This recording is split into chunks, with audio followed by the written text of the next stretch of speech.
ordered 200.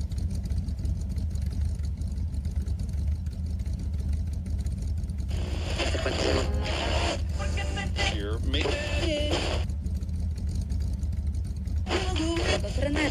I would offer you.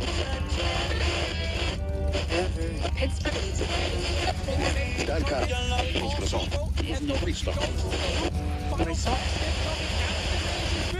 And this is going to be enough to do the job. Goichi is your final round champion. What a tremendous grand finals. They're guaranteed and settled down. Goichi is without question the best in the world. Okay, but you know me, you know my personality. I'm not here to let that happen, okay? So I trained my ass off, and I beat him at Combo Breaker, and then now it's like it was the first time Goichi has been defeated by another player, straight up. It's never been seen before, especially by a US player. So our heads are now starting to gear up towards Evo, and I knew this was going to be the biggest Evo event ever. It was the first Evo event to even surpass Street Fighter. I haven't seen that in literally years. So seeing that there was a game that could surpass even Street Fighter was awesome. Goichi and I, like days prior, we were chilling in the hotel when we were playing hours and hours of First Deaths for each other. Because we knew like nobody could keep up with us at the time. Nobody could keep up with us. So the best training that Goichi and I could possibly have was to train with each other. And we learned so much from each other. We kept going back and forth, like laughing, having a good time. Because at the end of the day, we were friends. The thing that we admired most about us is that we both hate losing. We really wanted to win. And it was like, this is a true rivalry. Like this is someone that like, this is the person you want to have push you in life. Oh, what you gonna do? How you gonna open me up? Oh, just like yeah, the stagger, he caught him level 3. Yep, and there's no more sparking. Goichi just has to guess. oh boy, where are we going? The meta at DBFZ season 1 at the time was playing Bardock. You would hit somebody, he had a really cheap win condition. You would hit somebody and then you would level 3 with them with Bardock, and then it was just straight up a guess for a game. Which is like I said, I'm used to playing games like that where you hit them once, you reset them, next character, okay? So Bardock solved the game in a very solid way. He had a really strong neutral control, really high damage. He was very easy to play, and like what he did for teams was truly wonderful. He had a really strong mix-up, really strong pressure. Like he was kind of just a perfect character. And then you would always end in this level 3, and then you would just put them in a high-low mix-up immediately. And you're saying, what's up? Like, do something about this, all right? Guess for game, flip a coin. So he was very powerful.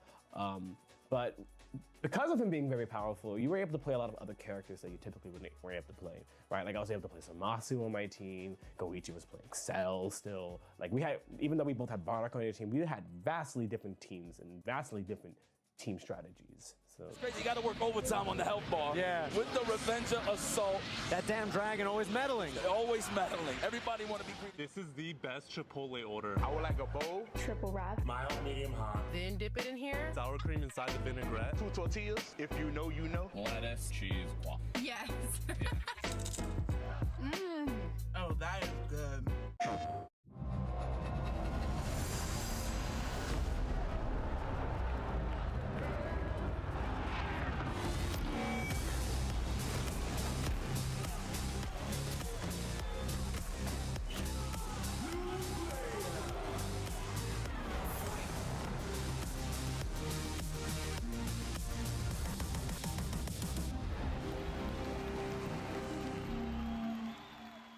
PlayStation.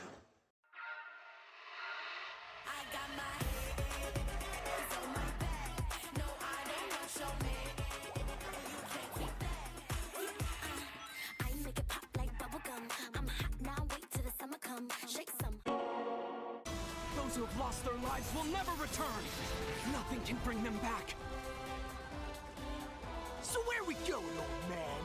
A hotbed for demons, the entertainment district. We've killed off anyone who's ever crossed us. Anyone who's ever slighted us. We're going to slash through your gullets. Just like we did to all who came before you.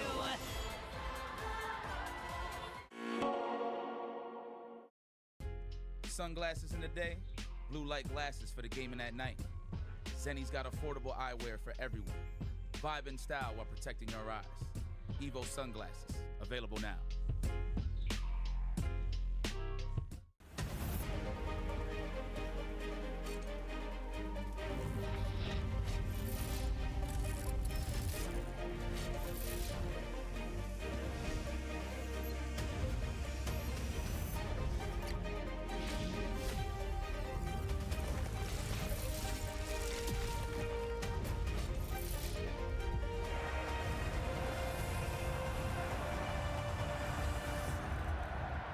this might be really meaty.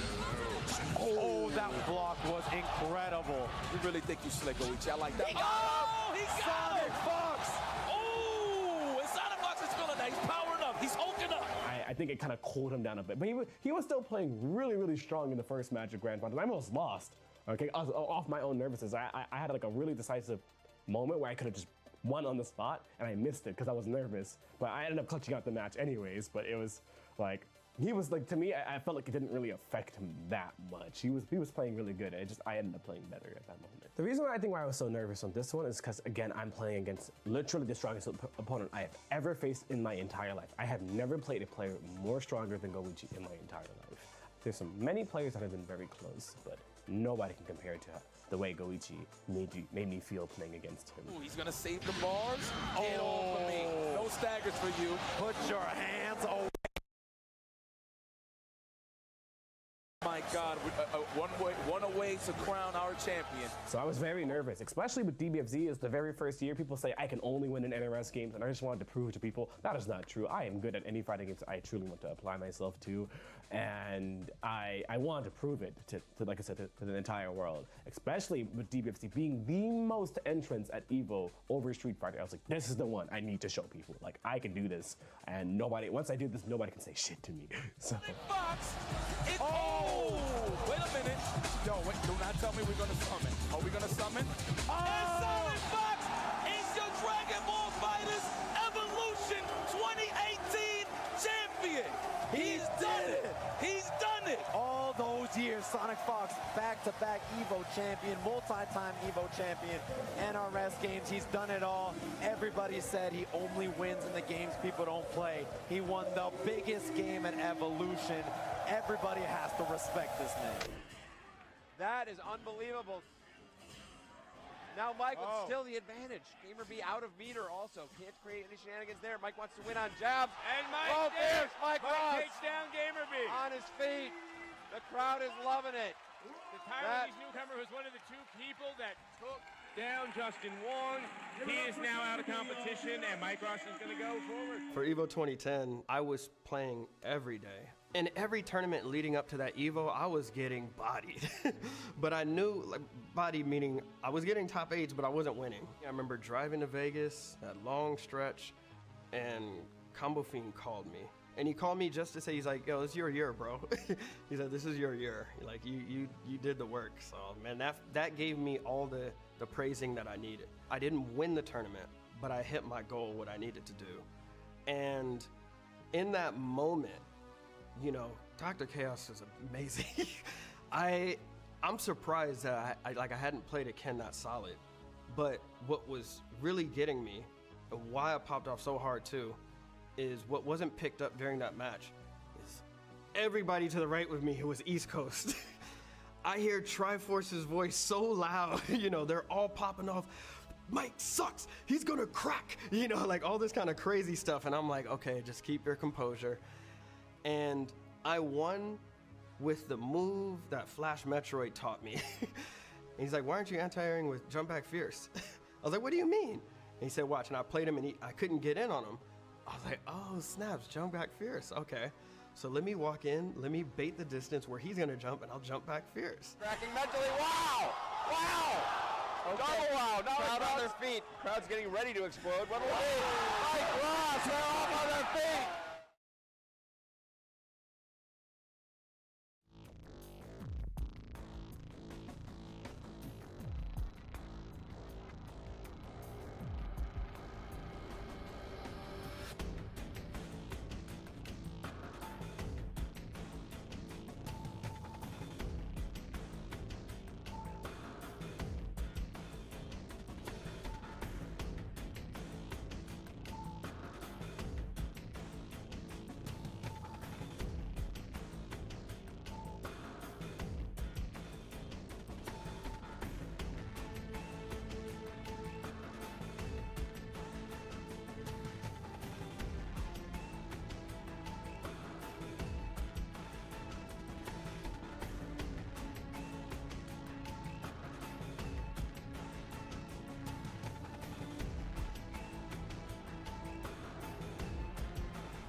2025. We are here in the flesh. You can smell the offline electricity just coursing through the air. Okay.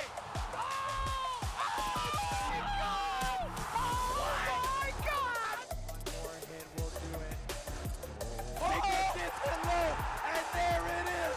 Punk gets his retribution, his revenge! Evo 2025. And she said yes, bro. Congratulations! He doesn't get deal with it! No, he got the block!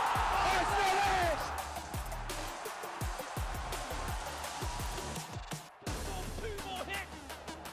I'm blocking the big jumping! It's been hit! Sonic Boom! Evo champion!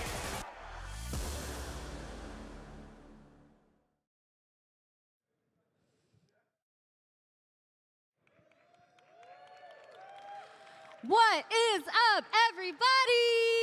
We are here at the Evolution Championship Series 2025. We have an amazing lineup ready for you guys today. We'll see some Uni 2, we'll see some Marvel 2, we'll see some Grand Blue, but you know what's first? Mortal Kombat!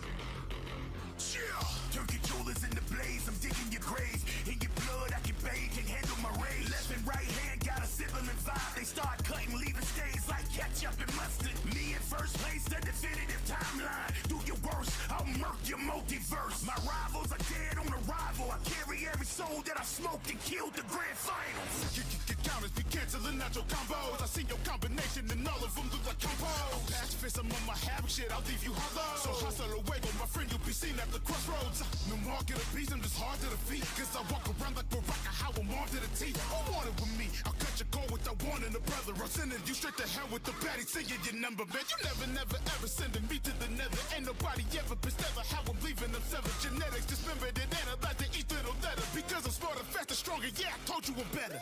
Dead man walking, everybody's talking. Flashy like they try to put a number in my coffin. Bleed them out the limits in the middle of a mosh pit. Show them how to die when they scream, yell flawless, flawless, flawless. Everybody flawless. Bleed them out the middle when they scream, yell flawless, flawless, flawless. Everybody flawless. Bleed them out the middle when they scream, yell.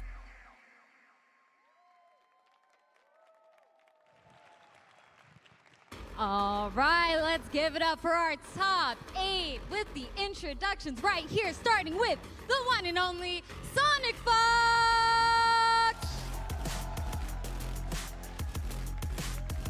And up next, we've got Hourglass of Rain. And of course, give it up for Connie Money.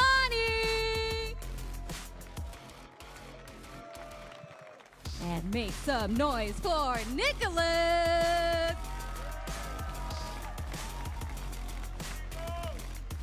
And on this side of the stage, we've got Online KO. And of course, Grrr.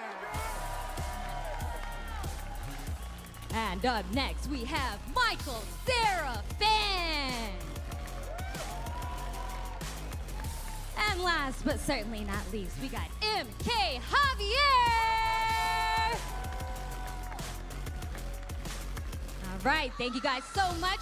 Best of luck to our top 8 competitors. But let's go ahead and send it over to my favorite condiments and commentators, Ketchup and Mustard. Thank you so much, Persia. Welcome, everyone, you lovely people, whether you're here watching at home or if you've been at Evo in person with us this weekend. Welcome to Las Vegas Evo 2025. We are Ketchup and Mustard, and it is our pleasure to bring you today's top 8 action here for the MK1 Pro competition. There are some ridiculous matches in this top 8. More variety than I think people would expect. 2 Gyruses in top 8. I mean, that on its own is ridiculous, not even to mention their difference in playstyle, but we'll cover that later. There's so much to talk about here. Sonic Fox trying to be that repeat champion. Players like Nicolas, who are so on the cusp of taking that #1 spot. Other players that haven't really had the opportunity to play in American soil much. Kanamani comes to mind and is personally my pick to maybe win the whole thing. We'll take a look at the bracket and let's look at the journey that befalls us in the next few hours. Kicking things off, Sonic Fox versus Hourglass of Rain. Kanamani versus Nicolas. And then in the loser's side, Elimination Territory. Online Kale versus Gur. And then finally, Michael Seraphan versus MK Javier. There is so much to unpack with what could happen over the next few hours. We have to remember this is a Mortal Kombat 1 pro competition event, which means points for the leaderboard up for grabs. If you win this tournament, you are directly qualified and punching your ticket straight to the finals, which is merely a month away. But you know there's going to be thinking of the finals, but it's EVO, right? Everyone wants to be an EVO champ, whether it's a repeat, whether it's a first, and we're going to look at these paths. Right. You at home, get involved in some live predictions presented by PlayStation Tournaments. Essentially, you can see what you have to do here. You can cast a vote with exclamation point and the number that just links to the whatever player that you want to take it all the way. I feel like there's going to be some rather obvious choices here, especially seeing as how many fans Sonic Fox has around the world. However, if EVO teaches us anything... Who do we think? Who do we think is going to win? I'm going to say right now, Kanamani. I'm back in the EU. I'm back in EU. Wait, we're both going Kanamani? I'm going Kanamani as well. The bias starts early here on this EVO top 8. I mean, that would be a lovely thing to see, right? EVO getting our first EU EVO champion in another ROM game. That would be monumental for the community the world over. I know Sonic Fox is going to be getting most of those votes as we go through, I expect, because Sonic Fox, as we saw in the intro, looking for that 8th EVO win, many of which are across NetherRealm Studios games. But I'm excited, man. This is going to be such a good tournament. There's not much time, really, until we get into our first match of the day. However, at the time, before we get started with everything, I'd like to let everybody know at home that PlayStation will be going in with some competitive gaming accessories for your PlayStation 5 console. It's directly from PlayStation. There's a 15% off, as you can see at the bottom of your screen right here. We're well lucky. We've got a cheat sheet. We can tell you everything you need to know. Don't tell the people that. What, the behind the scenes, the crazy behind the scenes? The cat's out of the bag. Whoops. We're out of a job now. Damn. Finished. But you can get your 15% off your competitive gaming accessories thanks to PlayStation. Many more as we go through, however. I'm excited. We have our first match coming up, I believe, is going to be the Sonic Fox versus Hourglass of Rain set. This is an explosive one to kick things off because this is a match where you have, and as we look through these paths ahead of us, we can see who has won so far and what these matches have been. This is presented by White Claw Zero Proof. Thank you very much. Sonic Fox. Practically 3 zeros all the way through until we got through to the later stages of the tournament, where Against Plus was 3-1, Online Kale 3-1 as well. But you know Fox isn't going to be sweating that. This is EVO top 8. Fox is no stranger to this situation. And I mean, a winner's side top 8 from Fox is probably the easiest prediction you can make. Don't know if you can say the same thing, however, for the opponent we'll be seeing coming up, the Hourglass of Rain, who I think is a certified dark horse of this bracket, a player we know has plenty of experience in the online tournament space and has particularly done very well against Sonic Fox, whether it's competitive matches online, grinding sets, even in tournament. I'm thinking back to year 1. This set could absolutely go either way. What interests me is that it sounds almost strange to refer to Hourglass of Rain as a dark horse. We're mostly thinking I think compared to everyone else in this top 8, not as much offline experience. Hourglass of Rain has done exceptionally well in the online realm and hasn't done too bad in, you know, a few But various look at this path. 3-0 over U4ing, defeated Zeus, defeated Rewind, defeated Scorpion Prox. These are no slouch players within the competitive scene, and it is that plus many other reasons that we could for sure see this set go either way. And what a start that would be to this top 8 for Hourglass. I hope there are Melina fans in the audience because you are about to see it. A thumbs up, that's the admin confirming we are ready to kick off this top 8 here. Mortal Kombat 1, the young blood Hourglass of Rain. And so weird to say, the not so young blood anymore Sonic Fox, seasoned veteran, but 2 training partners. This result could be most unpredictable. Now, I am genuinely curious. Okay, it is going to be the Cyrax from Sonic Fox. Sonic Fox been playing the Ketchup and Mustard duo, loads of Sector, and now the Cyrax too. We're going to have an explosive match ahead. Cyrax, Madden Bo, such a scary team, especially in the hands of someone with the execution of Fox. But immediately, Hourglass is able to get out of the setup, finds the advantage. Melina Lau, the tried and true team that we've seen Hourglass play so many times. And this is a matchup. They have grinded this online. They have played so many sets against each other. And Hourglass has been able to hold his own pretty consistently. However, this first round, we are seeing Cyrax setups. Here comes the net. Meter drain, goodbye. No drain, I think no break for you given this situation. That's what's so scary about Cyrax. You spend 2 bars to take one of theirs, but in this game where breaks are 3 bars, it is so ridiculously worth it. Okay. Ooh. I mean, this comeback is, yeah, round 1. You're going to have to flawless block to survive that. Not going to happen this time. Round number 1 goes to Sonic Fox. Word on the street is that when these 2 play their practice games online, the first to deaths, it actually tends to be Hourglass of Rain that comes out on top. But this setting, Evo, stage, offline finals, this is going to test anybody's mettle. Okay, the command grab comes through. One of the many things that makes Madden Bo so scary. Command grab combos off both directions. The help with the setups. Not going to see it this time, though. Keeping it simple. Oh, tries to jump out, but gets caught by the bomb anyway. Where are you going? Nowhere. You are back where you started. The green net once more. Oh, and the Madden Bo pickup as well. This is most likely going to be game number 1. A few more bombs should do it. We're going to get even more of it. An almost unclimbable mountain situation for Hourglass of Rain. Cyrax, if you have not seen this character, you probably saw it in that match. Setups for days. What makes the Madden Bo cameo so devastating is that traditional escape methods like jumping out of the grab, Madden Bo has options that can shut down common escapes, making it even more of a nightmare to defend against. But Melina does have the tools to punish hard if the read is correct, because that's what we have to remember. You might not always be able to punish Cyrax when you get the right read out, but sometimes you can, especially if it's like one of those grab opportunities, and that's where Melina is going to be able to thrive. Chop to the head! But you have to get out of the setups first, and right now, Sonic Fox, it is party time. Okay, Oh, here we go. Scary stuff. She's swinging, and it's gonna be, come on, grab again. The breaker is forced out. Now, never say never. Melina does have rather explosive comeback potential. However, went for the big read of the down 1 bull roll. No one home. That was hit in the wrong order. You definitely wanted the down 1 to get blocked and the roll to come out. Yeah, counter poke ball roll is definitely a cheeky way of trying to steal a turn back with big reward, but in that instance, the poke hits. They end up blocking the ball. It does not combo. Oh, I love that option. Yeah. Beautiful armored reversal just to get out of any situation. So much aggressive armor used this weekend. Oh my goodness, you see that? The full, 3 dashes up to try and get that bomb. You can tell Sonic Fox is feeling super comfortable right now. And that's what I'm saying. You want to jump out of the setups. Madam Bo, the rude landlady, chucking the bottle to cover the airspace. You're going nowhere. You haven't paid your tab. There is bills to pay yet, but right now Sonic Fox is collecting. This combo maybe won't do enough, but you go for the drain. Okay, this is a scary situation now. Sonic Fox on the cusp of going 2-0 up.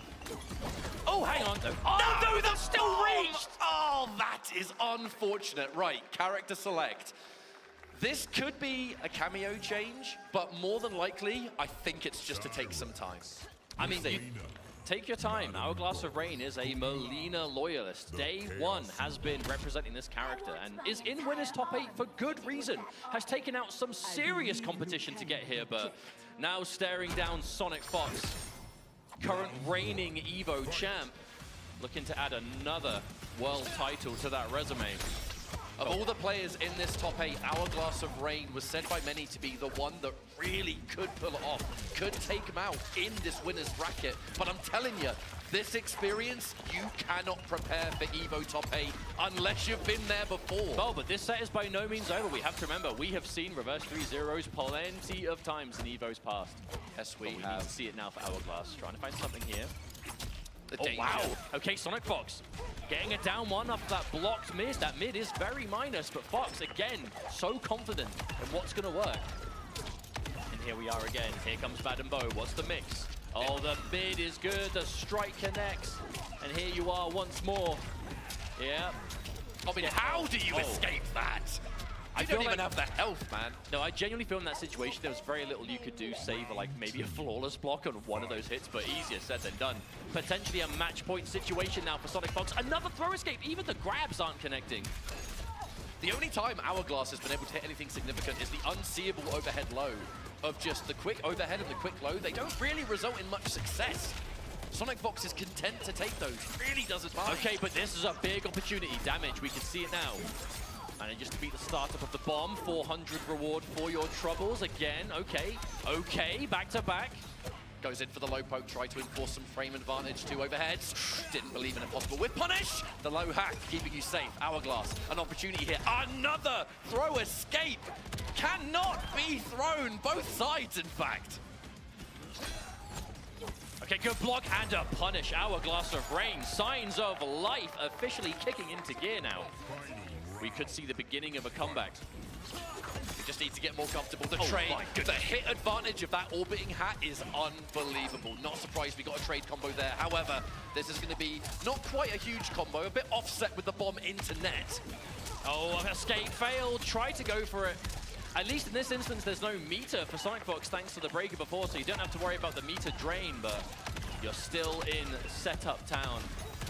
Okay. Oh my lord! Now you got the throw tech, it's gonna scale like mad. You're still alive. However, no meter for the double drain. So Sonic Fox does have to go for a regular setup. The break forced out. Possible last chance here for Hourglass of Rain in this winner's bracket. Good block on the strike, however, you've got to get that lovely crouch! Okay, there won't be a break this time, so this damage is good. We're gonna see knockdown advantage. Trying to set up low hat. Okay, connects. Slowly but surely, these hits will add up. Now you've got to be so careful. There's so much meter there for Fox. Madam Bo fully stocked. Punishable! And a punish. That's going to be it. That has to be enough, and it will be. Sonic Fox starting things off so strong with a 3-0 win over Hourglass of Rain. But we have to remember, Hourglass of Rain down in the loser's bracket now, but certainly not out of the tournament. But it's going to be yet another winner's finals confirmed for Sonic Fox. I gotta say, that is a really important win for Sonic Fox. I mean, I kind of alluded to this earlier in the bracket, earlier when we started the show, but so many people were talking about there being possible players that could take out Sonic Fox. Hourglass of Rain, the online training partner, someone that historically actually tends to have the upper hand on Sonic Fox. But in the back of your mind, you're always thinking, Sonic Fox at EVO, a different beast. Also, Hourglass of Rain, first time at an EVO like this, first time on the stage. You mean, you know, this is a pretty big stage, you know what I'm saying? You can hear everything, you can see everything. Sonic Fox more prepared. Okay, so it is time for us to look at the victory path presented by White Claw Zero Proof of our next matchup. Kanemani, a player that is close to home for the two of us. Coming here from the EU side of things, shouts to Rips Arena, where this player has honed his skills in Mortal Kombat, but finds himself here, the lone, well, not lone European, actually Javier's here too. One of two I was Europeans literally just in the about to top correct 8. you. I was about to say, excuse me, But sir. again, another impressive path. We saw 3-0s the entire way through, up until he faced off against Snake Doe, where it did come down to a nail-biter of a Game 5 situation. Facing off against Nicholas, who, another player, whether it's EVO stage, whether it's Final Combat, whether it's Combo Breakers, you name it, the largest tournaments that we have in our community, Nicholas has been there, done that, and won some of them along the way. And look at this path, dropping a single match the entire way to Dexy. 3-0 over Dialogue, over Han Rashid. My goodness, what a player. What excites me about this match is that, let's be real, the difference between South America and Europe is quite large when it comes to how far you've got to travel. And Kanemani, this is Kanemani's first time on American soil for a tournament. I really don't think they've ever played. Like, maybe they got a few practice games in, but I'd be shocked if they did. Shoutouts to our wonderful crowd here, by the way. I know this was an early start here at EVO. This is merely day 2, but plenty more games where that came from. Hopefully everyone's having a wonderful time in person and watching at home. Can't forget that. Yo, who's that we see in the crowd? Is that Online Tony? I mean, I didn't want to say it, but Online Tony knows a thing or two about an EVO top 8 for Mortal Kombat back in the day, and his son in this top 8. I guess talent runs in the family. Indeed, but we're just waiting for this next match to get underway, but there is plenty for us to talk about in the in-between. You know, Kanamani here playing. I actually had a chance to talk to Kanamani before we kicked things off today, because he was the first player to arrive. You know, he was here bright and early, ready on time, and I was just saying to him, I was like, how do you feel being here, you know, playing on the stage and kind of seeing the stage we have around us, because this is new for him, and he said, you know, it's kind of crazy to him to see MK on this scale of stage, you know, with the potential just size of the event, right? But he is just cool and calm and collected, and he's like, yeah, it's fine, I'm just gonna do my thing. Like, genuinely, like, I didn't get any hint that he was kind of just, you know, up playing it. It's straight up, he's not phased at all. I want to give you a quick history lesson regarding European Mortal Kombat at EVO. We've kind of made this comparison. Kanamani in Mortal Kombat 1 is very reminiscent of a Foxy Grandpa from Mortal Kombat X in 2015. The first EVO for Mortal Kombat X, Foxy was untouchable, like in EU or outside of America, and America was where the real test began. Foxy got second place, losing only to Sonic Fox. One game away, really, from being the first European Mortal Kombat EVO champion, and Sonic Fox stopped that rampage. Kanamani finds himself in those exact shoes 10 years later. A winner's side top 8 at an EVO for Mortal Kombat, the talent to pull it off, but has to make it count. You know, there's no room for error here.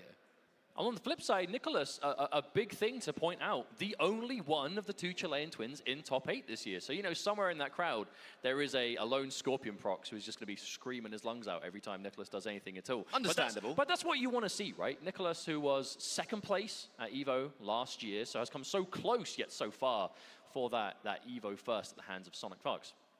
But you know he's going to be wanting to really pull this one through. You know, Latin America came to EVO in force this year. So many of the best, right? Like Snake Doe, Conqueror, Lavender Rain, Killer Shinnok, and the many more who made that trip over. And if they're not in this top 8, you know they're out there and they are looking to support. So we definitely have an international matchup on our hands.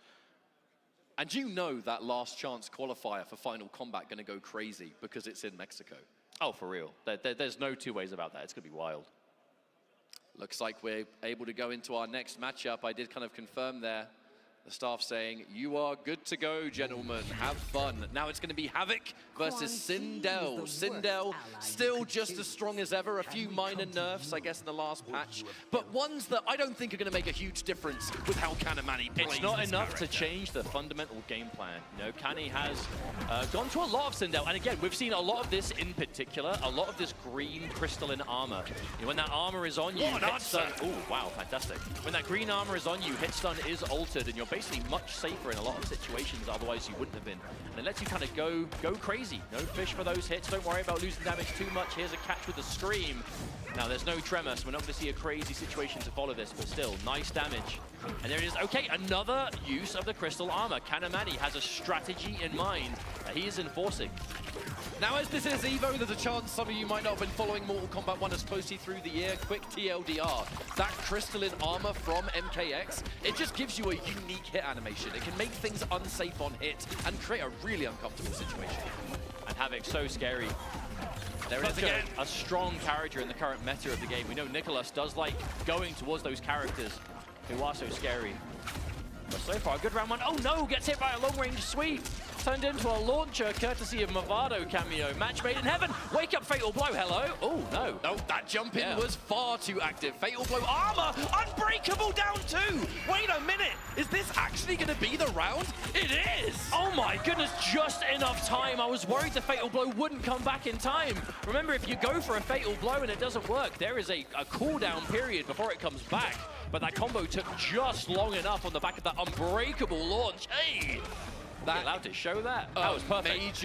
Major change with Chaos Reigns was that down 2 jump cancel. Unbreakable damage. Game-changing in situations like you just saw. I mean, it was expensive. It cost a lot of meter. It cost a fatal blow, but can he? I mean, it wasn't the first time he did it in the round. He was clearly willing to spend the cash. Nicolas holding on to the meter for that. Havoc being able to use his meter for that crazy good armor. Other opportunities too, but finally decides to pull the trigger on that break in this first match. Kanamani in control. Oh, what a lovely confirm from Nicolas. Movado able to pick up just the lone back to. Oh no, missed the end though. An unfortunate little drop at the end. Plenty of damage done, but still. Oh no, and again, Kanamani, no, misses the full punish. Mixer! But manages to make the most of it. Could have seen a potential scramble on the back of that drop, but Kanamani forgot about it, unfazed, moved on immediately, and turned it into a reset instead. Again, I said this going into the match, cool and level-headed, which you kind of have to be when you're facing down a titan of the game, such as Nicolas. This is what impresses me so much, is Kanamani's just general composure here. Like I said, first time on American soil for tournaments. But not the first time we've seen those highs ducks. Kanamani is just on it with those crouches. No highs going unpunished. And Kanny is just one of the greatest at the Duck OS. That's just one thing that really sets him apart. Nicolas, not used to seeing Nicolas just straight up struggle to land a significant hit, but this changes now. But he's also in Fatal Blow territory, so he does have access to EX Tether. Should he want to do it? There it is. Here we go. Okay. What's it going to be? Are we going to do it? Armor break, but the defensive tremor, the matchup knowledge, and that's going to be a punish. Oh no! That was such awareness from Kanamani. Normally, that EX tether into the snap, if you spend the meters, armor breaking potential, it's so hard to get out of that. But Kanny with the savior call on tremor, just to avoid the situation. All those resources spent, and it did not even get the round. Kanamani able to turn things around. Unbelievable turnaround, however. No time to reflect, really, because we're going straight into this next round. Kanny landing a hit, going in for that tremor armor, which has just been working overtime. Beautiful whip punish from Nicolas, however. So you have to be careful. That Sindel forward one, a strong, normal, multi-hitting, very confirmable, but oof, whiff punishable. Oh, went in for the advancing mid there. Nicolas with a great down 3 to challenge. The armor to interrupt. The guaranteed plus frames into setup of the Movado slide. And now, Nicolas on the board. That was a Movado slide on hits, like mid-combo. Haven't seen that in a while. Don't see that every day, normally used. Oh, there's the interruption again. I love the delayed wake up there because it does waste the tremor armor time. But in that instance, right, we saw the duck on that high, but Nicolas, normally you'd see a full combo there. Not going to happen because of the crystal armor. Okay, and I love the fact that Nicolas is still going for these highs. Like, even though Kanamani is getting so many of these ducks underneath, he is not being put off. It's still a strong mix-up. Armor. The armor has just been working so good, and we haven't really seen it blocked yet, but even if it were to be blocked, the tremor armor will still come out. It becomes a safe armored reversal. Not unless you neutral jump. No, the whiff! Challenges the plus frames, though, and actually, that is going to do so much damage. I think he might even be dead. Oh, one game apiece. Nicolas fighting back. But always looking for, again, that kind of safety net. We saw a potential drop there from Nicolas. As soon as he saw it drop, out comes Movado slide. You know, it's that awareness to be ready for things aren't, you know, when they don't work out in your favor, still having the options, the reactions to go, whoops, that didn't work out, let me do something else instead. We saw Kanamani do it before, Nicolas responding in kind now. You know, even the best players, it doesn't go perfect every time. You have to be ready for those mistakes to happen and recover immediately. It's definitely looking to just create some distance there. I'm not quite sure that was intentional, but at the very least, Kanny still able to continue. Oh my God, Nicolas, that's the second time he's hit one of those wayward strings that normally the opponent falls out. Looks so ready for Movado to turn it into a combo regardless. We are dead even though in this set. Long range snatcher coming out from Nicolas there, the low. Oh, went for the fake low there. Definitely was looking for the fake low ground pound.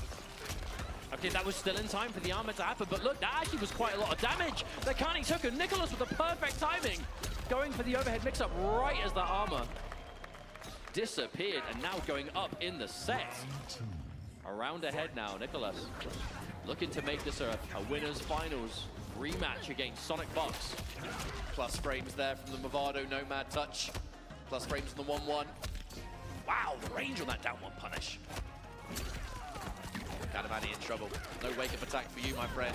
Here comes the Movado slide. There's the mix. And the break has been forced out. An opportunity for Canny here. Can he do something about being in this corner? Lovely option. Nicolas fed up of the neutral ducks. Eat my boot. That's one thing, though. Oh, hang on. No, the big hit. Canny forced to break there. Canny has had to go for so many of these, or decided to go for so many of these crystal armors. Hasn't had the cameo available for the mix-up all the time, but again, going for that safety, the defense above all else. The quick anti-air just to get Canny grounded. I'll say, considering how often we're seeing that armor applied, Nicolas is playing around it so well. He just doesn't fear it, and that was such a good block. That may even have been hard to block protection or something similar. Either way, it worked out big. We're punished. Oh, get out of here, Movado! Get out of here! Yeah, that hit Movado, so there's a lot more damage coming out here. This won't kill, but... Wait, hang on, will it? No, not quite, but that's close. The delayed overhead! That was... The entire set was bet on that. That was a ballsy move from Kanamani. What, just delay, jump in, wait, and then just overhead? No mind, can't turn it into a combo. Betting the lead was so bold there, I mean... Oh, couldn't get more of an anti-air this time. Oh, okay. Be careful with the mine, showing the respect. Nicolas going for another attempt here. Really tired of those neutral ducks, so is going for the options that just crouch it. Wow! No down one for you, my friend. For such big reward should you get hit by that huge mid of Havoc. So confirmable, so much damage on the end. That actually might be enough before Canny gets break. No, not quite. But how do you deal with the Neoplasm? Flawless blocks have to come through. Oh, but the punish! And Kanamani on the back foot now. Nicolas takes the lead 2-1. He can sense that winner's finals. It's right there. It would be a repeat of history should Nicolas make it through. I mean, there is absolutely a chance that we see a repeat grand finals of last year, but let us not get too ahead of ourselves. We have plenty of matches between then and now. But you may have heard, we have had a character change. Kanamani going to, I think, the character surely this is his most played character in the game right now. The Homelander Pharah team specifically. Canny, this is his bread and butter. Such a perfect team for his level of aggression. Oh, keeps himself safe. Actually, no, Pharah landed on the mine. But I think rather Pharah land on it than Homelander, because that's not going to be a combo. Look at the down one. Wow, okay, we pick up that down one. Just another day in the office. I said this is a team that Canny has played a significant amount. The big catch from Nicolas. All right, we're going to be going near corner territory, which is very scary. Homelander, yes, with the Pharah, the armor can be an option, but it is still generally one of the weaker armors in the game. Oh, wow! That was bold. Kanamani looking to do a little bit of zoning. Oh, the cancel as well. Waiting for Nicolas to do something. Huge catch here, though. All right, this ain't going to kill, but you're definitely not in a great situation. Kanamani going to have to make a choice, too. If you get opened up, he is going to choose to break. I wasn't sure if he would. No, that is a confident break for sure. Again, Canny looking for something. There's the laser. Quite a lot of damage coming through here. Pharah continues. No, go. A quick reset. Oh, try. You know, I actually feel like that was specifically to read that, but didn't get high enough. Still got caught, but that's match point now for Nicolas. Looking to secure a winner's finals potential here, unless Canny can do something about it. That's the thing about Homelander. He's a really good character, but at this level of play, he is also a very popular character. Nicolas is going to be comfortable in this matchup. However, eating those down fours, the plus frames to deal with. The defensive. Oh, watch out! Oh, no. The mine just disappeared. But the mine was used. Cost both bars a cameo, so that low kick that connected. No Movado to turn it into something. A back throw out of the corner there. Escape failed too. Canny definitely thought it was going to be the same side. So at the moment, oh, Canny out of the corner, but some big advantage coming through. Armor, okay. Plus frames like down for again. Another armor! I mean, this is a risky business. However, we're going to confirm. That was so far. That's very just enough. Is there enough to kill here? Yeah, there is. Just enough again. Kanamani looking decent here, but again, this is still match point for Nicolas. I was a bit worried about the amount of armor we saw there, because obviously no break potential to build for the rest of that round. But that forward four has just been working so hard in this match. Can you believe that used to be a low? I mean, it's one of the scariest things about Canny playing this character. Oh, what? The mix-up is good. Oh, drop. A drop. He got it! Yeah, again, a drop into an opportunity. Kanamani just went for the quick standing one, tried to get a quick punish, but Nicolas was just ready for the whiff punish. Oh, that was so long range. It's looking real good for Nicholas right now. One more significant hit. The breaker's surely gonna have to come out, but he goes for the... Oh my God. What do you do? You've got to make a crazy comeback here. Is it possible? I mean, there's Fatal Blow, there's a lot of meter. Next hit would actually win if Caddy can find the hit, but there's no Ferret to help find it. Yeah, manages to get over the mine. So careful though. No, no, that could have been it. If there was the faith to follow, but there was none to be found. Nicholas manages to take out Kanamani in this winner's bracket, and winners finals is secured another time for the young Chilean. That was a bit of a heartbreaker for Kanamani. I mean, you said it, if only he believed in the mid, but the problem is, you're one hit away from death, right? If you do mid, you instantly just commit to the float, they block it, it doesn't work out, all they have to do is breathe on you, and you've lost the game. So I can't fault him for not quite having the, I suppose, the confidence to pull it through. But that is winner's bracket, so Kanamani is still in this tournament. It just means you're going down into the loser's bracket, and that is where elimination territory ends up, which actually, I believe, is where we're going to be going next. Online KO versus Gur, Michael Serafan versus MK Javier, and as Hourglass of Rain and Kanamani have fallen short in winner's bracket, they await the winner of our next two matches. I'm excited to see it, man. I mean, two Geras players in top 8. That is surely a first in MK1, in any major for that matter. I could be wrong, obviously, but I'm struggling to think of a single tournament that had 2 Geras players in top 8, at least of like major scale. But either way, it's going to be a lot of fun. Geras is really cool to watch in this game. Right, let's take a look at the victory path here, presented by White Claw's Zero Proof Online KO. Definitely going to be a fan favorite for this crowd. The young blood, the son of Online Tony. Like I said, the legacy, the story. I think one of my favorite competitive stories in all of Mortal Kombat is this father-son just skill that we see through here. Look at the path, able to take out Lavender Rain. 3-0, are you kidding me? 3-0 over Mars, the Natara player we saw on stream yesterday, but even in round 1 of pools, 3-2 to Obnoxity. So actually did have to fight for it early on, but did manage to do so. And obviously losing to Sonic Fox later in the day, I believe that was the match for winners top 8, and then able to run it back against B-Word TTV in the loser side. Oh, now here he is, the people's champion. I know we're going to be hearing some support here from the crowd for Gur, who, I mean, what a tournament. What a year this player has had. Look at this run. Wins over Guamo, Striker, Dialogue. A huge win over Dialogue because they are somewhat similar in terms of like points in the pro competition leaderboard. 3-1 over Conqueror, over Han Rashid, and then the most important match for this gentleman in the tournament. 3-2 over Scorpion Proc, securing his first ever EVO top 8, where I mean, there's so much more than just the EVO top 8 going on for this tournament for Gur, because he has been around, he has traveled so many times to offline events and pro competition. He needs as many points as he can get, and a top 8 here is a good way of doing so. But in his way now to stop him getting even more points is Online Kale, the young destroyer.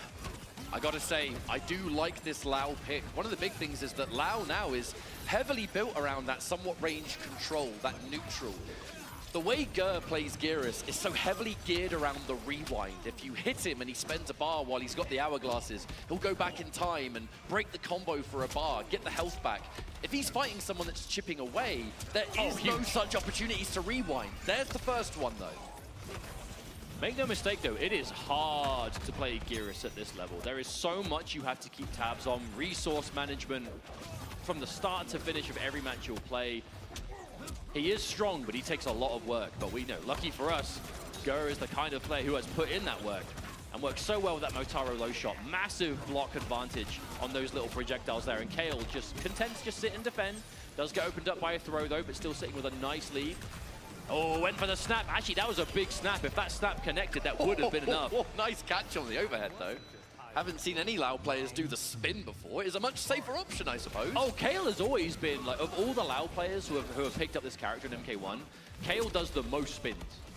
Like, without a doubt, has always been the case, but for reasons like that. Sand Simulacrum kind of gives you a free opportunity to go in. Should the clone get hit, it just puts Geras back to where he started. This is the style of what Gur has developed. He loves that hit and run.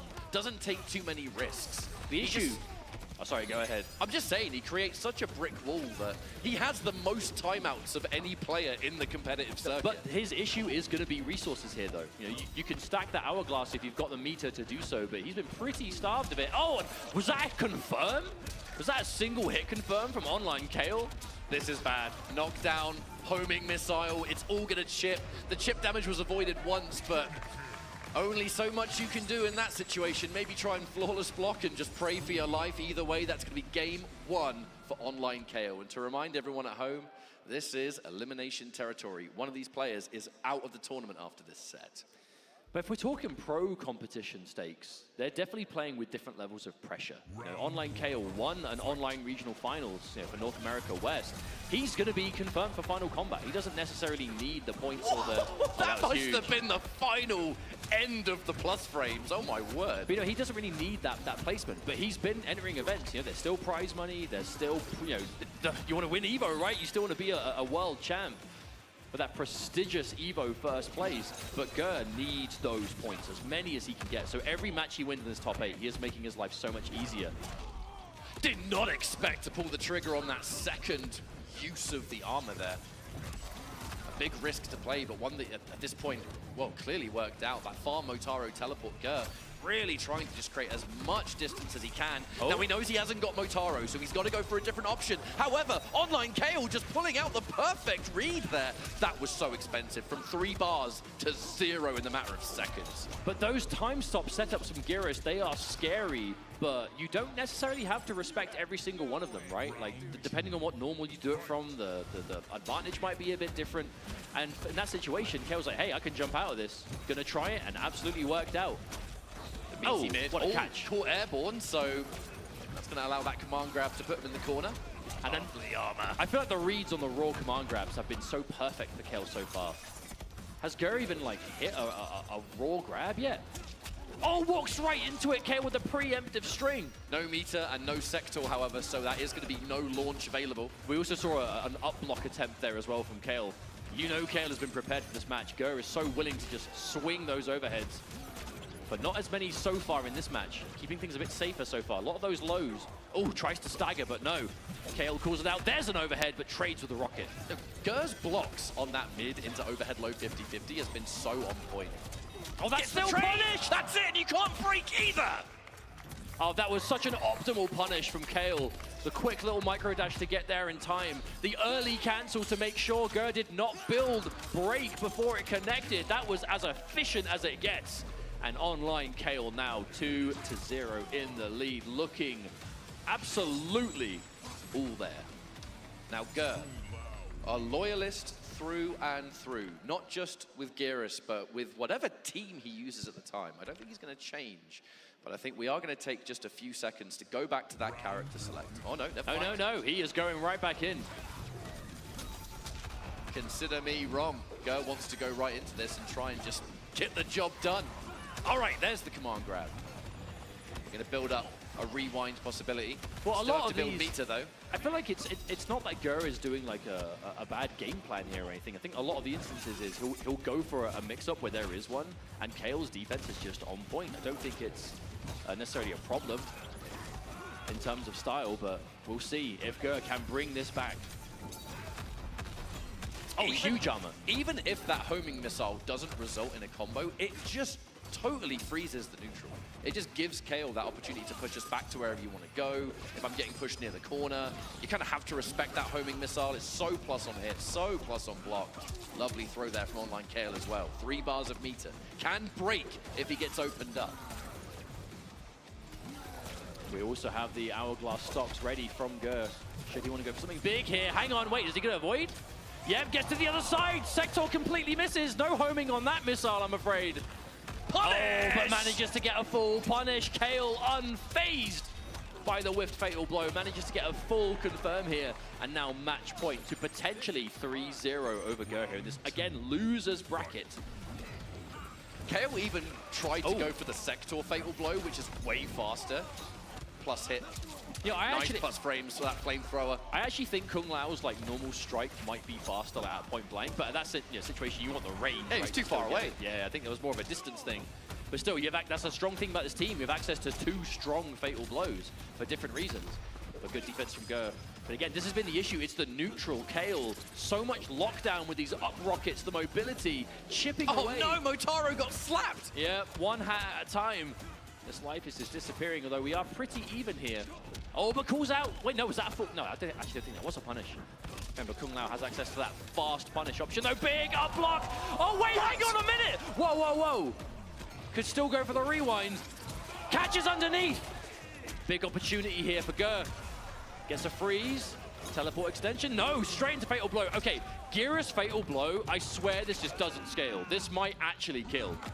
It's going to do a lot of damage at the very least, and even then, Motaro's locked and loaded. Oh my goodness, Are you dead? Look at this. 560 big ones. Yeah, you weren't kidding. That didn't scale whatsoever. Now, Ger needed that round. You can hear this crowd here. They want Ger to pull through. On the back of the clutchest rewind we've seen as well. Oh, that rocket still went in. One of them missed, and the other was like, nah, I got you, bro. Nah, Sector don't miss. That's my boy. Good block. The defense on that overhead blow has just been immaculate. Oh, okay. Why are you kicking? Stop kicking me. Okay, here comes the sentry. Good block. I felt that was actually a really good block of the overhead. I think from that range, the low wouldn't have even connected. So Ger with the awareness. Geras with the thrust. Okay, knockdown. Good block on the overhead once again. Anti-air! Okay, caught. Damage opportunity. Yeah, another sentry. Huge. I love that choice from Kale. Just safely get rid of it. Another homing rocket. Just takes the advantage, but Ger is safe. Homing rocket does have a pretty gnarly cooldown on it, though, so Kale is going to have to bide some real time here to get it again. If there's one thing that Kung Lao's going to do in this neutral, though, it's build meter. Ger has to block so many of these situations, but it's going to build bar every step of the way. Kale, again, a breaker available. Should he get opened up here? Okay, we've got the hourglass ready. Teleport out of the corner. No. Found it. Okay, nice. Decent end for Kale. And again, at this point, individual hits will be all you need. Oh, the overhead was good. Managed to get the rewind. No, Ger is still alive. Possible last chance here for Ger, though. You cannot get opened up anymore. Good block, but the armor comes through, and it will be online Kale defeating Ger, eliminating him from the tournament. I know Ger is through the roof to finally get that EVO top 8. However, it will be Kale moving into the next phase of this tournament. Man, that was such a clutch final round, though, from both players. And it's so impressive to see this level of composure, especially from as we go through and the world of esports develops, we do typically see, the younger player base around there begin to start competing, whether it is going to in-person events, whether it's playing in the many online opportunities you have these days. So to just rock up and play at tournaments of this caliber, it's really impressive. And Kale is going to be advancing through this bracket. Unfortunately, we have to say goodbye to Ger for now, but thank you so much for putting on a good show, as you always do, with a well-earned first EVO top 8, and you know he's going to be satisfied with that. Well, our next match is a rather critical one, I would say. But before we get into that, we are going to go for our first break of this top 8. So thank you so much for watching so far. Stick around. Plenty more Mortal Kombat. We'll be back after this. These last few years, Chipotle has treated us good, giving away thousands of dollars worth of free entree cards. This year, they're taking it to the next level with a free air-conditioned ride to get some free food. If you're ready to go get some free Chipotle, make some noise!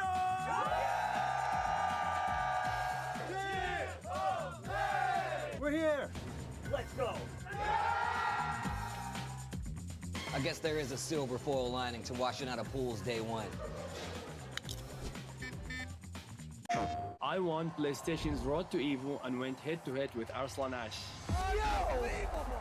I won PlayStation Road to Evo and battled against Sonic Fox. I have never seen that in my life. To compete on PS5, choose your game, find PlayStation tournaments, and register. It's that easy. Sign up for PlayStation tournaments for opportunities to win unique prizes and much more. PlayStation. Well, Vaya is laughing right now. Look at Vaya laughing right now. Oh, he's doing a dance. What is he doing? Man, he's just too ready, you know. Not today, man. Okamura! Oh my God!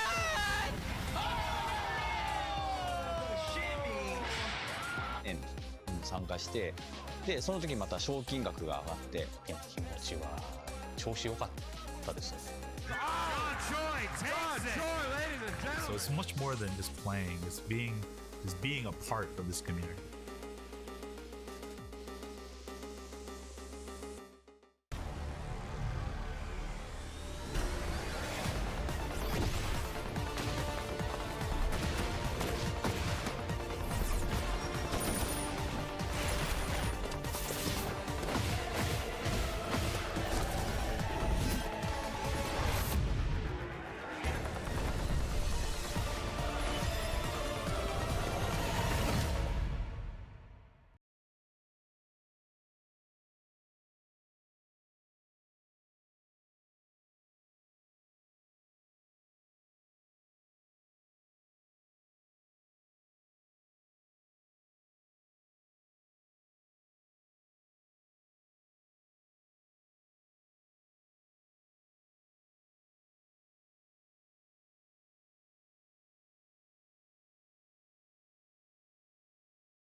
in March.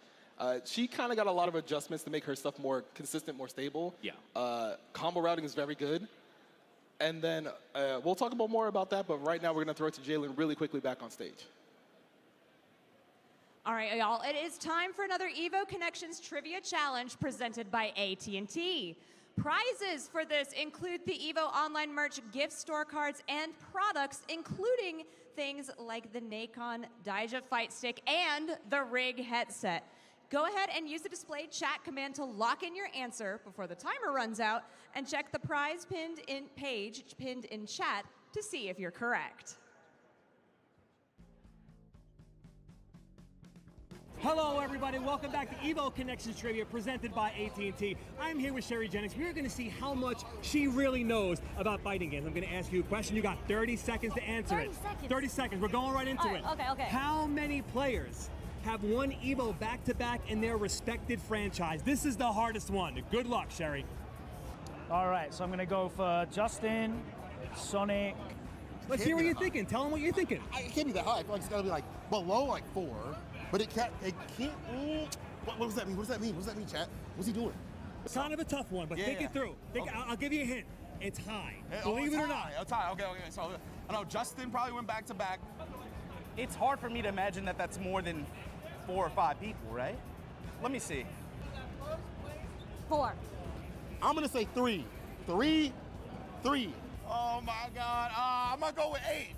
I'm gonna say 5. I'm going to go for 7. I'm going to go 12. You were the closest one. Yes! You were the closest one. The correct answer is 15, but you were by far the closest one. Thank you, everybody, for joining us at Evo Connection Trivia presented by AT&T. Make sure you hang out and lock in with us for the rest of the weekend. We're going to have more connections and more trivia to win some great prizes. So thank you very much. We'll see you guys soon. Sorry, Sherry.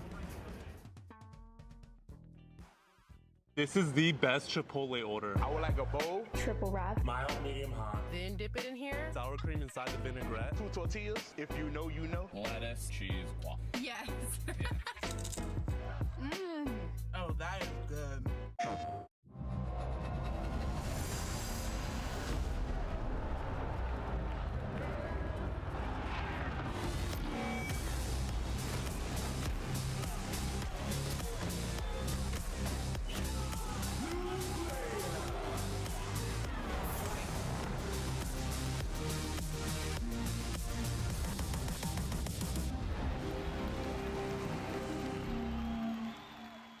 PlayStation.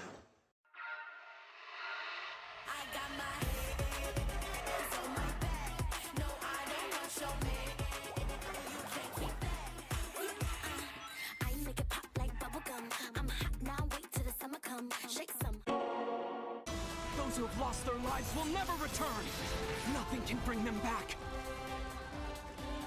So where we going, old man? A hotbed for demons, the entertainment district. We've killed off anyone who's ever crossed us. Anyone who's ever slighted us. We're going to slash through your gullets. Just like we did to all who came before you.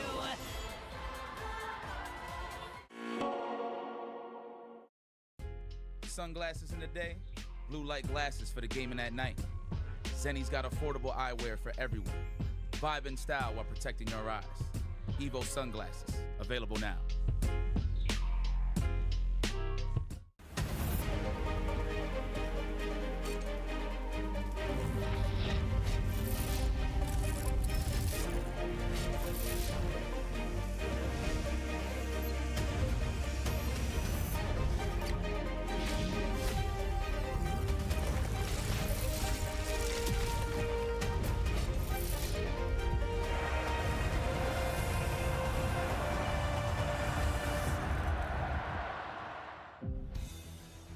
Hello and welcome back to Evolution 2025. We're here with Under the Night Top 8. I'm Fox. I'm joined here today with... I'm Brett, and it's great to be here. Yes.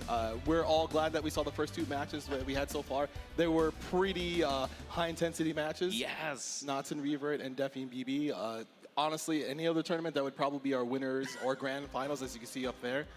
Knots winning and also having to go up against Big Black in winners finals. And then on the loser side, who do we have? Yeah, so we got Steneko versus Sinaru, and then we got Mario versus Omnidig. So we're going to be seeing Mario versus Omnidig first.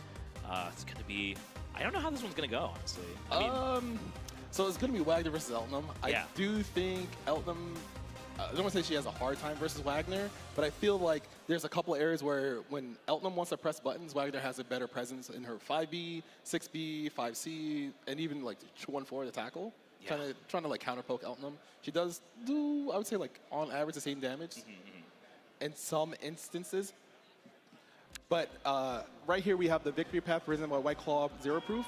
It's going to be Mario, and look at Mario's path. He had to play a lot of games. Yeah, that's bro. a tough path. We got a lot of people in the audience rooting for local here on the West Coast here. Yeah, the 2-1 versus Snappy, that one has to sting. But man, 2-0 versus Rock Hawk, as well as 2-1 versus Silent, and also having to fight Squish and I mean, this is a nasty path. Once you get to top 96, you're essentially on the upper echelon of the player status, because these are people you would see in any other tournament of this stature. Yeah. You know, so sometimes when you're at a combo break, you're like, oh, I don't see people to like maybe top 24. But then look at my man Omni Dig, Boston Blue Beat's own. Yeah, took it over 2-0 versus Breaker Dave, 2-1 versus Nox. I mean, those are some crazy players here today. I'm very impressed by like everybody here, but man, like Nox really put in the work as well as Breaker Dave. This weekend, so. Yes. Breaker Dave, honestly, he's not. If he's in the crowd, I hope he says something. I hope everyone gives a shout out to Breaker Dave. He's one of the players who he'll just show up to a bracket and kind of just mow his way through with no real problems, and you're just like, wait, I thought you didn't play this game. Yeah, but and also Omni D taking the 2-0 over Steneko as well, so fellow top 8 finalist here. That's a huge one. So.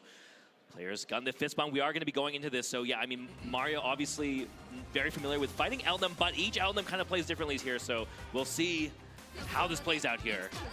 I would like to say that Omni Dig's defense is usually on par. Oh, the counter 2B going to corner carry. Probably get a couple of ricochets going.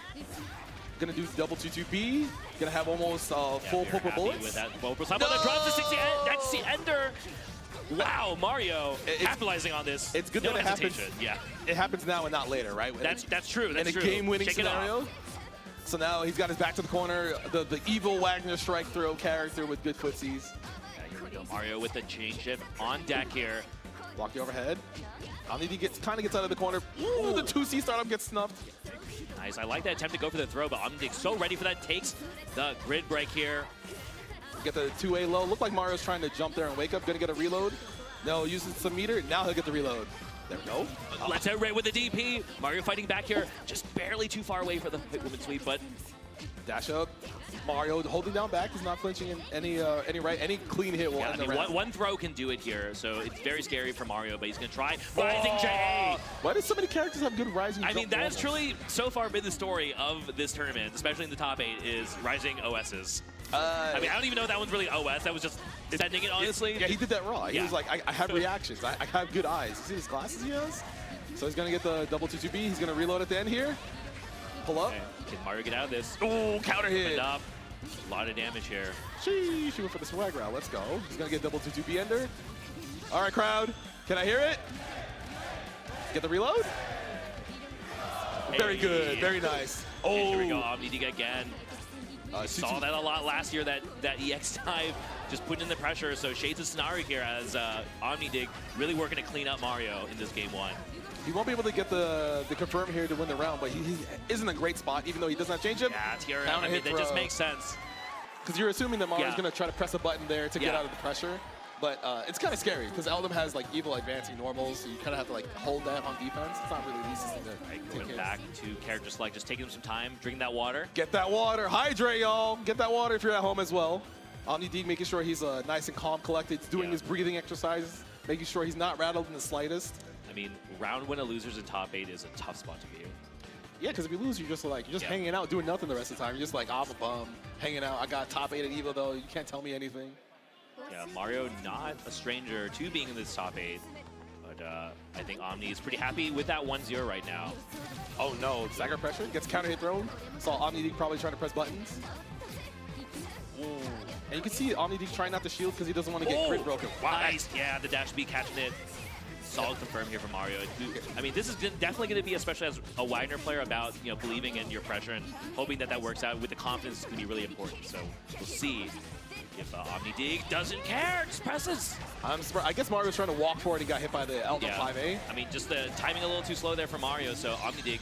Oh, this is going to do 20% extra damage. He's going to get the reload as well. Thank you. Plus frames. There's a VO. Get rid of that You Celestial. do not want that Celestial on deck here. But now Mario will also do 20% more damage if he gets a clean. Oh, no, the second hit 6B just barely whiffing. We will still be able to cash in the IW. That is huge, actually. He'll get both buffs. Yeah. Gonna pull up. So now Omniding has to be careful. Wow, he took that grab. That was so scary. He's gonna make space. That chain shift here. Oh my god, The strike throw throw. loops. Gunshot chain shift, keeping his turn. Nah. Immediate throw tech. Lets it go with the ADP. Nice 5A. So ready for that EX dive on whip. That is kind of hard to be ready for because if you don't notice that the EX dive has some space on it, you might lose your turn right away and she'll just get a counter hit there. So good stuff from Mario to get the counter. That's definitely showing the matchup experience. Oh, I saw that 3C, bro. I know you're mastering that OS. Yeah, so with the grid break, that's huge. Wins the cycle for free here. Stacking up the damage. This is where Mario trying to tie it up. Gets a huge counter hit for the sweep. Counter hit 2C from Wagner does probably some of the most damage you'll ever see a character do, especially without meter. Look at that. You get both buffs. We're in trouble here. Are you? It's probably real close because there's also the burn. No way. But we get the double buff here, which means you are in trouble. Anything can do it, and yeah, the throw. I mean, what are you gonna do? To try and stand tech? I don't, bro. He had no HP at that point because he had the burn debuff on him, and it was ticking during the IW animation. So it's like one of those. Hey, I have nothing left. There's no chip damage in the game, but you're pretty much in a really bad situation. Look at these two. They're having fun. It's 1-1 now. They're having fun, but I think they're ready to lock in here for game 3. Is that Cookie in the background? I see Cookie. He's standing up. Look at that quirked up white boy. Look at him go. There he is. All right, here we go. Game 3. It's tied up here. And like that last game was all Mario, and it might be again going into game 3. Huge round start. The counter hit 6B. Yeah, just presses. Just doing it. Yeah, it's huge. It's a good butt. Covers a lot of ground. Now what you gonna do? Stuck in the corner here against Wagner. Has a sword buff, so her sword normals do actual chip now. There's a raw CS, doesn't see anything, gets counter hit by 2A. Just the wait, the delay on that 2A. He's gonna get the knockdown, takes the sword buff again. Omniding's not flinching. Trying to open him up, maybe press a button on a frame trap. Whoa! So smart. The dash of nothing, and that should be the end of the round. We get the confirm after the sword buff. Very nice. Held on to that sword buff that whole round. He was waiting for that kind of checkmate situation where if you don't tech the throw because she has sword buff, she gets a combo. Oh, okay. Counter hit 2C starter. Yep. Should get the full, maybe a full corner confirm. We'll see if it pushes all the way over there. I think we like this for Eldam here. Omnidig. He's gonna spend. He's gonna 660 and get the reload. More staggers. He's trying to win the cycle, but Mario with a proper shield now has CS. Yeah, that's good here for Mario. He's trying to find a hint here. He's dead on life, but we like the resources. There it is. He saw the jump C whip and he hesitated a little bit too much before he decided to press the next button. Completely unfazed here. I like this a lot for Mario now in the knockdown situation. Ooh. Uh-oh. Oh, what? The VO hits for the fadeaway. That was really scary. Yep. Spins meter to keep his turn. More stagger pressure. Hey, gets a throw. Mario down backing. He's scared about, that green shield could have got thrown. Huge counter hit here for Omnidig, though. Wait a minute.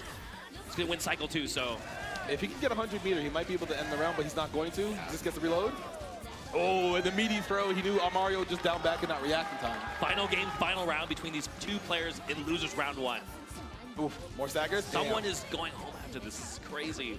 Well, technically, they're going to hang out in Vegas. Yeah, they hang out, but they're out of the bracket. They're going to play more catches, don't worry. Yeah.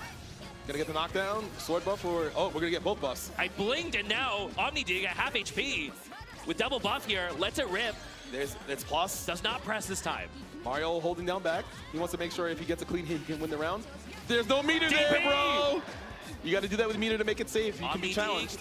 Kind of a scary green shield, but is able to win cycle. But there's the throw tech here from Mario, trying to end this in the corner. Can he find something? Dash B, no dice. Doesn't tech the grab. He has last chance here. He had the sword buff. We tech the grab. Counter hit 2B. He's gonna try to go for the side switch most likely. I mean, the gamble there makes sense, right? If they're actually connected, that was gonna be the game. But now we're giving Omnidig a chance now. We're gonna get We got our bullets. We got cycle, we got meter. Plus frames. Just like that, our life lead slowly dwindling. Is this how it's gonna be? Oh, that green shield whip didn't get pushed. Mario finds a hit! And he just pressed 2B and he confirmed with the steer ender. And Mario clutches it out and moves on in the loser side of the bracket. Well, yeah, that's gonna be a big W. There are a lot of locals here cheering for Mario, so. Yeah, we're on the West Coast. What can you do? Well, it can't be helped. When you can just drive over here. Yeah, when you can drive over here and I gotta fly 6 hours, huh? It's nice privilege, right, that's when we're starting? Man. Imagine being like, oh man, we just gotta drive like 4 hours, where most people gotta sit on a plane for like 6 hours. They gotta do layovers. They gotta deal with time zones. And this guy's over here, oh, I drove 4 hours. It's fine. Yeah, I usually have to drive 9 hours. All right, bro. Whatever. Okay. All right. That's why we don't play fighting games anymore, because we're traveling to do stuff like this, right? There you go. But good stuff from our players. Mara, who'll move on. It's good to see him play so well, because he kind of had like some disbelief in his play, I believe, earlier in the year. He wasn't really sure about how he was going to do.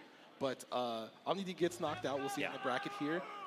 So that does mean next up we're going to be seeing Steneko versus Sonaru, and the winner of that match is going to have to be defined.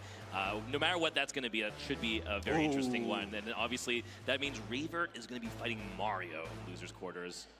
So I don't remember the last time I saw a Revert and Mario play. Was it Frosty's, or am I just thinking of another interaction they had? I don't remember. I'm going to be honest. Yeah, I also don't remember. It's one of those things where like they might not have played. It's kind of tough to like parse that together, because you know there's a lot of players who they barely see each other and they'll play a lot of casuals, or they'll see each other all the time in bracket and then they don't play in casuals. Yeah, let's take a look at the victory path here. So victory path here is sponsored by White Claw Zero Proof. We've got Steneko here looking very strong. That 2-1 versus 2 GB combo. He did have to fight Klim KFL, Mobu. He did lose 0-2 to OmniD, but Mika's a character that's not as widely known. You know, obviously she's got the XD going on, but a lot of her issues come from the fact that she doesn't have a lot of stagger pressure that a lot of people are willing to respect. They're just kind of like, oh, I can kind of like wait for a while, she'll push herself out, and then she flies around the screen. And she's kind of I mean, we're probably going to talk about it in the match, but I don't think it's a surprise that the last time we also had a Mika in top 8, it was also Japanese players. But speaking of Japanese players here, we have Sonaru, previous EVO champion, as well as ARC World Tour final champion from 2024. So a player that I think a lot of us projected to get very far in this bracket, but knocked into losers by Revert. Definitely one of the biggest upsets so far of this tournament. Well, Lina is a bad matchup for Elma. Uh-huh. What? Yeah? It is. Go on. It is. It's not easy for her. She's got to deal with the gremlin running around the screen, pressing 2B, 2C, TK Kuga, all that stuff. You know, it's not easy. I think we're definitely going to be talking about that, because obviously we are seeing we're going to be seeing the Mika versus Elna matchup here. So we'll see these players. So Mika, she has a tornado.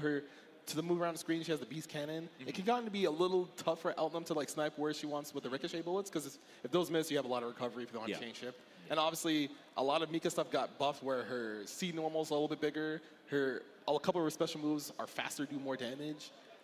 She just, got a lot of good buffs, but a lot of people are not sure where to place her in terms of character strength. Yeah, I mean, especially the English-speaking community, I think the character is definitely on the rare side. So I'm going to be interested in seeing whether like how much knowledge Sonaru has. I would like to think that they play each other at like the different events throughout Japan, if they get the chance, because sometimes you don't get the chance to play your fellow countrymen at tournaments. You have to like fight. You have to fight in different paths. You never see each other, or you don't have time to play casuals because time allotted and all that. Yeah. It's not the same. But I have seen Steneko. He does do a lot of kind of safe pressure in the beginning to see how you feel out. Two-way stagger 5B, and then he's like, all right, I'm gonna start doing beast cannon. If you get hit, it's your own fault. That type of deal. Yeah, I watched the match versus 2Gig, and that was a crazy match. Crazy match. Looked like 2Gig had in the bag, and then all of a sudden, EX Mika missile ruining players' lives. Generational fumble? Question mark? Maybe? Who knows? But we're going to see right now, Sonaru going to try to defend his EVO championship, getting into the grand finals, but he has to first make sure he gets past Steneko, he gets a counter hit 2B, going to push all the way to the corner. Yeah, I think every player is happy to be here in this top 8, but there's certainly probably some pressure on Sonaru to try and perform here. We'll see what happens here. Yeah, gets the nice dive. He usually save that for the end of a round, but he drops his confirm. Steneko is still stuck in the corner. Guess we're established. Oh, okay. You actually have to dash up and block that. Yeah. Oh, he's fumbling, folks. It's happening. Is the champion going to crack? Is he going to get knocked out before he can even make it to grand finals? Well, I suppose it's a nice thing that he's just been throwing out haymakers from the start of this round. Huge! Great break dash C here, though. Okay. 1 and out. All right, maybe that needs to get nerfed. Maybe. Not possible. Yeah, but you know what? I saw a Revert stand shield punish dash C to win. I mean, that's what you're supposed to do. Yeah, but hey, get off me. Oh, yeah. He whipped the shield and he thought it was his turn. He tried to match and got met with Mika 2A. A lot of layers to that Mika missile here. Steneko now going to try and run his game in the corner. Great show and the press button from Sonaru. It worked because he's a better player. That's why. Because Steneko did it and he was just like, oh, I will be fine for me. Is he going to spend the meter? Yes, he is. Gonna do the 2-4C. He's gonna get the reload ender here. It's a good thing we have element top A, right? I mean, we gotta have at least one element top A. That's gotta be the rule now, right? Oh, imagine if she just gets buffed again because of that. That'd be pretty funny, huh? Oh, hey, that would be crazy. You don't have to cycle anymore. Oh, gets a shield, doesn't try to retaliate fast enough. Plus frames. I was gonna say very conservative from Steneko, but lets it rip with the EX missile. I guess that was all part of the plan here. Feigning weakness, only to let it rip here. So now it could just be one juicy hit from Steneko to close out, but never mind. He tried to low shield, he got hit by the overhead. Oh my god, we're dropping everything right now. Sonaro, though, a player who seems to be able to, ad-lib and pick up from those drops very well. Anti-air? Oh, anti-air shield, even better. He gets a full confirm. As long as he does not drop and gets the right routing, he should be able to end the round. Some of those drops I think I'm willing to brush aside as like they're safe drops maybe, or it's not a big deal. But that one was big. Oh my god. So hopefully Sonaro got that out of his system. He dropped it there as opposed to the game-winning moment. Counter hit 2C starter. Gonna do a lot of damage. He has 200 meters, so he might dump all his bullets and get a reload incoming. Another 2-2B. DP 2-1-4 CEX. All right, chat, you know what to do. I hope they can hear that at home. That's great. Oh, I definitely. Our production team is amazing, so I know they can hear. Sonaro, though, chain shift. Very nice. That's the classic Alton special. He's gonna side switch. He won't spend meter again afterwards. I think he wants to cycle, yep. But he unfortunately drops the confirm. Oh, he tried to get a meaty delay throw, but Sudaneko decided to delay mash. Oh, it's gonna be quite the ordeal to try and take this round, but we'll see what Snap can do. Burns IW. So he gets a bunch of grid back for that, but he still has to contest with the CS from Sonaro. Proper shield. Doesn't see any red. Still stuck in the corner. Just jumps out. Oh my! Dude, jump out, land 2B. That is truly the power of the EVO champion. Holding up is a very good button in this game. It's very strong. Yeah. Being able to just carelessly fly around in the air, that's great. Going into game 2. Probably got hit by a counter hit 2-2A there. Gonna push all the way to the corner. Oh, he misses the micro dash 2-2B. What is going on, Sonaro? He's probably nervous, bro. Like sometimes when you're in a high stakes, everything's quiet around you. You have to perform. Sometimes you have more drops than normal. Well, he's doing a good job of recovering from these drops. I mean, he did still take game 1 despite pretty rough round drop. He's getting into the system. Oh, there's a VO to get out of the grid break concentrate. Guarantee the cycle here. Let's it grab EX. Oh, he was walking forward, trying to block the other way, and he gets mixed. Oh no, the chase down not working out for Steneko though. Sonaro should be able to get the confirm here. I mean, we do whatever we want, so spend 100. Nice and easy. And now Sonaro is one round away from advancing onto the bracket, but Sudaneko's still. Oh my! Rounds are gunshot confirmed. He's gonna do sync, push to the corner, get a double 2-2B. Sonaro's very happy about that. It's kind of free damage there. Meaty throw. Sudaneko not holding up. Oh! And there's a dreaded OS crush. Gonna get smoked here. That's a lot of damage coming through. Yeah, this could just be lights out here for Steneko Sonaro with meter and Vorpal. Not where you want to be as Steneko, but press out again. He managed to get that 2A in a dire situation. A lot of people would just kind of folded under the pressure, but Sudaneko's like, nah, I'm going out on my own terms. There's definitely a universe where Sonaro just lands 2 throws and kills him. Oh, speaking of throws. Yep. Gets the grid break on that throw there with the 2-1-4C. Yeah, sometimes it's hard to forget, but Mika is kind of a grappler here. Oh no! It's okay. It's okay. As long as he does not drop, he should win this round. The question is just how many resources we need to spend here. As long as he IWs, yes, very easy, and he gets the round back. That was looking kind of. It looked like he was not going to be the main character for a second. Looked like he dropped everything, but he's like, no, I got this. I'll make the comeback. Ooh, that meaty shield was kind of scary. +10. Not flinching. Oh no, not again. Is he going to reload? You got to reload for the chat. How nice of him. I appreciate that. Wins the cycle. Slightly delayed throw tech. Very nice. Presses. Walks the overhead. There's the mash. There you go. Steneko is actually so good at mashing out of his corner. It is kind of tough versus Elton, though, because if she spaces herself properly, you'll whiff your normal, or she'll try to use a resource like that. Oh no! That is a low. You have to down back that. You have to be careful. Sudaneko trying to mount more offense. Okay, this time actually shields the Mika missile. Ooh. Catches the backdash with EX missile, though, yet again. What a move. Sudaneko is banking on the fact that Sonaro will try to make space with backdash. He's always getting met. Oh, he almost got the confirm. Straight hit, though. Not going to get anything off of it. Sonaro. Walks overhead. Oh, where's she going? No way! Where is she going, folks? Sonaro doesn't know. I mean, if the Evo champion cannot block the EX Mika missile cross up, then who's to blame anyone else for getting hit by this, nobody right? else is going to block that, you know? I thought he had the stand shield on the right side that obviously... He actually pressed force function because he tried to use the force function to hit her out of the air because she was right above him, but he was like, it's a little bit too slow. Got counter hit, got the confirm, and Tsuneko was just like, I'm in there, bro. Yeah. I'm kind of nasty. All right.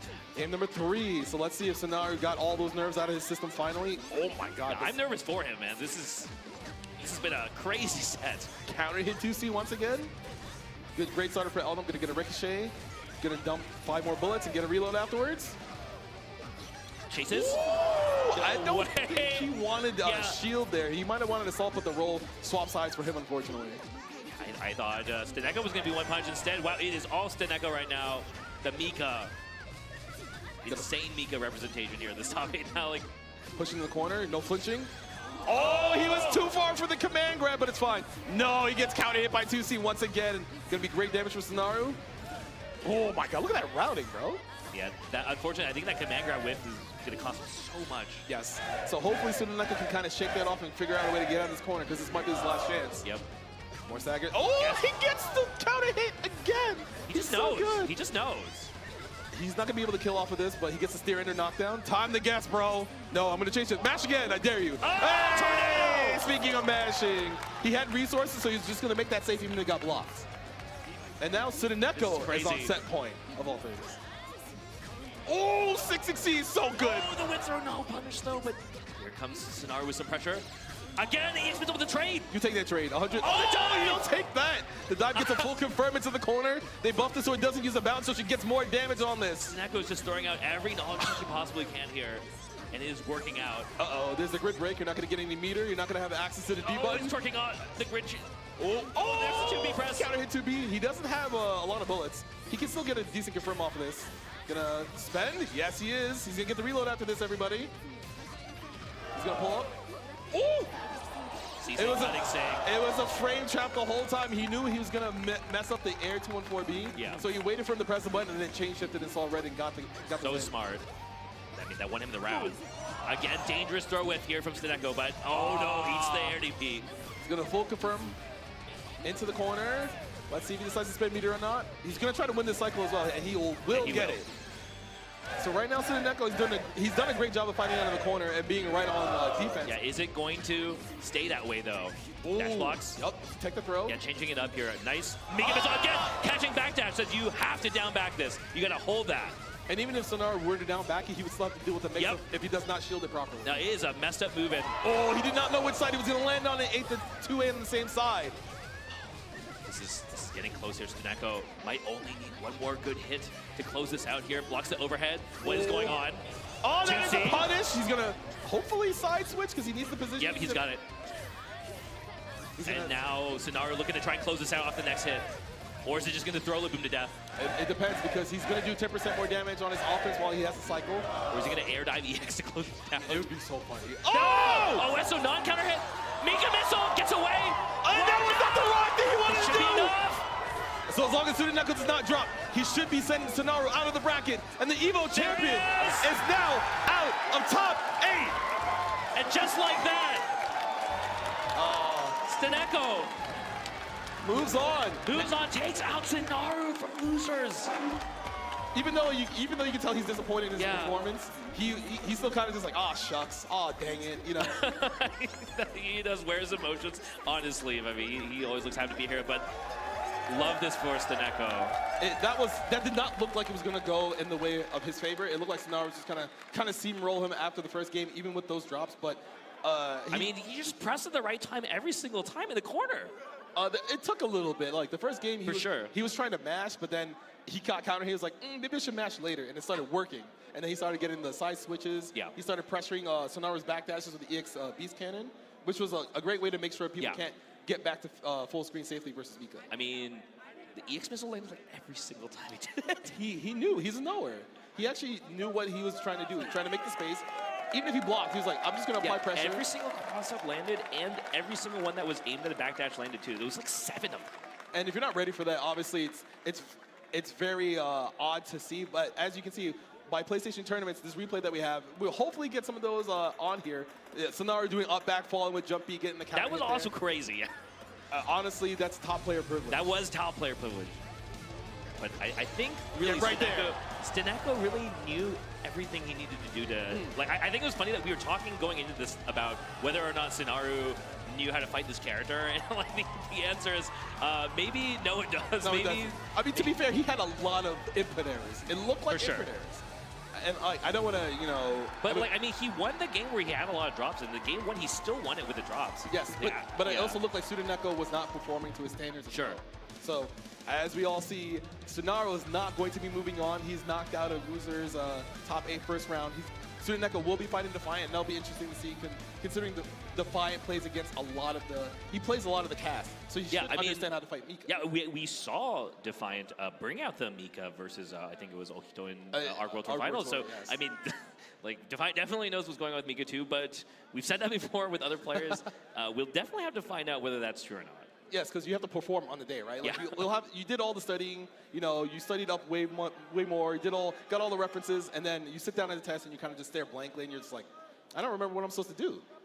I mean, I think having to defend against that kind of stuff in top 8, especially in Losers, which is where the path is going, right? It's like every single person here is probably just shaking their boots, being like, let's not get hit by this cross-up. Let's not get hit by this. It's scary, though, because if you haven't practiced against it, you're just like, I'm free to it. Yeah. I just have to make sure she does not have meter to open me up, and that's not an easy thing to do. Yeah, it might end up having to be a battle against resources, really trying to check her resources and figure it out, like how to play when she has 100 meter or not. I don't know. Yeah. Well, hopefully, Tsuneko will still be warmed up. Because, you know, as a Mika player, you have to make sure everyone who's watching your matches is not understanding, like, oh, I need to make sure I know how to block that. I need to make sure I know how to block that and punish this, right? But then also, you know, you have to have hand warmers because the AC is you know, kind of blasting in here. You have to make sure your hands perform. And then you also have to make sure that you guys are ready for the... you have to make sure what's going to be coming up for the break that we have for you. Yeah, we got that Chipotle burrito meter. That's the... You gotta spam the Evo Chipotle emote, the custom channel emote. So the more you spam it, the more you fill up that meter. Then once it's filled to 100, you unlock the bonus Chipotle text to win giveaway after the break. So that means we're gonna get free stuff. I mean, who doesn't want free stuff, right? I love free stuff, and you'll love this ad break we have for you coming up right now.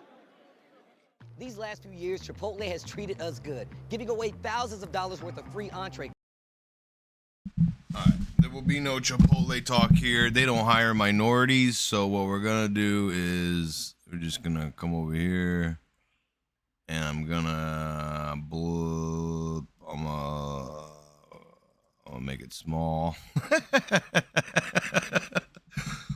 Fuck Chipotle.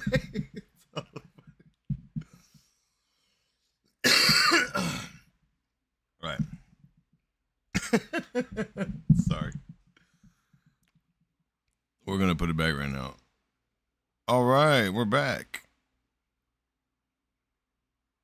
I ain't spamming no burrito.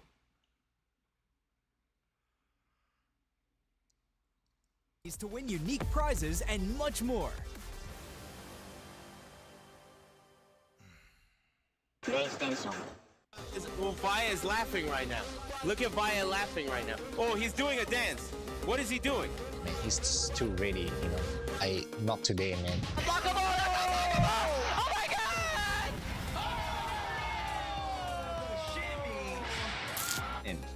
参加して、でその時また賞金額が上がって、いや気持ちは調子良かったですね。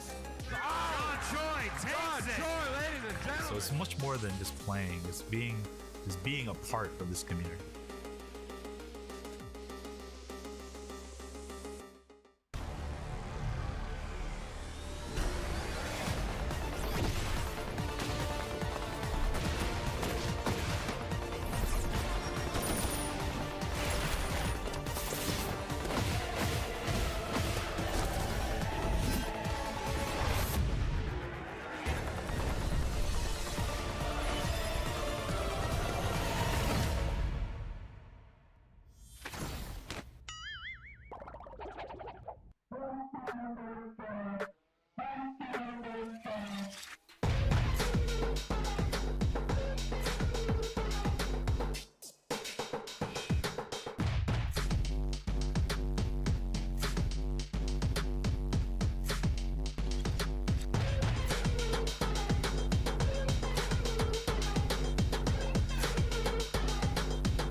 And welcome back to EVO 2025 Day 2. We are here with the Uni 2 Top 8. I'm Brett. I'm Fox. Good to be here with you guys.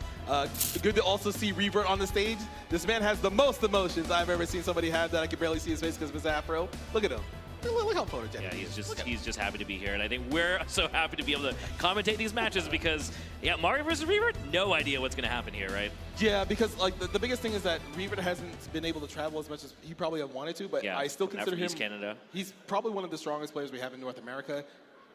He has a lot of good defense. He understands where he's allowed to master Linne. Sometimes he's a little unorthodox with some of his offense. Sometimes you get tripped up, but that is an asset to his gameplay. He's making sure that he's constantly not being able to be read, but sometimes, you know, some days they get the better of him, but maybe not today. We'll see what happens. I think if I was to characterize Mario's playstyle, it's like he wants to fight on his terms and make you like get crushed by the way he's cycling his options. And so a player like Revert who's able to kind of like throw a wrench into the plan might cause a lot of problems, or might just train wreck here. We'll find out here as Mario lands the first good clean hit. Some more stagger pressure coming up for, oh my God, that was the first shield he saw. He was like, nah, give me that. Hold his grid break. Yeah, this is not where we want to be here. Mario looking to try and close out this round. I mean, he's got all the resources. Doesn't confirm out the 2A, but still has Revert in the corner. There's a juicy dash B. Gonna get the full confirm here. He's gonna have 200 meter. He might not be able to get the kill here, but he's still gonna be in a great spot with maybe both buffs still. Oh, he's gonna place the dot on him. Oh my goodness. Yeah. Damage over time. GG. He took the sword buff, got the combo off the sword buff, and the dot was still doing its work. So that was kind of like a check. That was an absolute Wagner round, and that's really what it looks like when this character looks good, is just the snowball. What? Did he want to do backdash EX Kuga or backdash EX DB? I don't know, but worked out. I'll ask him later. But right now, he does not have the cycle. He's going to eat 10% more damage throughout the cycle right now, but he's going to try to shield and tech throws to make sure he doesn't have any more grid. Yeah, Mario again trying to press off of the throw tech, not going to work out here. Revert, yeah, actually has been being pretty patient on defense so far this set. Oh, yeah. That actually might just be a raw 3C. He just saw the assault and it was just like, oh, I can react, bro. Yeah, I mean, that was a 3C no cancel, right? So. Oh my God, the 5-8 contest.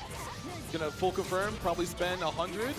Gonna get 25 back because he's still in transfer state. Oh, let's a rip here. I like that from Mario. Side swaps too. Oh, this guy's getting his cheeks clapped. Out here. He actually didn't get far enough to punish that shield. Yeah, one good hit can actually close down. But the OS. Wait, he's not dead. Oh, wait, he's not dead. That's a rip. He's gonna side switch too. He's gonna take probably shield buff if I were to guess. That makes sense here.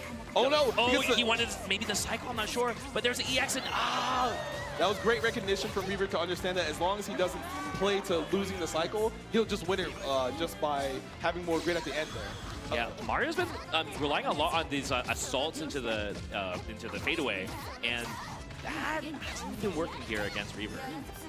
Oh. Yeah, that TK Kuga is meant to blow up low. It crushes lows and also crushes. Dashing block out in the corner. No fine, but we will get the 6B.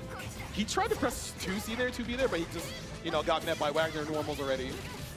Gonna stay in the corner, spend 100. Ooh, he did it a little bit too late, so he didn't get the damage afterwards, but he's still in the same spot. No! Letting it with the veil off. Here comes Revert. The trade, though. Revert does still have veil off meter, so he can kind of just burn. Mario's just chilling. Oh, very nice! Was looking for that air. EX Kuga snipes out. That EX tackle is a projectile invul, so that's a great way to blow through that and keep your turn with the confirm. Yeah. Oh no! So smart by Mario. He now is one hit away. There it is, a 2A. Can't even talk fast enough to catch up.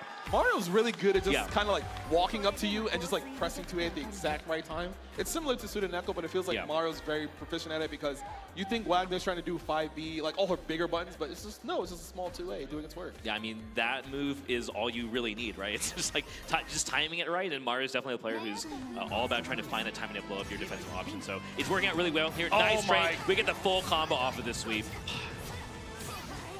Maybe that needs to get nerfed. Maybe he just nerfs the that move is fine, bro. Nah, maybe he gets nerfed a little bit. Look, I'm trying to provide a narrative here, okay? Leave me alone. Well, the narrative might just be lights out for Revert here because Mario working on, letting it rip with the DP, not going to work out here. Just a clean 5B starter. You will take the round here as long as we don't drop this. Should be nice and easy. With the swag out ender as well. Uses the sword buff after the attack throw there. Mario looking sitting very pretty. He's playing in top form right now, I think. Like I said before, I think when everything's working out for him, he looks unstoppable, right? He's just like, I'm going to run my game, and you are just in for it. You can see Revert trying to... Nice, yeah, you cannot do that. It- Mario saying, what are you doing? It looks like Revert's not sure how he should start pressure because Mario's defense is kind of on point. Oh, we didn't get a confirm on the jab, but to chase down for the back, that's not going to work out. Dash C comes through, swap side. Mario still has cycle, but he gets smashed on. Press here from Revert. Gonna try to push to the corner, maybe spin 100 meter. Yeah, definitely fighting back here. Has a lot of resources. The defense here from Mario is going to make the difference. There's no matchup for Mario. He's holding down back. He's waiting for his time. He's waiting for Nice good shields here. He's going to win the cycle. Ooh, yep. He takes his turn back with the 2. Very deft defense here from Mario, right? He's able to completely neutralize it. The EX2 got... Oh my god, the CS with the dash C whiff.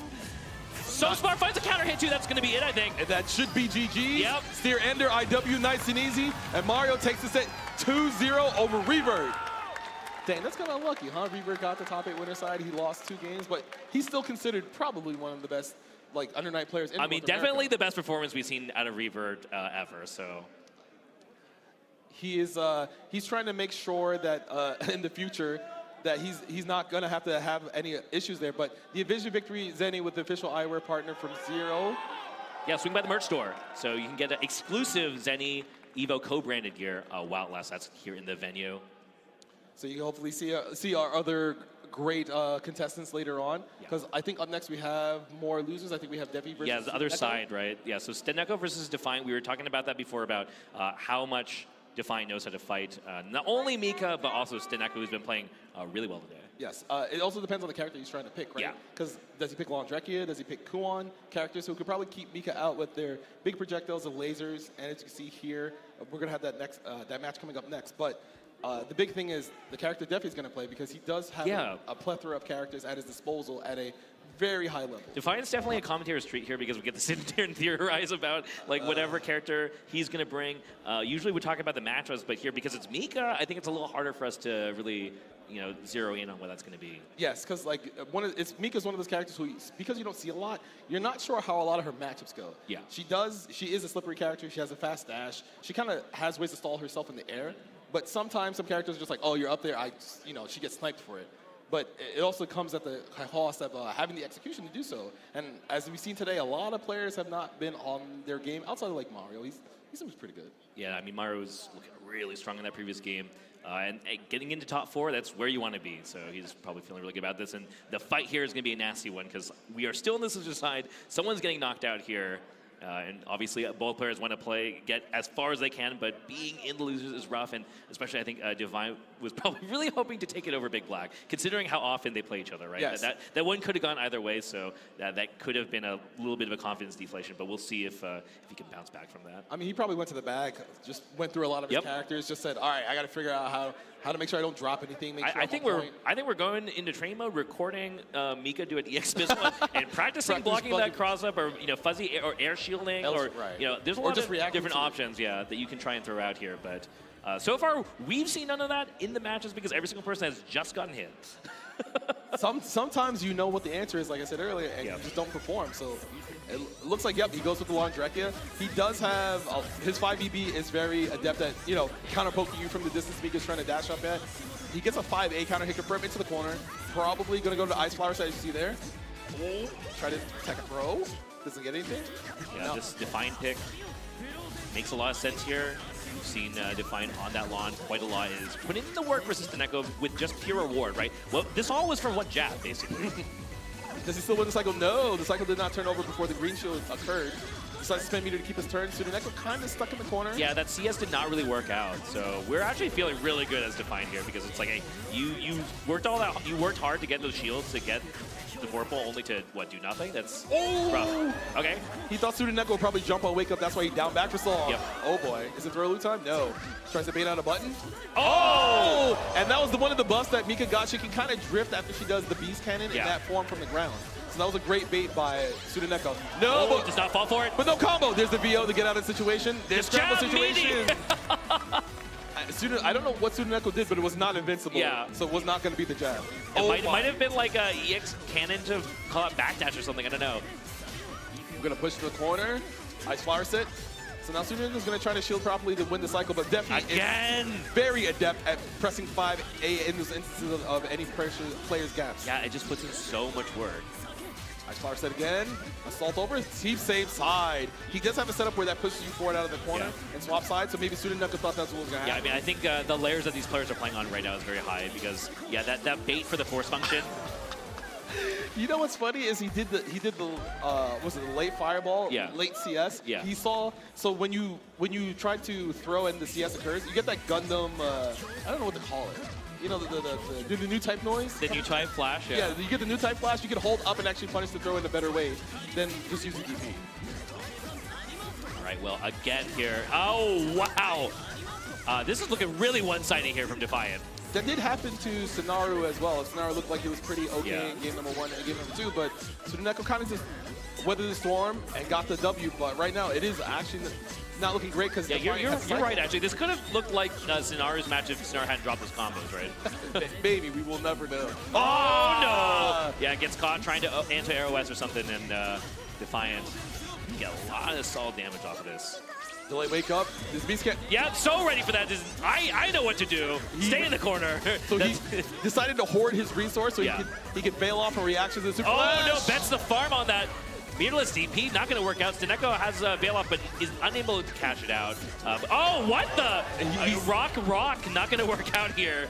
That's 2. So he's he's trying to deter his offense. Okay, we go rock, paper. I understand. Oh, and no. The up forward charge MC, they did buff how big that is now, so that will hit way lower to the ground. All right, I expect that if we see the player cam, I expect to see Defiant be like, yeah, you got me. Yeah, you got me. The player head nod. Yeah. the affirmation of like, yeah, you got. You know. That's an information round maybe for Defiant, but okay, yeah. He just leaves, bro. I don't have to be here anymore. Yeah, so nice thing if you time that right, then you'll just auto block the cross up, right? Because you're already going to the other side. Yeah. Ooh, the Mika dive hit's gonna be full confirm. Doesn't use any bounces. That's a buff they got. Knocked down. You have to worry about command grab, change shift. No. This is CS. Up forward. Yeah, I'm out of the corner. I got my turn. Get the confirm off the rising hit. Okay. Wow, we are playing Pogo here. Not gonna work out. Gonna push to the corner. Let's see if Tsuneko decides to spend any meter. Doesn't really have to worry about depth 200. We don't need to spend, I guess, and another FF. Now your mid screen versus long Rekka is gonna gets caught by the Rekka. Scary. You're gonna get an Ice Flower knockdown most likely. Tsuneko does have the life lead, so he might take a gamble, but he's gonna try to block. Be bail off or something. What's gonna be here? Tsuneko doesn't.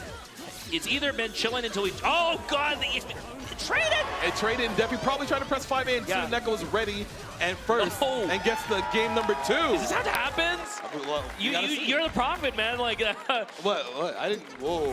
You predicted that we were gonna see Tsuneko maybe bounce back from this, so we are here in this game 3, just like you said. Oh! He tried to re-dash and throw Defi. He thought Defi would try to re-shield there, but Defi was like, nah, I'm pressing buttons, bro. Yeah, it was just that simple. Move backwards and then press 5B when it will hit them. Yeah, just leave. Just leave. Okay. Just get out. Oh, we're not holding button tech, but it's fine. It's not fine. Help. That did more damage because of the Ice Flower. Chain shift. Goes high again. Takes a great shield. That is a tough spot. Tsuneko, can he get out of the corner? He doesn't have resources, notably. Oh, he tried to up forward. Got clipped by the 2C. That should be the W for Defi as long as it does not drop. Yep. There we go. I think that's one thing is if you can get Tsuneko in the corner without 100 meter, it feels really good. Oh, he actually landed in time, but I think he tried to move again after he got hit by the low Rekka. So he gets thrown mid-screen. You can spend meter to push the almost to the corner already. Yeah, we're here. Hello. Oh, try to with 5B. With the 2A. Fine with Vorpal. Defi has cycle. Uh-oh. All right, Mika with the down backing tries to dash block out, but oh no, don't think we wanted that. Put us in the corner. I think he wanted to see us earlier, but maybe he didn't get the input.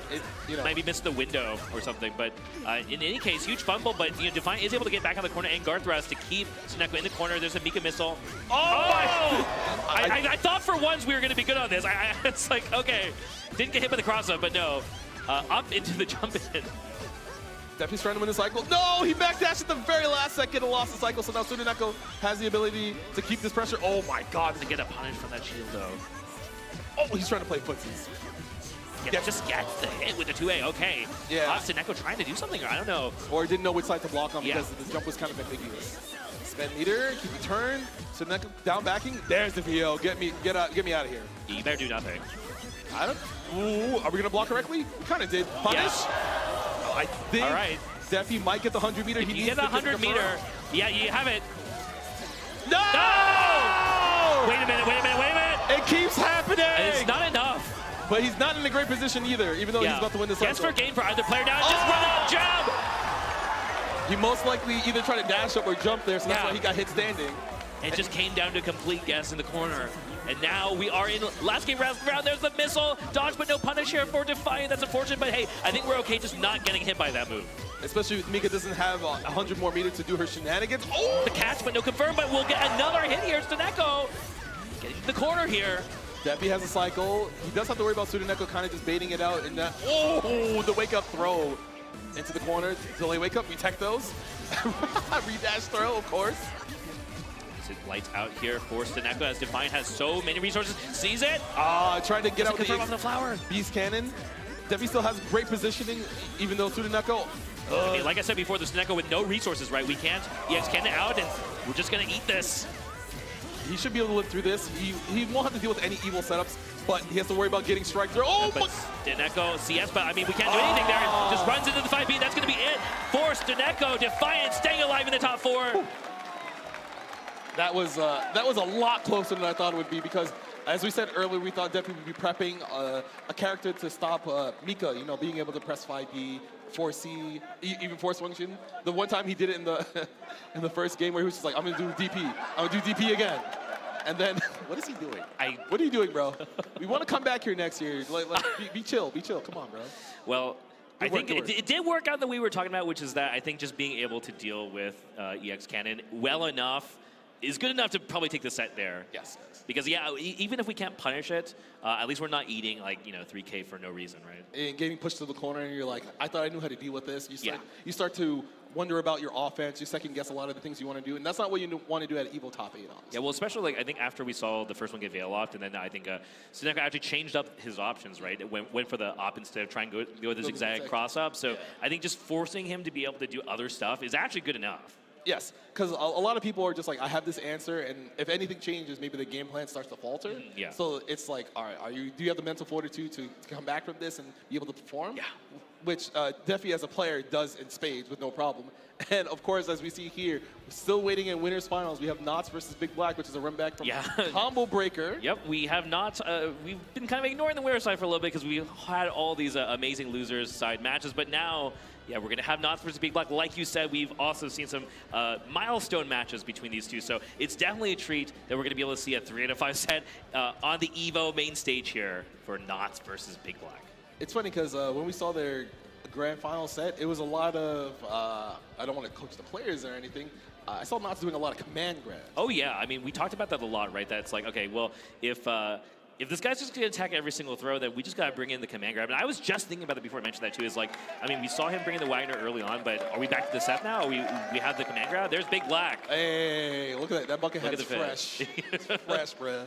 But Wagner does not have a command grab. She does have great armored moves as long as she has the shield buff to get through some of Byakuya's normals. But there's also a chance that Big Black's ready for that and just like, all right, I'm just going to burn through this with some metered options. Which is good because he usually hoards meter a lot. And it's kind of hard to fight through a lot of those situations where you're like, oh, the armor went through, but no, he reacted. He got with a counter hit grab, got with 2-3-6C. Because a player, you don't want to test a player like BB in a scenario like this. Right. You always want to be able to one-up him because if you're ever on the back foot versus him, he will just kind of steamroll you. Yeah, I mean, I personally kind of want to see the Wagner out of curiosity, but, like as a coach or whatever, I would be like, maybe we just run the Seth. Yeah. So I think either way, it's going to be a treat. But, man, Big Black always looking completely unfazed, just happy to be here flourishing, and not new to the main stage as well. So popping out for BB, yeah. Waiting for Nas to get up here real quick, probably getting some water, probably like... hydrating? Hydrate. All right, got to hydrate out there, chat. Can I get a hydrate? Oh, they're not focused. Oh, look. Hey. We got the one reused water bottle that you love to see it. It's great. But once again, thank you all for joining us here today with Uni 2. We're glad to be back here. Yeah, glad absolutely. to put on a great show. The game is great. It's fun. It's on sale. I mean, the players are also just putting in an amazing performance today. But, every year that we seem to be here, we get more and more exciting matches. We get more memories. And we're just like, oh, man, I hope we get to come back again because even though sometimes we're not on the main stage, we still just kind of have the outpouring and support of other communities. Like, hey, you guys are doing pretty well. Here you go. We're going to show more. Whoa. What up, Frog? That's good. What up, Frog? I hope you got water. Someone make sure that Frog has some water, all right? There you go. I like to see the thumbs up. But, the crowd happy to be here, hanging out, enjoying some other nights. Some people might be like, dang, I hear this game's pretty cool, but I'm not sure how to I'm not sure how to get into it. There's a lot of information going on out there. It's making sure that you talk to other community members, people who will redirect you to other resources. Because like as we talked about earlier, put Kirito in Under Night. Kirito for Unity 2. That's the homie. I'm down with that. You would be down, bro. I approve of this message. But in case you didn't know, Suika, he might be in the crowd. I don't know. Yeah, he's definitely here. Yeah, he's here. Hopefully he pops up. He is he runs the Uni 2 Discord, or the Uni Discord server. Make sure all the information is there for you at home in case you're like, I want to get into the game, but I'm not sure where all the information is. So shout out to Suika. Yeah, and the wiki too is just. Oh yeah, also the wiki. Don't forget. Really good wiki. A lot of resources for the game, and yeah, I was gonna save some of this for later on, but you know, I'm just trying to say one more year, man. Give us another year. Well, that's at the powers. That's for the powers that be. That's not us. Because we can tell you we'll always come back here all the time with great matches. But you know, sometimes other games need to get here too. But I would like to be back here next year. I'm not gonna lie to you. So we do have Not sitting down. It is. Knots was probably getting some water because he usually likes to drink in between rounds because finishing his Uma run. we don't talk about Uma here. We do not. Yeah, that's right. I gotta say that for Grand Blue, right? Maybe, I don't know. you do rolls in between sets to make sure you get the bad luck out of the way, so that way when you actually play in finals, you don't have that issue. But once again, shout out to Zenny, the official eyewear partner for Evo. Look at that crowd. That crowd looks great. Look at that drone shot. It's sick, nasty. I love it. Yeah, big shout out to production. I saw that Mika head down there. It was pretty nice. Shout out to the homies. Good work. Both players are trying to get set up now. Big Black just kind of waiting like, come on, man, I'm trying to play, man.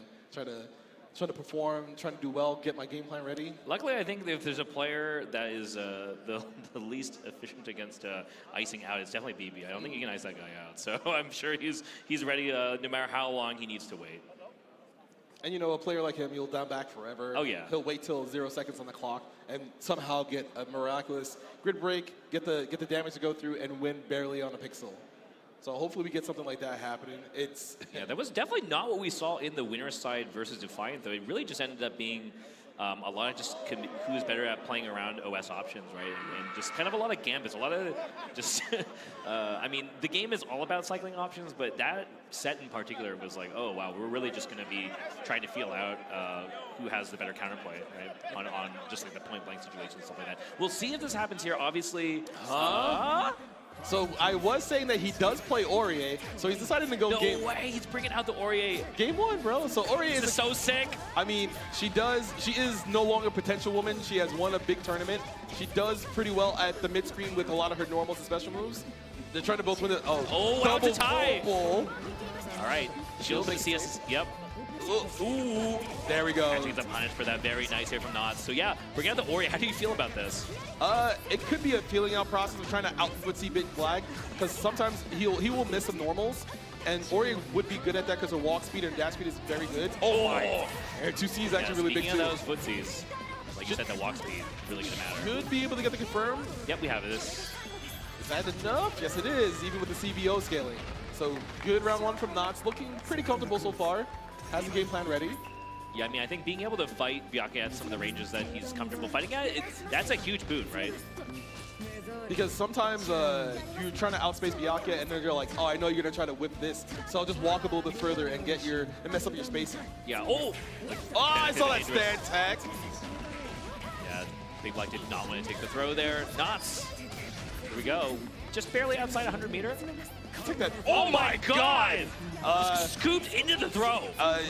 I didn't know you could throw sweeps like that. Yeah, that was a real extended her box there. Nice air hit, 5B confirmed here from Big Black. And why does 5B anti-air like that? It's huge. It just hits everywhere. What's going on? It has a follow-up now, too. Like, he has a normal that does that already. Yeah. All right, so 2 more webs. The 3rd on the ground already.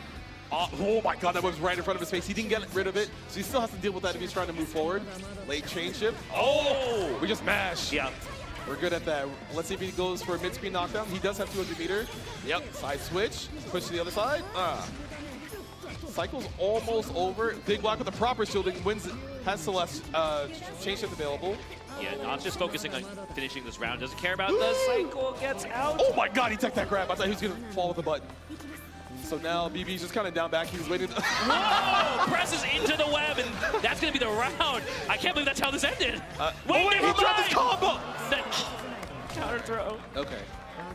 he did mind control him, so he used up all his power right here. 8th rush whipping. BB just trying to push Knots towards the corner. Some slow pressure.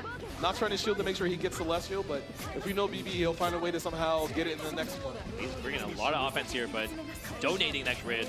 Okay, you know what? I think Big Black's pretty happy with that. It says, okay, you're going to gain a billion meter, but I'm just going to get this free hit. So he will spend 100 meter. He'll be close to winning this next cycle. Yep. He'll drop down 2 webs. Yeah, that's actually a huge mistake for Knots, actually. Oh, it doesn't react to the dash up throw. Tries not to fight it. This won't do a lot of damage, but this kind of just elongates the cycle 4 in Big Black's favor. You gotta set 1 more web, 2 more. So now what's Knots gonna do on defense? Get rid of 2 webs, but you have to be careful about pressing buttons here. Oh, nice. Very nice. EX thrust, swap side, and get a punish. Gonna get a knockdown. He does have the cycle, so he can do the assault jump A chain shift if he wants to. Does not fall any of the frame traps in. Wow, just jabs again, Big Black. As long as he does not drop this confirm, he should get game number. Oh my God, you're cursing at Fox. No way. The AB Ender actually didn't combo. Does that mean we're good at our job? I don't know. I think it might be both, Fox. Oh, no, he tried to press. Oh, he's dead. Yeah, he pressed he out died. of the 2-2, and Wait, he's not dead. What's going on? The What's sparkles happening? here, the red mist. EX Rekka to close out. Big Black somehow still takes that round, but I think both players are just grinning a little bit like, oops, might have. They're nervous. It's natural. Sometimes you're like, yeah, let's get that water. Let's get that water. All right, everybody, hydrate. We want to make sure that doesn't happen once again. I mean, that was definitely the biggest scramble of the day. So hopefully they got that out of their system. They're gonna go back to maybe they just immediately run it back again. It looks like Knots he's confident about his game plan so far. He's trying to out-poke BB, but BB has now found out different rages he can try to get into to mess with his spacing. Okay, just assault out of the corner here and catches Big Black with the sweep. This is pretty juicy. We have cycle 2, so no resource for either player though in terms of meter yet. Ooh, that back is a little scary. I wonder if BB is going to scout that out next time. Yeah, I mean, I think Knots definitely a player who likes using that backdash, but Ornea's backdash, like you said, very long. We could see that get hunted by Big Black in this set if this continues. Push to the corner, probably going to spin 100 meter, get 25 of that back. Going to set up 3 webs. Now, Knots, what are you going to do on defense? Are you going to 2C? Yep. Press is out. Still not out of this, though. Yep, disrupts the top web. There's still one more. Gets rid of it. This time we won't press into it. He pressed into it, but he did it better this time. Yeah. That's the key. Won't get scooped by it. Oh my God. DP, no confirm. There's a DP. And yes, we get the confirm off of it. Very nice here for Knots. Gets a Thanatos knockdown. Gonna pull up. More staggers. BB not flinching. Waiting for the CS. My man is not pressing any button. Yeah, he is down backing here. He has Vorpal runs up interception by Big Black. And you can see him dashing in the spaces that he normally would just press buttons for. Yeah. He's making more headway to make sure Ori cannot walk back to get that whip punish. It's been a bit of a struggle so far in this set for Knots to find clean hits on offense, I would say. I think a lot of his hits have been coming from neutral or on defense, right? Just knowing when to press at the right time, but they haven't really solved the issue of how to open this guy up, I think. Knots has the cycle, made the combo long enough. Strike throw time. Let's see if BB decides to J2C out of this pressure, or he's just gonna wait for his turn. Oh my God. Oh my assault, and yeah, Big Black just knows when to press. Yet again, these players are just insane. How does he just know I don't know. If I match 2A there, I get countered. Yeah, if he matches 2A, it works for him. Oh, no flinching. Great job by Knots. He gets rid of all 3 webs. Text the grab. There's the CS. Doesn't decide to fight afterwards. Just waiting for his turn and waiting for the cycle. All right, what are we gonna do here? Oh, late CS. Because he thought BB would try to whiff punish. Find anything off of it. So we are back to mid-screen. There's a lot of waiting here. It's making sure. Nice. All right, 2A. Did not dash far enough for the throw, so it whiffed and Knots reacted a little late, but he still got the punish. Gonna get the knockdown, push the corner. Solid corner carry here. Oh, wake up jab again from Big Black. He just knows. And this is the most active I've ever seen BB on defense in like recent memory. Yeah, no, I mean he is, and it's working, right? Yeah, he's throwing him a different look. He's just like, yeah, you're not gonna be able to deal with this, bro. There's 2 webs in front. He saw a cycle. Time 19 seconds. Oh my God. Yeah, remember, this is 3 out of 5, so this is not quite it for Big Black, but he will be very happy if he can get to 2-0, and it looks like it's going to be the case. Yeah, Wait. 3 button. Okay, we can do whatever we want here. Are you sure? Are you sure we can't drop? I know that this part will not drop. We're in the cinematic, thank God. But Knots did CBO or he did CS and he dropped. I don't know, man. Yeah, players will find unique and creative ways to make sure that we are still cursing on commentary. But that's how we keep our jobs, yeah. right? Okay, cool. All right. They're looking out for us. That's what it means. They're looking out for us. So is this a switch to It Wagner? is going to be a switch to Wagner. Okay. So he's decided that, hey, I can't strike throw this guy to death anymore. I will use slightly better, more damaging footsies, I guess. Oh, all right, bro. Okay, my bad. I'm sorry. Yeah, I'm not sure. I'm sorry. I'm still stuck in the minds thinking about the logic behind the character swaps. Like, what are we looking for here? Is it more ward off of throw? Or just better strike throw game, like better stagger options? Because yeah, it's true that when on Aurier we were like in Baby's face, all we were kind of doing was a bunch of pretty basic stagger options. Yeah, we weren't really able to bring too much to it, I think. So maybe that's what he's looking for here. It's either that or we just don't think like Rust is working out very well. That could be it. Because like you could just do that. You could do sword card to kind of force your way out, get rid of the webs. Almost got whip punish, but you're lucky he wasn't. I wonder if actually he feels more confident getting out of web pressure maybe with Wagner. And also with tackles. Yeah, the drop here is going to be, oh no! He's kind of sending it, by the way. Yeah, well, I mean, that was really awkward, right? BB looked like he was dropping his combo. CS to save it, and then... he saw pressing 5A at the right time, every single time. He's too good. It's happening, bro. This might be BB's year for real, for real. Oh, actually, I shouldn't say that. I might be cursing. Yeah, you can't curse. We gotta say that, so I don't know when we're allowed to say that. W curse, maybe? Question mark? 5C kills the web, but we're still in the corner here. Big Black spends meter for his turn. Sorry. Oh, he tried to take his... Yep. Not trying to dash up, take his turn with the button. He's getting smoked. Gonna spend another 100 meter. Yeah, is this it? I mean, one more hit here, but... Cycle decides to CS. Dive, doesn't get anything off it. My man. That is it. Wow. He's resolute in his defense. He will not be shaken. He knows you're trying to whip punish him. He will wait for you to send it, be in the right position at the right time, and get the proper punish. I know last year we were also thinking like, Big Black has got a really good shot at this, but somehow things just didn't pan out that way last year. But this year, everything is definitely working out for him, and that's not luck, right? I mean, he just smoked Knots 3-0. I mean, we could be cursing him. Who knows? He could do well, and then all of a sudden, like, Defi might have his number if Defi gets there, or maybe if Mario gets to him instead. I mean, I think there's definitely plenty of players able to take out Big Black, but I think Big Black in winner's side advantage is a huge deal. Being winner's side grand finals is very nice because you have a nice cushion because even if you lose the first set, you still have another set to work with. And there are times you've seen people lose the first set who were in winner's side and they got the W, but thanks to PlayStation tournaments, this replay will show us some of the set that went on earlier. I think the Aurier was very cool to see, and it's also nice to have that Aurier representation.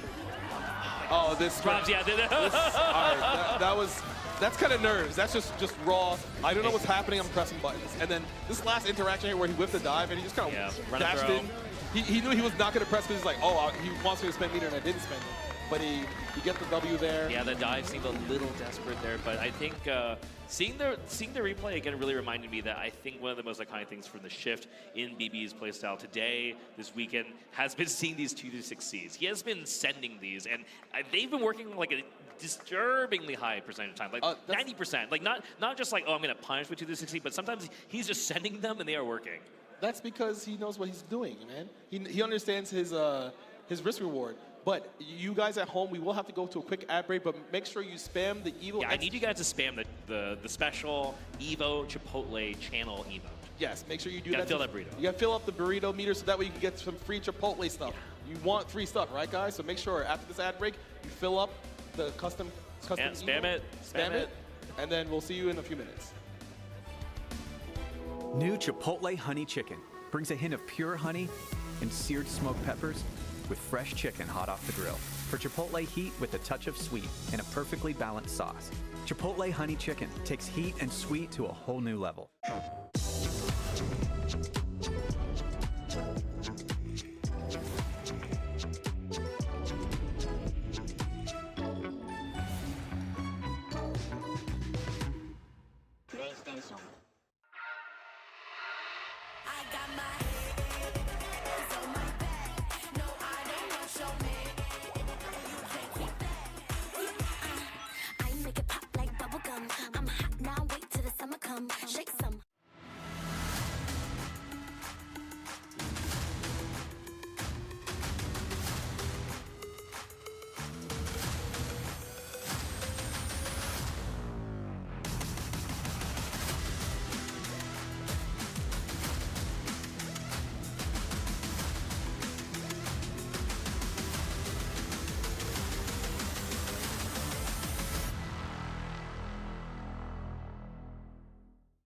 pretty early on that the game was fun to play.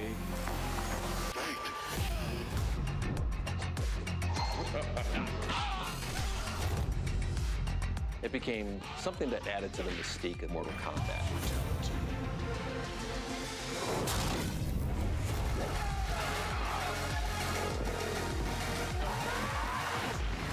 Flawless victory.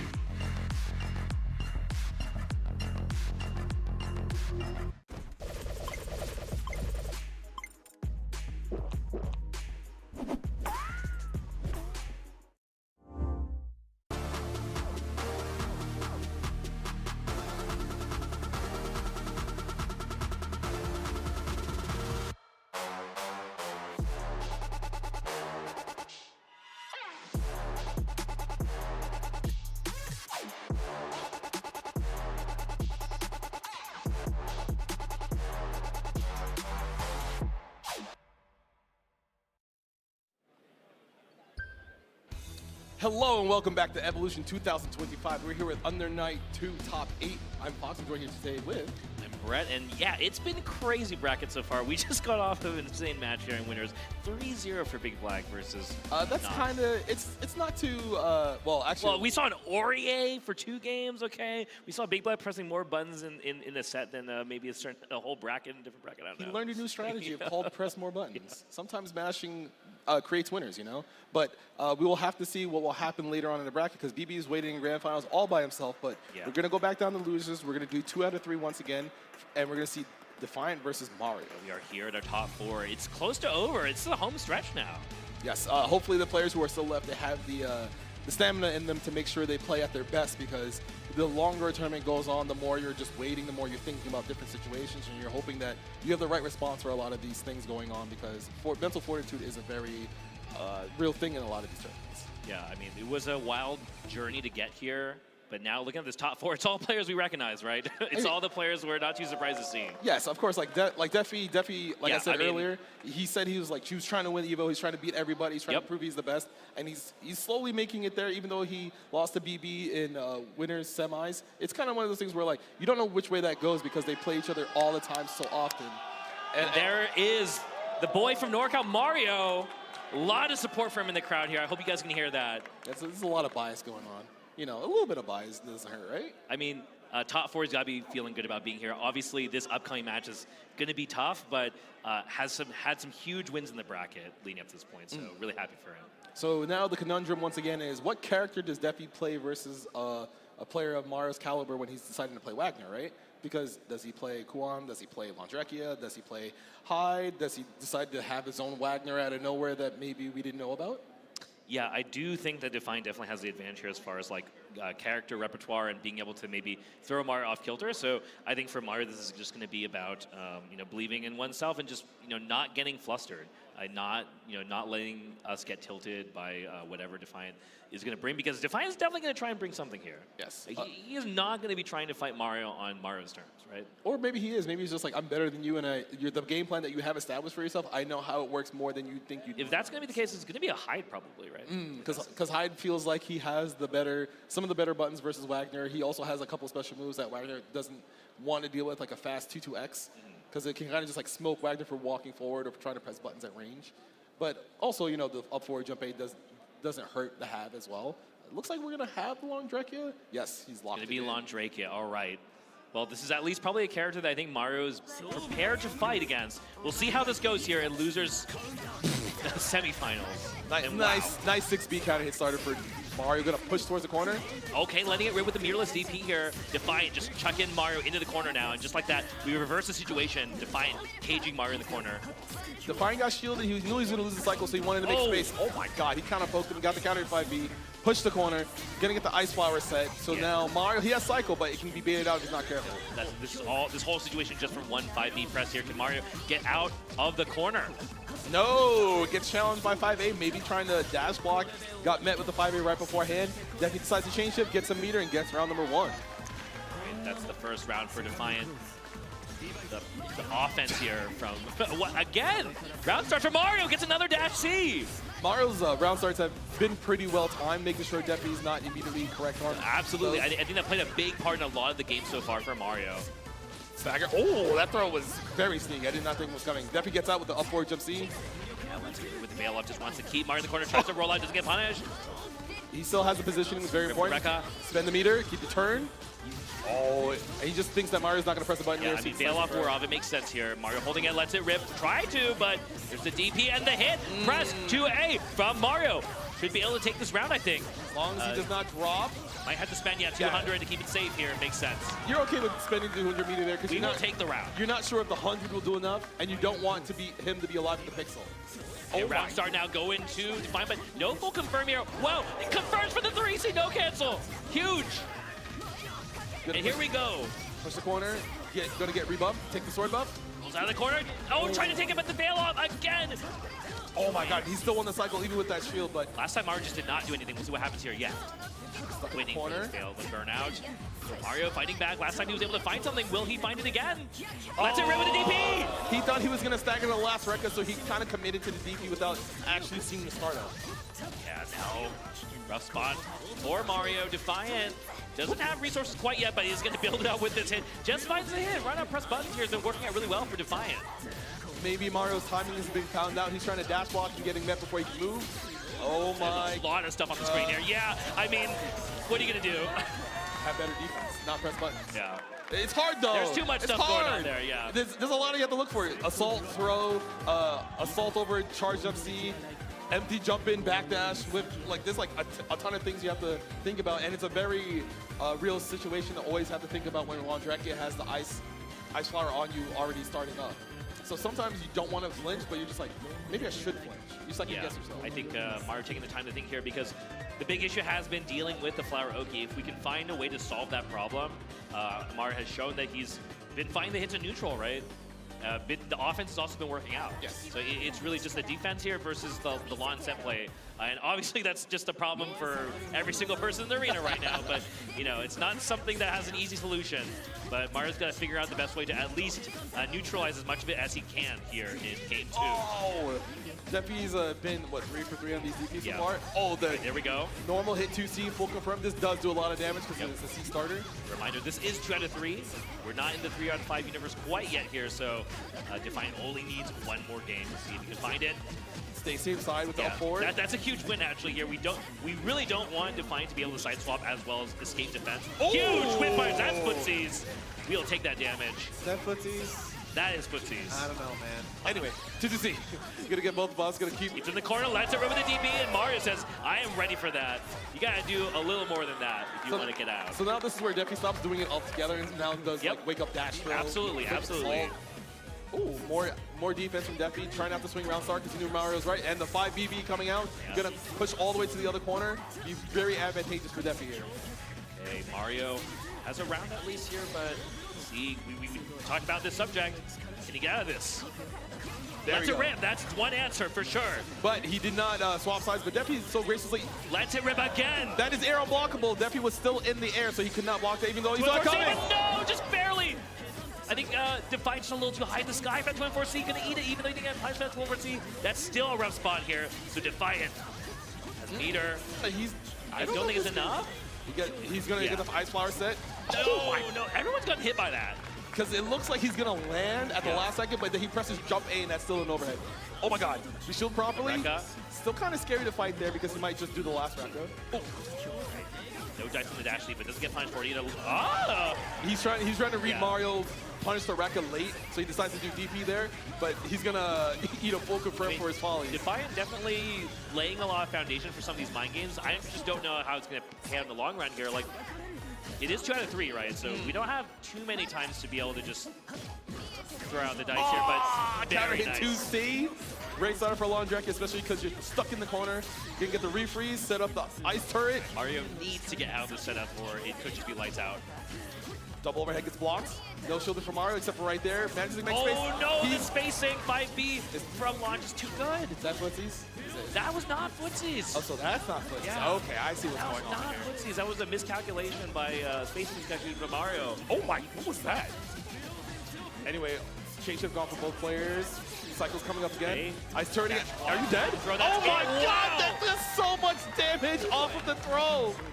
And that situation, yeah, I think Mario thought he was going to live from that throw. Or he thought that Defi was just going to dash up, do nothing, and make him press a button, right? Because if you press the button, the ice turret hits, gets the kill. But Defi, with a very dominating performance, he's slowly creeping back. We're about to see it, bro. We're finna get to see that Defi BB Evo Grand Final set. It might happen. Who knows? It might happen. Defi slowly proving himself. He wants to show that he is the best North American Uni 2 player, but he has to beat BB, his contemporary, who's met him so many times and they've gone back and forth so often.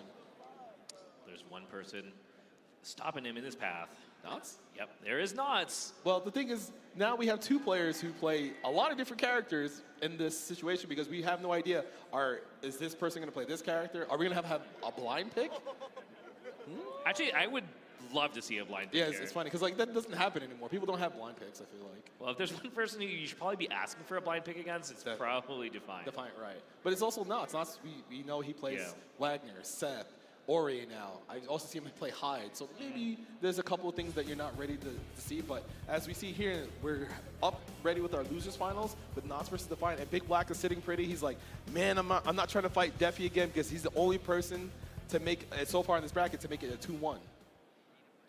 Yeah, and it is going to be blind pick. Let's go! And shout out to Shinobi here, judging this and facilitating the blind pick. What's up, Ben? That is the man who runs Climax at Night. Go to Climax at Night, y'all.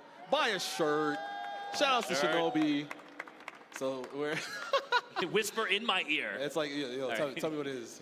This character? Are you sure? No, I don't know. I don't think so. All right, they're good. They are good. So obviously we don't need to confirm it. Both players are just going to lock into the character they've told Shinobi, and we'll see what it is. What do you think it's going to be?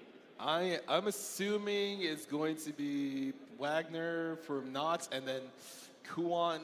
Yeah, Kuan from Defi. That's my guess. Kuan, okay. That's my guess. Why do you think Kuan here? Kuan, his 2B is really messed up. They need to nerf it. It is a good button. They need to nerf that 2B. Anyway, Laser Pillars, Laser Pillar really good. Flash Kick's really good, really big. He has a lot of far-reaching normals. But why do you think we haven't seen? Like, I thought he was actually going to pick Kuan versus Mario. Actually. Yes, I also thought that too. But maybe he thinks the Laundrecki is better at whip punishing and forcing turns with Rekka, whereas.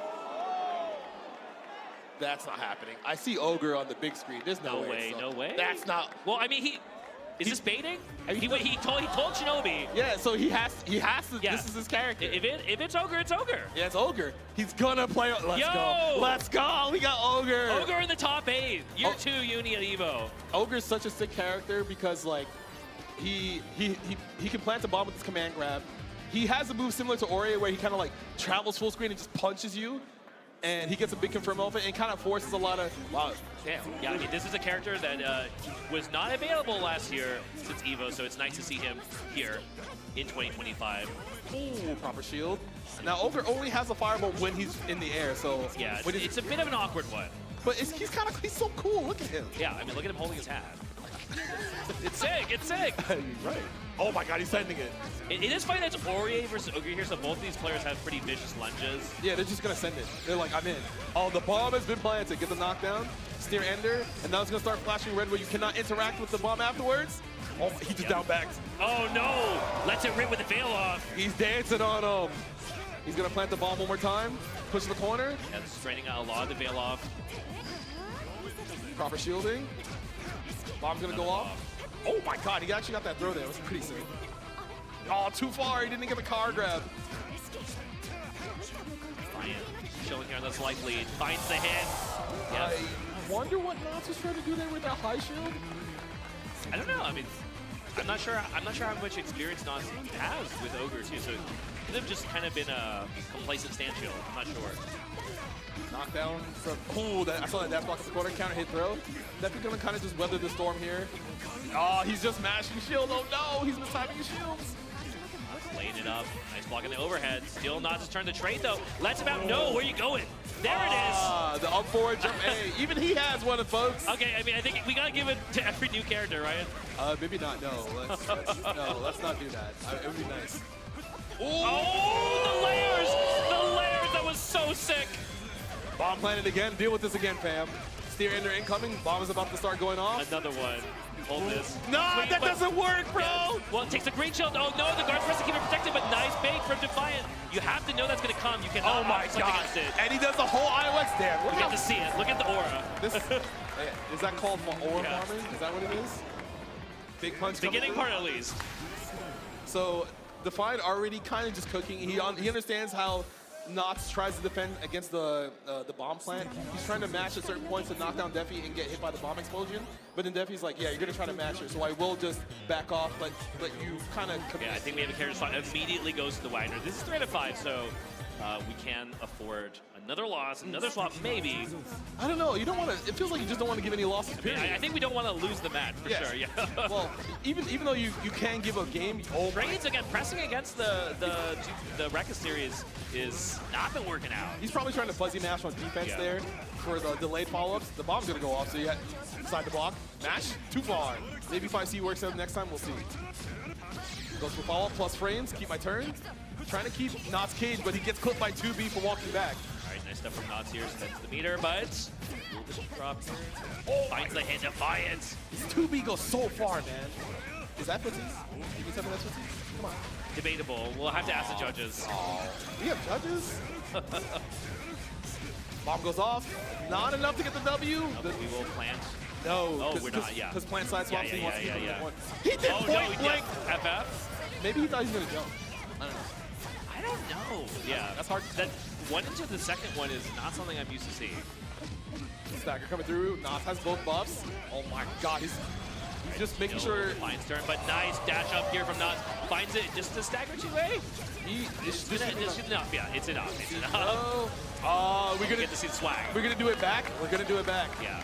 So good stuff from Nazi. He held strong. It was looking not so great in that round, but he made sure that as soon as he got the knockdown, he made sure Defi had to worry about him constantly pressing with like 2B, 2C, a lows that catch good walk back characters. Oh my god. Trying to wake up press something here from Knots. Not working out. Back to corner. Now you have to worry about the bomb once again. You still have time to interact. Not anymore. Block the overhead. Still safe. Block the overhead. Still safe. Oh no! No, Fox. You know, you're right 2 times in a row, not 3 times in a row. That's how it works. Bomb back in the corner. Not the infamous third one. Let's round. Okay, this is done. We go next. We gotta go next on that. We're not gonna talk about this round. Sometimes you send it and you're wrong, right? Oh my god. Speaking of sending it, still his turn. We have the 100 meter. We just allowed to. Okay, there we go. Right. He got the timing for the fuzzy mash in that situation, so he doesn't get blown up. He gets both buffs, gonna push to the corner, gets a throw. Defi kind of chill on defense. He's okay with losing the cycle. Blocks the overhead, blocks the overhead. Late CS, no red. Oh my. Footsies? Yeah, sure, yeah. Maybe. Bomb planted, gonna get the knockdown with the steer end. Scary, scary. Yeah, it's awkward to do something here. Does that still? Has to block it still after the 2-2C. Double overhead, block the correct way, very nice. Yeah, has the buff, but can't really use them right now as Defiant really just presses his offense. Oh, he got caught flinching. Yeah. He blocked the first hit, but maybe he tried to. Yeah, the rapid flow is actually, it puts in a lot of work. Oh, he auto detonated, very nice. But he gets caught for trying to backdash. Now we're gonna get pushed to the corner. Are we gonna take the sword buff? Catches with the dash C, very nice. No flinching. Okay, 1-1. So is this gonna be the game of musical characters? It could be, yeah. Wait. Well, locked in. He hit rematch. He's like, hit rematch. He's so feeling it. Yeah, you hit rematch. He's feeling it. Let's go. Let's go. He's feeling it.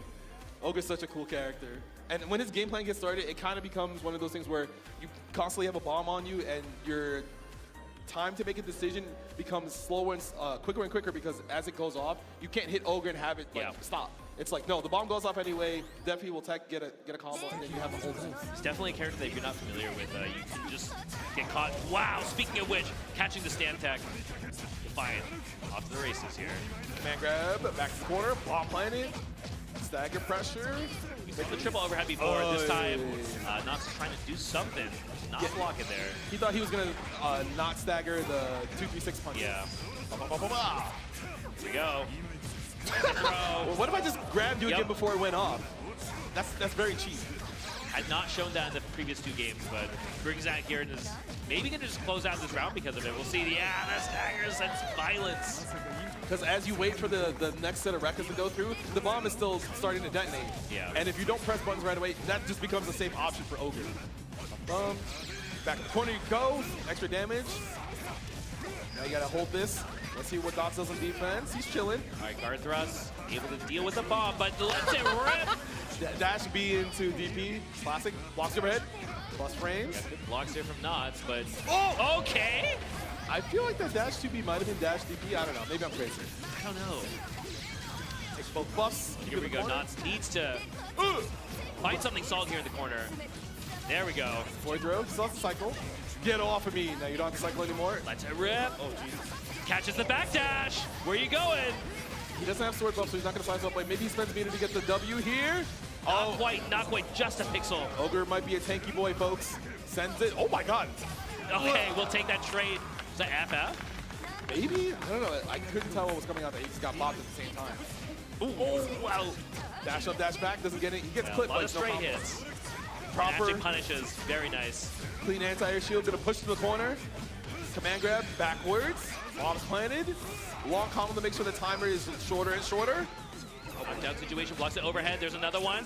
Don't do the third one. Yeah, goes for the throw. Makes sense here. Nod says, well, Veil Off will just solve all the problems here. But what if it gets blocked next time?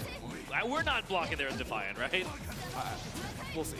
Punish throw here from Knots. Trying to open up Defiant. We have the resources.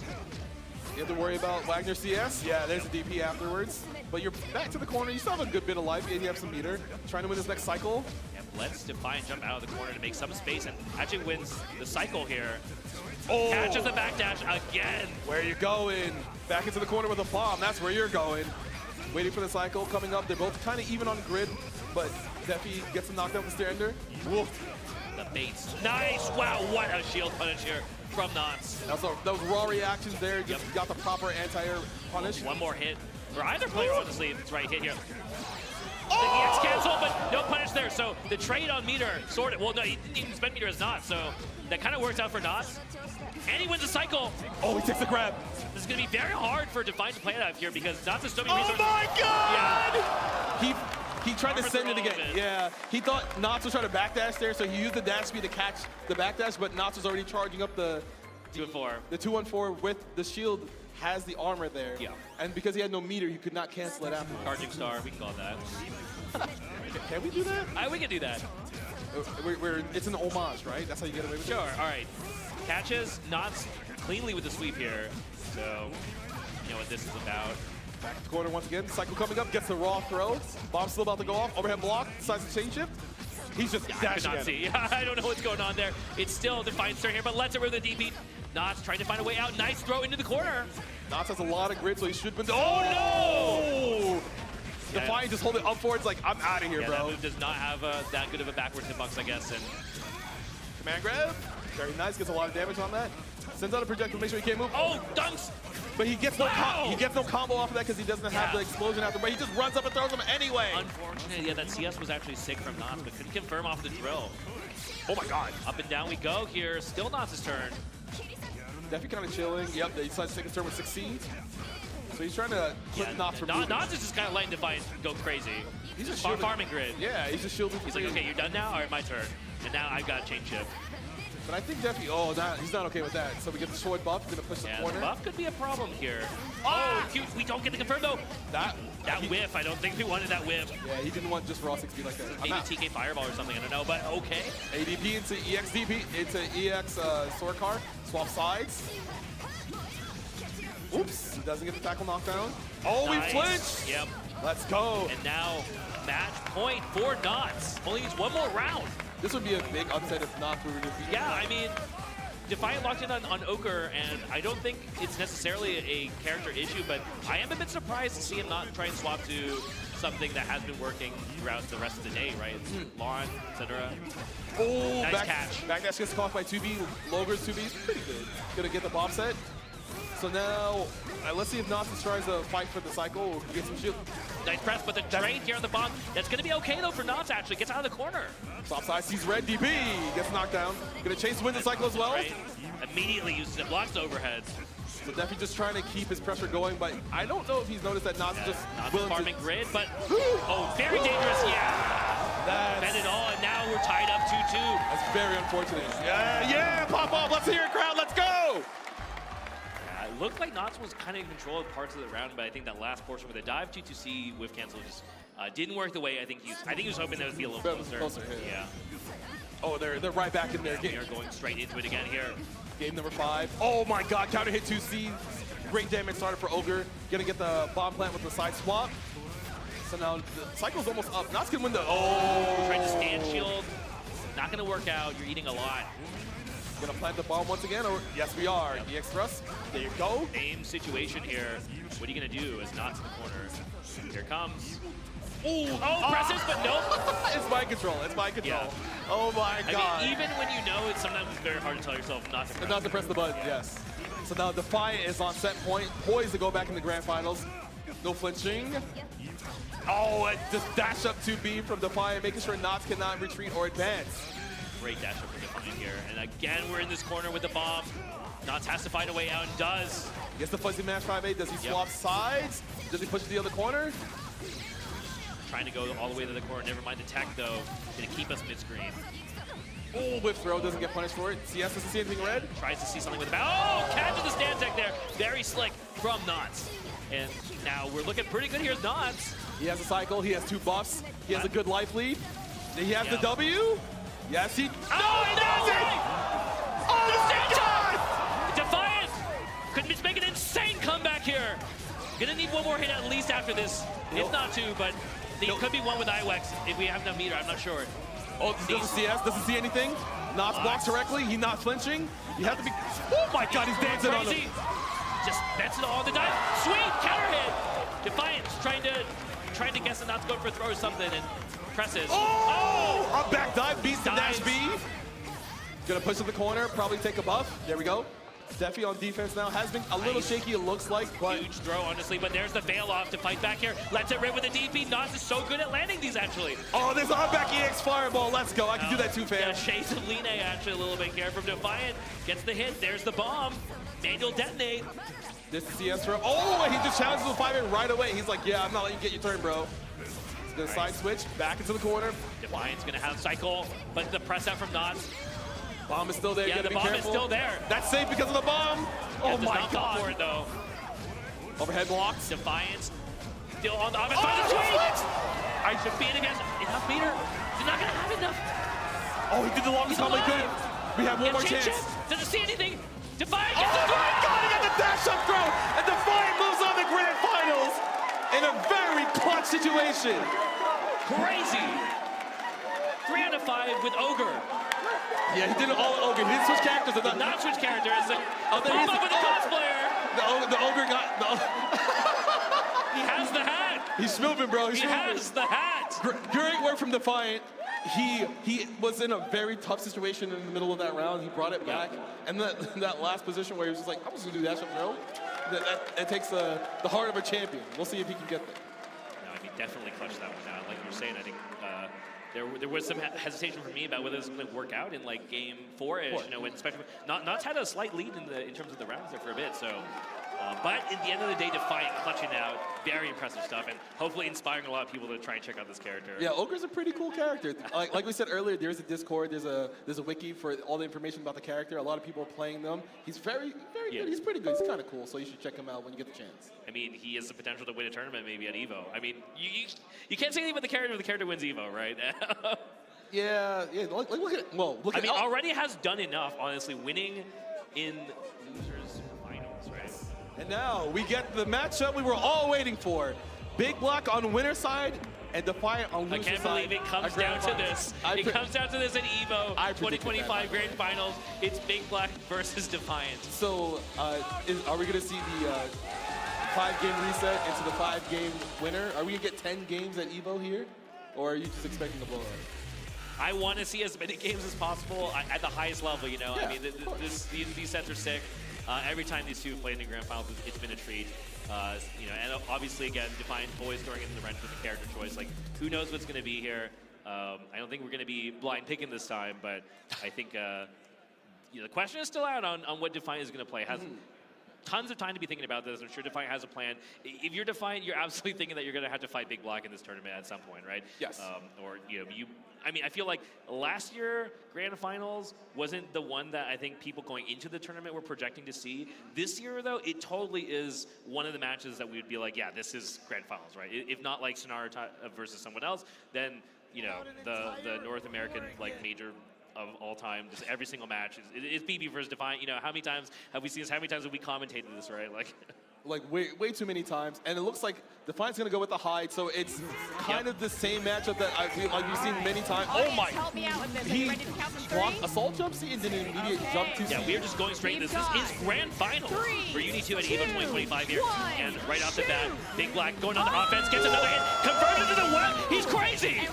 All right, he's busting out some new things I've never seen from him before. He gets the website. Yeah, the presence of mind, they're just so incredible. But like I said before, Defiant choosing hide, not too surprised to see that, right? He has been picking the hide versus Big Black as a way to try and open him out. But Big Black, you know, new and improved, might not work out, but we do find a good hit here for Defiant. He's gonna get the knockdown in the corner. He has the cycle, so 10% more damage. He spends 100, he'll get 25 back. Decides to change it to make that safe. Doesn't want to spend his own meter. I throw into the corner. Hyde gets a combo off throw in the corner. Very privileged. Yeah. Combo throw, evil stuff, evil stuff. Wins the cycle off of that long combo off throw in the corner. That's probably one of the reasons why he's picked this character. Sees red, no Palebringer. He wants to hold on to his meter. Not sure what that was going to be, so just backed off there. And now back on the offense. The Edge Orbiter doesn't really find us much, but we'll see what happens after this cycle resolves. Big Black, he went Celestial just by down back. He doesn't press shield too often. Says, I want all this meter and my turn still. Dash block here from Defiant. Just trying to do what we can. Ooh, no CS from BB. There it is. Let's hit right with the... Oh, the fuzzy mash. Three! He's just pandering to you, bro. Oh, he's dead, though. He just spends 100 meter. Yeah. And round number one going over to death. I don't think he had meter either. I think he just did that. Yeah. He was just going to slam the... We're here at EVO, and we're just doing Rekka, 1, 2, 3. It's so sick. It's almost like 10 years ago. Oh, my God. He actually killed the up forward with the 2-8. I didn't know it would go that high. That's crazy. I guess he needs that. No, he doesn't need that. No. Let's be real. We can be real up here. Win the cycle. Nice shot throw. Stop it! And even though it doesn't do a lot of... Oh, no! Well, it won't do any damage because he drops the combo. Dropping, and also like if I get out of the corner here with that dash C. Oh, fight for Vorpals on. Nice shields here from Big Black. They're going to win the cycle. Is it going to be enough? They're going to whip, but no punishment. Just lets it rip with a 6-speed. He knew Big Black would try to move after seeing that. He's like, yeah, I'm just going to meet with a button here. Gets a bunch of damage in. Stay in the corner. Gets the grid thrust. Doesn't have to worry about any offense. Gets hit by 2B. Big Black with the side swap. He won't get 200 meter in time, but he'll dump 100 to make sure he gets just K. Doesn't get the knockdown. The corner here. And the fight for cycle is going to be an interesting one here. We have a little bit of time, so Big Black shield not working out. No, just huge counter hit. And as long as Defi wins the cycle and does not drop, he should just do CBO into some meter options. Spend 100. IWEX, and that should be enough? Question mark. Yeah, it should be.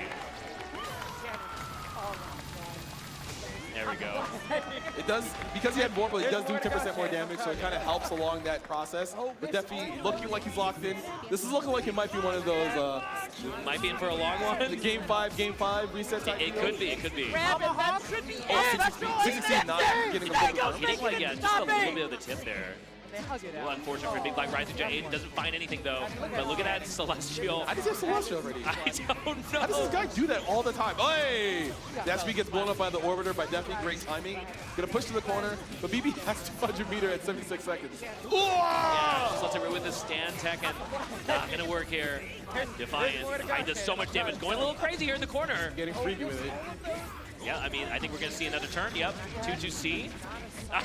Bro, he's like, do something, I dare you. Yeah. Oh, he almost got the whip punish, but BB is looking for it. Yeah. I think Defi tried to do EXDP there, but he still had the Orbiter on screen, so he was stuck doing laser. Dash up 2A, make sure you don't move. Defi wins this like... Yeah. Rekka! Oh, he dropped, oh my god. Send it. Another one. It's my turn, I'm just slamming EX. BB doesn't have a lot of life left. Oh, wow. I think he thought he was trying to walk away from it. Didn't think he was in range for the detonate, but awkward spot to be in here for Big Black. We have so much meter, but we need to land a hit first. There's 30 seconds left on the clock. Okay, that's one way to use meter. What was I saying before about the C's here? Oh Find the hit, just meaties, just that's it all. He's Defiant, not blocking. He's about to win. He's actually about to win for being at a deficit. You're gonna have to eat this setup. Spend the meter. If you take a throw here, that could just be the game. Oh! Confirm again, the 5A into the web, and that's going to be the round. I don't think anyone thought that setup was coming like that. Yeah. We just assumed he was just going to set down the web, dash up, and do throw. But yeah, no, but from downtown, he sent it with the cannonball. Worked out. So big lag. In a good position to try and tie this up 1-1 here. Oh, that feels bad. Whip throw gets punished. Dash up, no buttons. We're just waiting, trying to win the cycle. BB's just waiting. Yes, the patience gets in the cycle and uses it immediately. JA to whip, Pogo. Gets knocked down, gonna push to the corner. Cycles halfway. I was wondering when we were going to see that because that was the story of winners finals, right? There's a lot of these like rising OSs. Is it going to be like, you know, rising J2C from Byakuya or not, etc. But we haven't seen that until now. Gets a dash up throw, gonna get the knockdown. He does have to worry about BB with the cycle. Oh my god, that was so scary. EX. And again. Just up the meter. If you're Deppy, you're okay with that because you don't have to deal with the web setup. But he's being. I don't know about that. I think if we're getting hit here, we're going to still eat this web setup. Oh my god! Yo, Under Knight! It's like a horror movie! He gets the big assault jump in. Completely clears the orbiter here. And now, going to be going into it. Gonna spend 100. He has a cycle. Should be able to kill here, but he's gonna set game here for Defiant. I mean, webs. let's a rip with the DP. Yeah, wow. He bet it. He thought that the normal will extend its hurt box into the DP, but BB has such great timing. He's like, yeah, I know you're gonna do that. Yeah, I'm impressed that Defiant went with the DP. You also have to worry about 2-2. Yes, of course, but like, I don't know. He just knows. I think he just knows. He just knew that BB was gonna press. Hey. XP counter hit. Very juicy. Gonna push the corner, win the cycle off of it. So now we've seen BB in this position before. He's just kind of.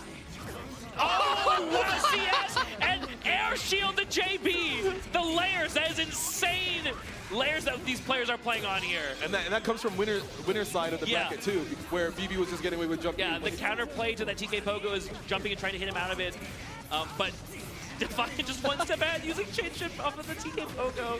I love to see it. Huge counter hit though. Counter hit 2C, trying to press buttons. Big Black kind of falling apart after that one play we were talking about. Sends out the orbiter. BB just kind of chilling. He usually chooses walk back, wins some grid for free. Oh my god. I was thinking also, oddly enough, despite the fact that we have a winner side advantage, Big Black, I think there's a lot of pressure to try and end this before Defiant finds purchase. I think we really don't want to see a reset here for Big Black. I mean, it's out. Yeah, wow, okay. The TRM, that was an awkward situation here. Finds a hit off of the throw. Probably trying to smash like 2C, 5E, 5C there. Defi's gonna eat no metered option there. Okay, cool. We're chilling. Walks overhead. And we're just waiting for a button to whip punish, but Defi's like, nah, I'm not doing that. All right, here comes Defi. More staggers, making sure. Find anything here, the trades. We're gonna win chain shift here. Yep, just burns it immediately. Gonna try to win the cycle again on this next JA yet again to confirm. Very nice here from Defiant. Doesn't do too much damage, but we just get so much corner carry off of this. Oops, small combo drop, but it might not be okay because BB's trying to win this next cycle. Jesus. Tries again with the Pogo CS. Send it. Yeah, great reactions by BB. And the life totals are pretty even now, but Defiant has a lot of meter to just force their turn. Gets hit by the orb, but no combo. We're down backing, waiting to win the cycle. Comes Defiant again. We have changed it. Oh my god! He's alive. He wasn't close to the score, and he gets the counter hit. And Defi is now up 2 games. And this Big Black stand up for like a right of frame rate before getting hit by the 2-0s. Oh, came down to the wire. Oh, doesn't get a confirm off the dash C there. Ooh. Very scary. And BB looks like he's playing at a slightly faster pace. Oh my god! Yeah, that could have been really dangerous, but with punish? Whiff. No, neither player can find it. Still unable to find a clean hit between these two, but the order detonate again. Yeah, getting whatever we can here in the corner. Trying to walk forward during the detonate. Wins the cycle. Yeah, that's nice and easy. Big Black with a chain shift, but we have no resources, so we just have to block again. I think BB's okay with that because he's willing to make sure Defi doesn't get a chance to win the cycle or use it at all. Oh my god. Concentrate. Right on full screen throw. He knew he was just going to down back to win the cycle. That's why he just dashed that him. Defiant saying, I don't really care about cycle if I just kill you, JA again. There's the punish. He didn't have a resource to back that up this time, so he does suffer that punish. He's going to eat a 100-meter option. He's going to also lose the cycle, so not looking good for Defi so far, even though he has a life lead. Yeah. To keep it safe, the throw into the web. Looked like Defi tried to press a button there too. Got thrown out of it. Gonna suffer the same fate maybe. Are we spending? Yep. Yes. Thanks to Vorpal, we get 25 meter back when we spend 100. Oh my with the lord. Rekka, he exposed to keep it safe. Or plus even with the dash C. Oh, get off me. And now Defiant also wins CS here. Uses it immediately, doesn't find anything. Oh! The shimmy backwards, bait out the stand tech, press the 6B and lift punish. Is he dead? The high classic here if we have 200. No. Okay, no. Just spins the meter to get the knockdown and probably win the cycle. Let's see what BB does on defense. 16 seconds on the clock and just goes for the median. Big Black going for something there. Trying to mash, thinking that Defi would like do his patented like walk forward, walk back on offense. Defiant. Oh, I was gonna say on his way to maybe a reset here, but Big Black off to a good start this round. Let's try and tie this up. He might spend 100 here because he's close to winning the cycle. No, it makes sense. He decides 2. He's gonna set the 3. No, he sets the 2 only. Trying to, oh my god! He just maybe he used it to be 3C if he goes above him, but it just ended 2C. I think that was just full setting to 2C there. I respect it. Oh, it's staring at each other. BB has cycle. Yeah. There we go! He gets the timing down for the EX DP after the flash. Got him again! He won't be able to get the W here, but he will be in a great spot. Yeah, this is looking all Defiant right now. Oh god. Let's rip with the HC. Not gonna work out. And we have the reset. Bracket reset. That was kind of quick too. Honestly, I was expecting, the 3-2 maybe bracket reset at the last second, but this might be one of those classics where even though you got reset on, all you needed was that first set to be like, oh, I know what to do now. Yeah, I mean, that's why I was saying that I'm very scared about giving Defiant a reset in this kind of position because I feel like when Defiant's on his game, he's just completely unstoppable. But we'll see. Same could be said about Big Black. We haven't really seen him, get too much to work out on offense, I think is the main thing. Like, we're doing a lot of these charge 3Cs and stuff. I haven't really been able to do anything. BB suffers a 3B from Hyde, got buffed a little while ago. Went further than he was initially expecting. Does the 2 FF CS, doesn't see anything. Just keeping pressure, making sure BB can't flinch. Oh my god. Letting it rip with the Rekkas. You love to see it. And he tried to press 2B and got hit by a Rekka. It's good. As a former Hyde player would say, like yourself. It's sick. Spend the meter, get the knockdown. The last chance here for BB in this round. Anything will do it. Throw, just a random hit. Oh my god. Tag. But yeah, staring down was expecting something to come out. Chain shift or something.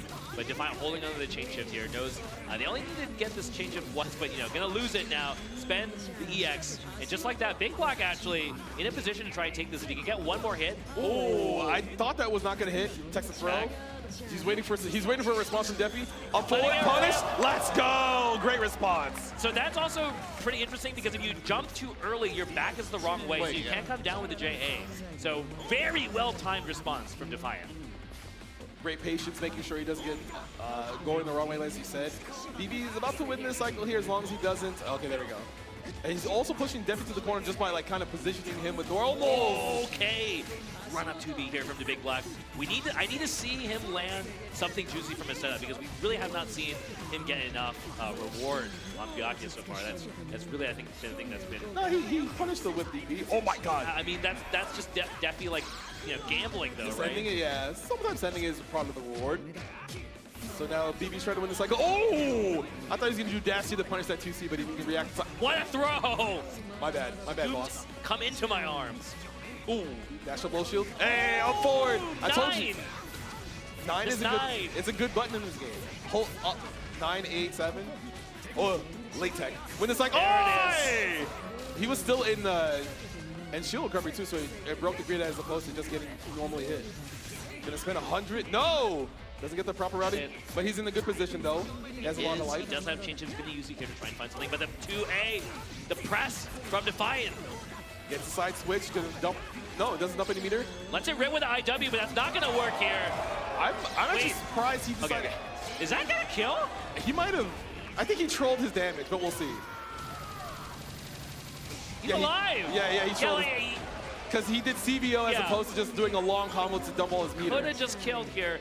Is that going to bite Defiant? We'll see. I mean, Defiant. There's 16 seconds on the clock. Okay, throw anyways. Oh my god. Even more information. I don't know, man. Like he kind of. That was really scary for him to just be like, "Oh, I won," and he just kind of like did a silly little combo. I think he just wasn't really looking at the HP bars and just tried to make sure something easy came out. But you know what? It didn't really matter here. Good assault from Big Black though. Also has a cycle. It's gonna push the corner again. Wonder if he's just going to go for like the one web setup or just walk back and try to get... Tries to go for the step, change it to keep it safe, but no! That move just hits too high, doesn't get a combo, but there's the confirm, the punish on TK Pogo. We're going in the corner. We're spending the meter, right? Yes, we better be. He's trying... No! It's a Big Black classic. Anytime you have the confirm to spend meter, he's just like, yeah, I won't do it, man. Don't worry about it.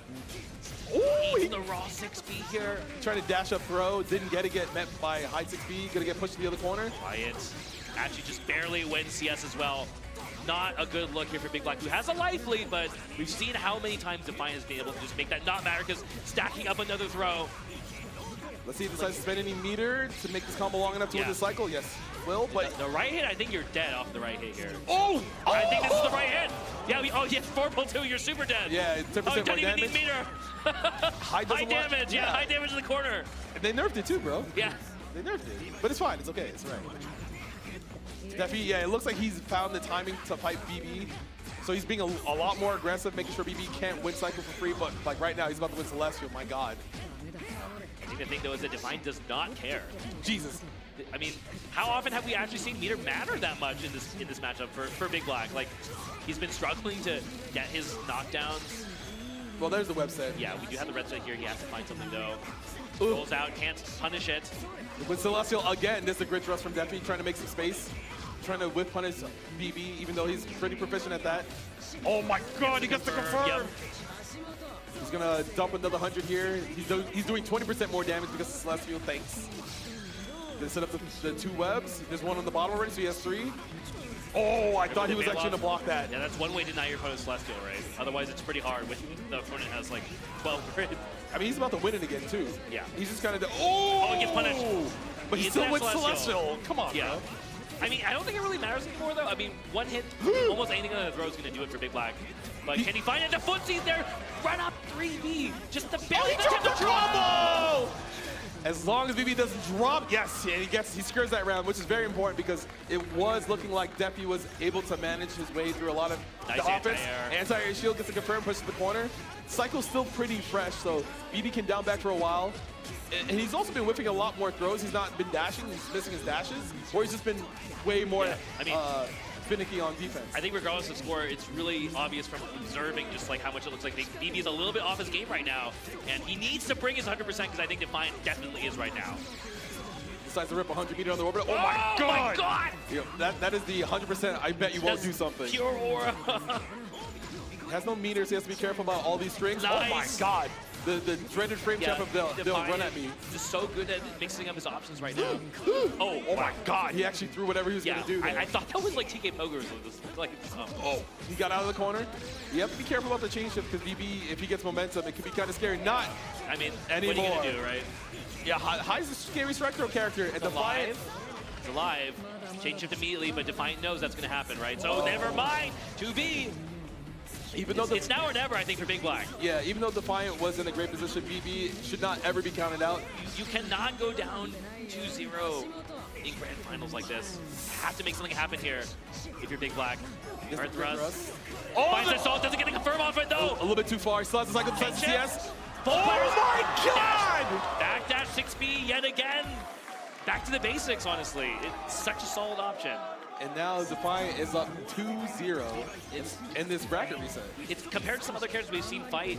It's a bit more awkward for Byakuya to like punish these backdash strikes. We have to bend it all on the dash B. Uh-oh. Dash C comes through, gets a confirm. He's already in the corner, so he gets a slightly better confirm. He's gonna win the cycle. He's gonna go for the one web set because he doesn't have 100 already. It's a rip. That's the first big PP he's done so far. He's trying to get the momentum back right away, but I don't know if that's a great way to start this round. Yeah, I mean, I spoke about not wanting to go down 0-2, but at the same time as Defiant, you want to just try and 3-0 this, I think. You do not want to give Big Black more games. Oh my! He sent it. He was like, get me out of here. Oh, well, he actually won the vorpal from that, too. Not that it matters, but I was just like, holy. He's nasty at grid control. That's one of the things that you have to worry about Big Black is that sometimes it looks like he's doing nothing. He's just letting the passive grid come to him so he can win. Shield into Rekka! Just lets it rip. Full confirm off of this, too. Gonna push to the corner once again. BB has a lot of grid, so he can kind of win the cycle, but he does have to be careful because Defiant has been kind of saucing him in the corner a lot. Whoa! Yeah, Big Black probably trying to just take a throw, I think, but somehow lands the throw. Oh, that whiff, yes! Correct response. React to the super flash. Yes, change yes to it. confirm. I like this a lot. This is his best starter because, you know, obviously starting with 100 meters is a great way to get it confirmed. Yeah, I'm going to give Cycle to Defiant, but I've seen a lot of not caring about Cycle in lieu of just killing the opponent so far in this grand final. 5A retaliation from Def. Nice! And Defi getting clipped. No! Oh, What a drop! Win the cycle? The shield. Defiant having CS now. Has a 100 meter. Barely. Never mind. The green shield, though, taking the meter away. Now has it. 2A stagger coming through. Yeah, EX. BB not flinching. Chilling. BB now has weathered everything. He's about to get Celestial. He has Celestial. Yeah, Defiant is out of gas now, but goes for the throw. Backdash yet again from Defiant. We've got to figure out how to police this, or we're cooked, I think, is Big Black. This is not looking great. Defiant is poised to win Evolution 2025. Empty jump throw, though. That's a way to start your grid break for Defiant. But Defiant has shown that he doesn't need anything other than a good backdash and good buttons here. Gets caught with the 2-2, though. That's a good start here for Big Black. Great damage. Going to win the cycle. Probably going to spend 100. Get the set play going. Defiant has been very vigilant on defense. A lot of this is not shaking him. He's a player of breakout. Oh my. That's so scary, though. Oh my God! Okay, there we go. Actually, inbones through the veil off here. Not sure if that was a hard read or just luck, but it works out for Big Black. Nonetheless, burns out all the veil off. He's going to try to go for it. He's going to bail off, spend another 100. He's going to IW. I think it's enough. Is it enough? Very scaled, but... Are you sure it's enough? I think it's enough. He thinks it's enough. I think it's enough. It's enough! And so we stopped the bleeding. We staved off getting 3-0'd in EVO from being in a winner's side grand finals. One step, but we still got a long road ahead of us if we're Big Black here. And honestly, who wouldn't want to see a Game 5 at Evolution, huh? Yeah, no, absolutely. No anti-air? Oh my God. They're just waiting. The nerves, the tension between these two. There's the jab, though, from Big Black. Seen a lot more dash Bs ever since, like, the backdash 6Bs were coming out from Defiant, so might just be actually really trying to home in and target that, but we'll see if that actually works out here. The overhead not going to find any purchase. BB still has a lot of grit. He's going to win the cycle again. And now Defi has to be careful about any block string that looks unsafe and get baited into a chain shift. Is it Rekka? Okay. Oh! Yep. Counter hit throw. There's the DP. We're out of the corner. Maybe? Question mark? Oh, still a CS on deck for us. We might hold it for another cycle. We will. Dash up. Oh, he just gets the raw throw, pushes the corner. Big Black in the lead here. I like this position here for Big Black. TRM again. He caught him. Defi's pressing buttons on him. Catches the roll. Gonna pull up. This is the last chance. No! We get the yellow grab off of us. CS? Ooh, doesn't spend meter because he's scared of Big Black reacting to Super Flash. Oh my God, look at these staggers. Doesn't get sauced up by the jump in. Very dangerous. Oh my God! He's going crazy. Doesn't get the combo. Oh, he's just right with matching 2A. Maybe he just needs to match 2A more as opposed to throw. Pressing it. And BB is now getting way more throws. Yeah, he's getting active. Yeah, he's getting very active now. And this might be the change that Big Black needs to try and tie this up. Oh! He still had to block that because the jump hits on both sides. He gets hits everywhere. I think a lot of other characters would not be able to be safe in that situation. He's just throw looping him, bro. Yeah. Look at the staggers. He's waiting for Defi to maybe move or try to throw a button as it comes out. Oh my God. I think the thing is, with no meter at Defiant's disposal right now. He has Celestial too. Yeah. What's going on, man? My man needs some resources. Give my man resources. Like, what, is a throw coming or not? He's gonna let. There's a throw. Full interception. Oh! And the 660 gets intercepted by the website. Yeah, and both of us thought that C was going to work. And now we have a. Oh, he. Yeah, there's a look! BB! He watched this! That's like the most emotion I've seen of him in the mid-sets before. Holy crap! This is some anime final battle stuff going on here. A huge grid break though, the crowd knowing that hurts. Bro, I don't think I've ever seen BB do anything like that before. This is for all the marbles, and they both know it here. BB in a great spot right now. Doesn't try to contest the jump forward. Double rising JA. Oh my God, 5-8 nothing. And it looks like Defi's really passing that. Air down, Defiant though, he wins the cycle. Gonna cash it out. Yeah, sends it right away, wants to keep his turn, but BB's just like, nah, bro, I got this. And again, there's the big swing. 6B putting in so much work this set. Oh no! He did a little bit too. That is the high classic missing the EX toss in there, letting it rip, but it's kind of safe on the way down if you time it right. Oh, we finally get that throw tech. That's very important there. EX gonna get the knockdown into the corner. Still has a good grip of meter. Big Black. Oh my God. Kind of pulling ahead here in this first round. He just concentrated his face. Oh! Does No it get combo. confirmed too high? He smashed the 6B on defense there. Defiant now, he has 100 meter. That's where he's shined here. He's gonna be able to do whatever he wants. Here it comes. Let's see EX Big rip. Black, is there CS coming? No, he's gonna take the throw. Loses cycle! BB just making space while walking back, doesn't get clipped by the 3B. We send it with the... Just gonna die from throw here? When is gonna happen? Oh my God! Oh, the tip of 3B! The tip! So now Deppy's back in the driver's seat, but BB, once again, right when we thought it was all over, he made the comeback. This! The veil off Bro, here. I've not seen him do a veil off in so many Catches games. with a dash C though, huge! Goes into the Rekka. We have enough. We can spend, get some extra free meter here. No, he just runs out though. That's actually kind of huge. We lost the setup, but we get the hit anyways. And Gets the dash up throw. He saws the cycle though, so he can kind of... No, he just gets the hit! This should... Well, it's not enough, but... It's not enough. Defiant has so many resources in terms of meter though. Does he... Oh, he tried to go for a reset. Deppy was ready. Decides to mash on wake up there. He's going to let it rip with 100 meter. Waiting for BB to flinch. No flinching there. This is CS. And Rekka! Just doing it with the Rekka. So now Defiant has a chance to win this cycle and maybe even win Oh this my round. God, if he wins this, I think one hit here could do it again. He's gonna have the cycle. Are we gonna bait? Big Black rolls out. And he gets the punish! And he gets it! I think we got it! Don't drop it! And Defiant wins Evolution 2025 for Under Night in Bird 2! What a run from Defiant, all the way from losers. Post reset, pulling out like 5 different characters in this bracket. Bro, what can I say? Yeah. Under Night always delivers every year, and Defiant, as I said earlier, he told me earlier this year that he was trying to win Evolution. He was trying to beat BB, Sonaru, everybody who came in his path, and Defiant finally did it. He, through all his struggles, through all his self-doubt, made it to top 8, and then made it to grand finals, and then beat one of his demons. And honestly, that's another one for the history books. That's a great top 8 grand finals for both of these two. Absolutely, couldn't have said it better than yourself. Like, he just brought such a high level play today. He came here to win. You could tell from the play. Right? The play really speaks for itself here. Because having a game plan against BB is really hard because his defense is so good. It's almost impossible to open him up, but the way Defiant plays hide makes it look like, oh, this is all you have to do. But that takes a lot of timing, a lot of micro aggressions to make sure, like, hey, if I'm mashing 2A here, you're not going to be ready for it. And sometimes BB, you saw him whiffing a lot of throws because he thought that Deppy was just going to run up and throw him while he was in the corner. For the full corner confirm, kill time on the clock, make it so he couldn't make the comeback. I mean, I think the biggest thing was just the confidence from Defiant, right? Willing to even just, bet on some of these, wake-up DPs, knowing that we have the mental advantage. And I think that was the big thing. Is at the end of the day, I think, Defiant was just able to land so many of these throws because he kind of had Big Black's number today. Yes, it's not easy because BB usually has immaculate defense. He'll tech you play him, he'll tech every throw. Yeah. He'll catch all your back dashes. You want to press a button at the right time. I'm going to counter hit him this time, and he just hits you anyway. And you're like, how? Yeah, it is a contest of endurance. It's a battle of willpower for sure in the grand finals like this, especially with a reset. Yes, it's Under Night, man. Like, honestly, if we didn't get these really close 3-2s, even close 3-1s, I mean, everyone's already played each other. We all know what the deal is. We all know what our characters do. Even though we don't like some of the characters we have to fight against. Even though we want some of those characters changed and nerfed, you gotta, at the end of the day, you gotta shore up all your knowledge, make sure you know what's going on, and you get ready for a big tournament such as Evolution. Yeah, I 100% satisfied with today's bracket.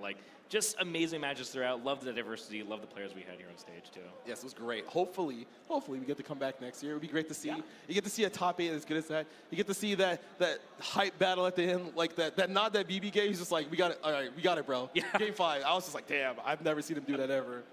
That was maybe my favorite moment so far. I have never seen an expression like that.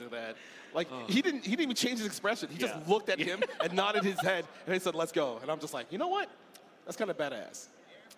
Hope you guys really enjoyed that one because spectacular top 8. Yeah, it's great. Again, like we said, give us another year, guys, please. Come on. The community delivers here. The players deliver. You got to... I gotta start. We're 1 year out now, right? You gotta start. Gotta start early. Gotta start early with this stuff. You gotta plan the agenda ahead of time. Yeah, exactly. That's the case. But the play and the performance and the turnout is what's supposed to get us back here, right? Absolutely. Even though we don't have 2,000, 3,000, 4,000 people all the time, it's the what's it called? The concentration of great players that we have. All the strength is really good. You can see how everyone's growth has changed over the years. Some players are just like, I'm not feeling it, and then they come to Evolution and they get like top 16, close to top 8, even make it to top 8. And that's kind of what you want to see throughout the year, because if you're following community as tight-knit as Under Night, you see all these great stories, all these great players at other tournaments that you might not get to see at like the bigger ones, because sometimes they don't get the shine that they should get.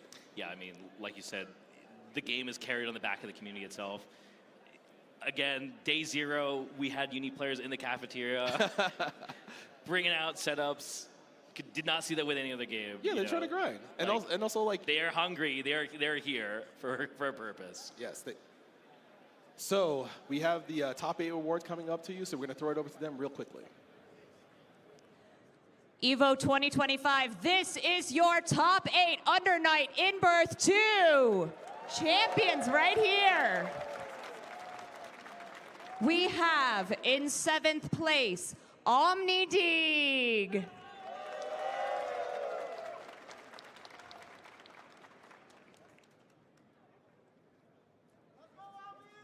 Also in 7th place, Sonaru.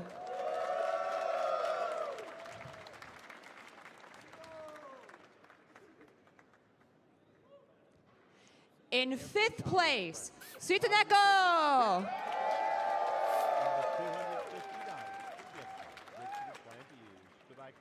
Also in 5th place, we have Revert.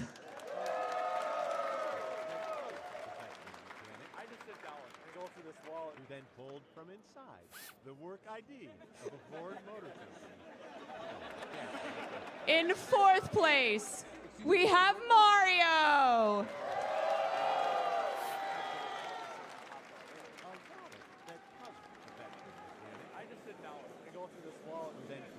Now getting into our top 3, which are all receiving the custom Nacon fight sticks. In 3rd place, we have Knots.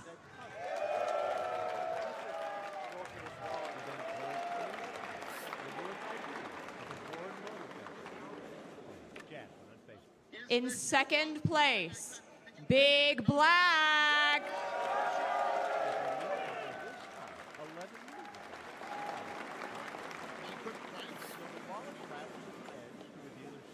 And your 2025 Under Night in Birth 2 EVO champion, Defiant!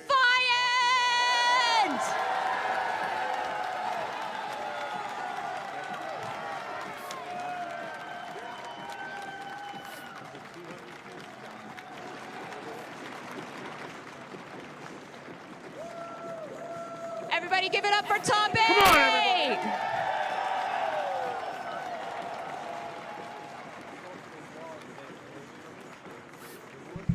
You know, he wanted Once again, that shit. Our top 3 receiving those beautiful sticks. Show off those gorgeous sticks that you all have. Hold them up.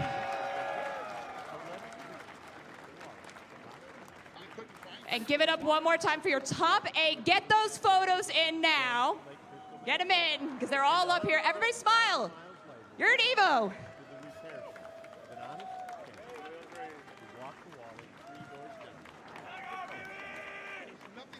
Defiant, will you come up with me for a little short AT&T winners interview? All right, come on to center. This is your moment. Come right here. This is huge. You just won EVO. You fought really hard. This is obviously emotional. What do you have to say to all your friends and fans? I've been playing this game since 2019, and I remember when that EVO happened, and I was like, wow, I really want to be up here. My big end goal to finally be up here, and I've been grinding so hard. All the people, sorry, it's just, I wouldn't be here without my friends. I wouldn't be here without the Uni community being so supportive. Shout out to Tama Home. I love him so much. Shout out to BBH. Shout out to Gravy! Let's go, Gravy! I would not be here without them. Last year left a really sour taste in my mouth where I died really early, but this time I got to control my nerves, and finally, this is the title I've wanted for so long, and I knew I could do it, so I'm just glad it's finally been done. So, Congratulations. So, come right here. Defiant, it's time for you to host your EVO trophy as your champion of Under Night in Birth 2 at EVO 2025.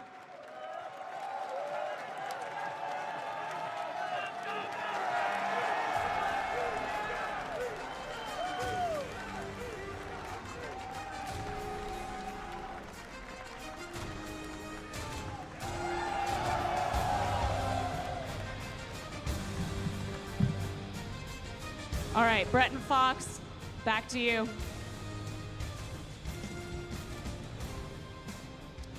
And that was a great ceremony, great words from our champion, Defiant. He played really hard. He studied very hard to get to this point. He did not disappoint, even though he got into losers. He made sure he controlled his nerves, as he said. He played hard. He remembered the people who got him here, and he won. I have no words. I think Defiant really said it best. I mean, the community, everybody coming together here. A magnificent top 8, and yeah, I mean, you could tell how much he wanted it, and I'm just so happy that we can definitely say now he is the strongest player in the world. Yes, yes. It eluded him for so long. Him and BB went back and forth for so many times. You couldn't really tell. You kind of just had an idea, but there was no solid concrete proof. And I would say this is the proof that he wanted to validate himself. Yeah, I mean, again, the play really speaks for itself. Just incredible from start to finish. Yes. And once again, thank you to everyone watching. Thank you to the Uni community out there in the crowd. Can I hear for you guys out there? That's what I like to hear. All right, well, we're going to toss it over to Jalen, but thank you guys again so much. It was a pleasure to commentate together, and of course. Hope to be back soon.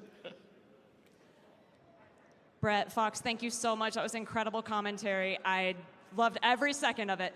All right, coming up next, we have MVC2. And following that, we have Grand Blue Fantasy versus Rising. But first, we are going to go to a quick break. We'll be back with more EVO 2025 right after this. Fuck Chipotle. They don't hire minorities. All right.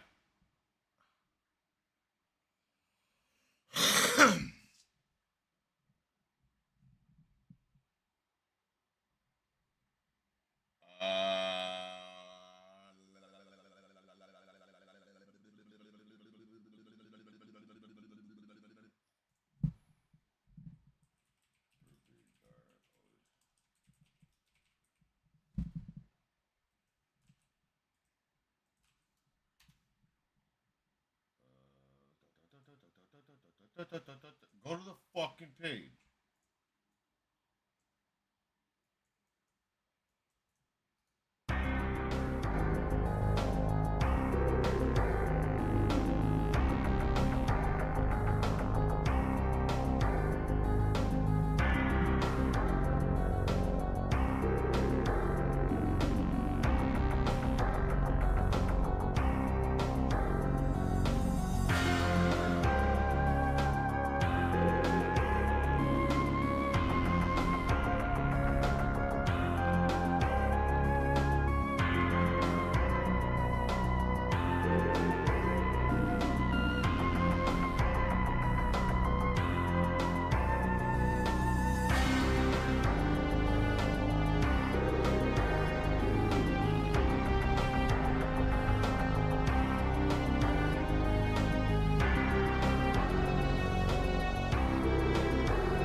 These last few years, Chipotle has treated us good, giving away thousands of dollars worth of free entree cards. This year, they're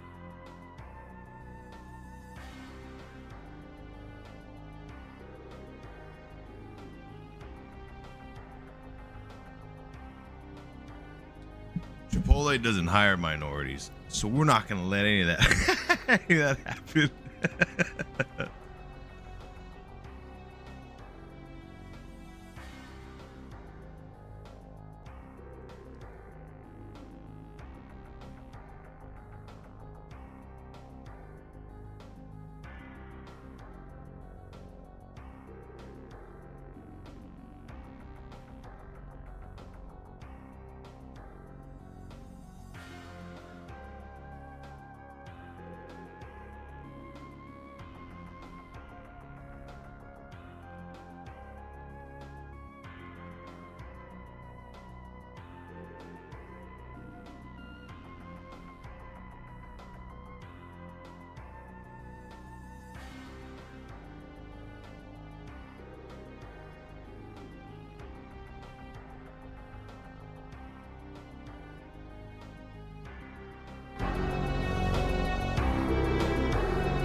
Oh my god, White Claws and burritos?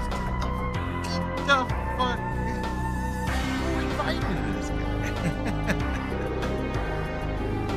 Fuck Chipotle.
ますように、ユニカというキャラクターを通してそれぞれに興味を持ってくれるようなそういった要素を数多く散りばめています。 What's going on, everybody? LK here, and today I want to talk about the top 5 players that influence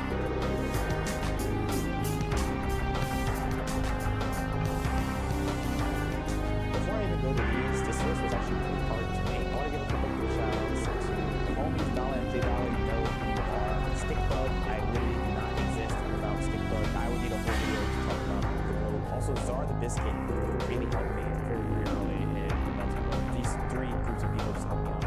For number 5, it's actually Mewtwo King. Might sound random, but I played Super Smash Bros. Melee when I was in high school. That was my first competitive fighting game. Coincidentally, he lived really close to me, and at that time, right before he started blowing up as a player, people didn't really want to play with him, so I was like, I'll play with him. Monkey hitting some better recoveries, but Mewtwo King just one step ahead. He set the baseline of how I play competitive fighters, coming up with strategies, being patient, noticing certain tendencies. I apply things I learned from him still to this day, and that was a very long time ago.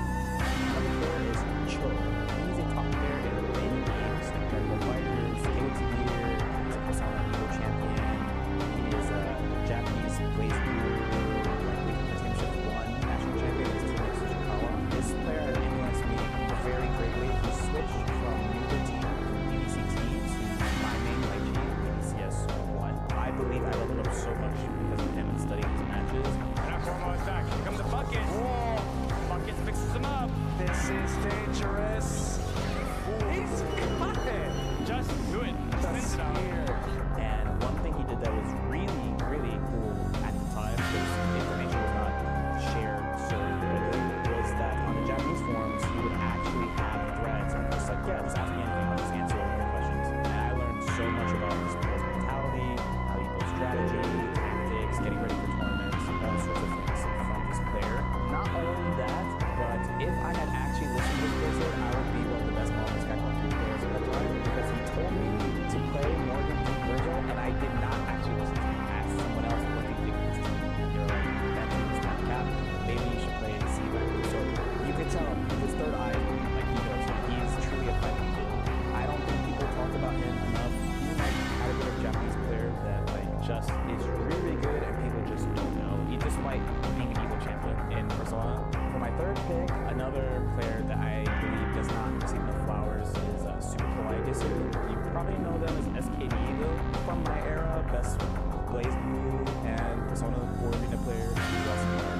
Because of his influence, I really learned how to not just push myself to my limit, but also push a character that I'm playing to their limit. Especially if you see like, oh man, okay, dropping a character, that's usually me feeling like I put so much into a character and I don't think I can do much more, and I feel like I can't like accomplish my goals. SKD, I think he has the ability both to just develop characters to like an ungodly level of power, but then also his ability to use system mechanics in the game against people very quickly is also top class in my opinion. Fortunately, wasn't able to finish the combo before it came back. Yep, there it is. Into Astral! Second Astral delete. Josh in! Is he cold or? No, dude, he's on fire. That's what he is.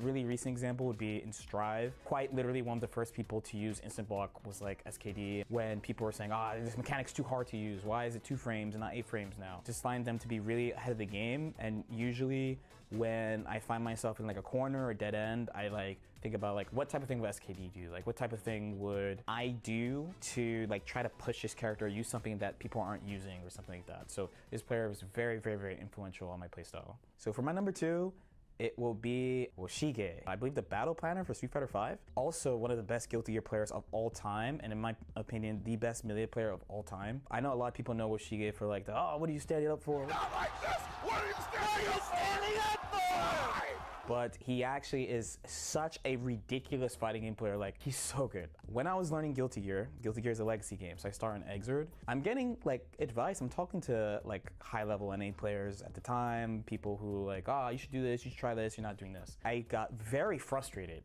after a few months because I was like, they're oversimplifying it. I don't think it's that simple. Like, you know, I learned these things from BB of like how technical and deep Arc Sys games are, and I just don't think this is the right way.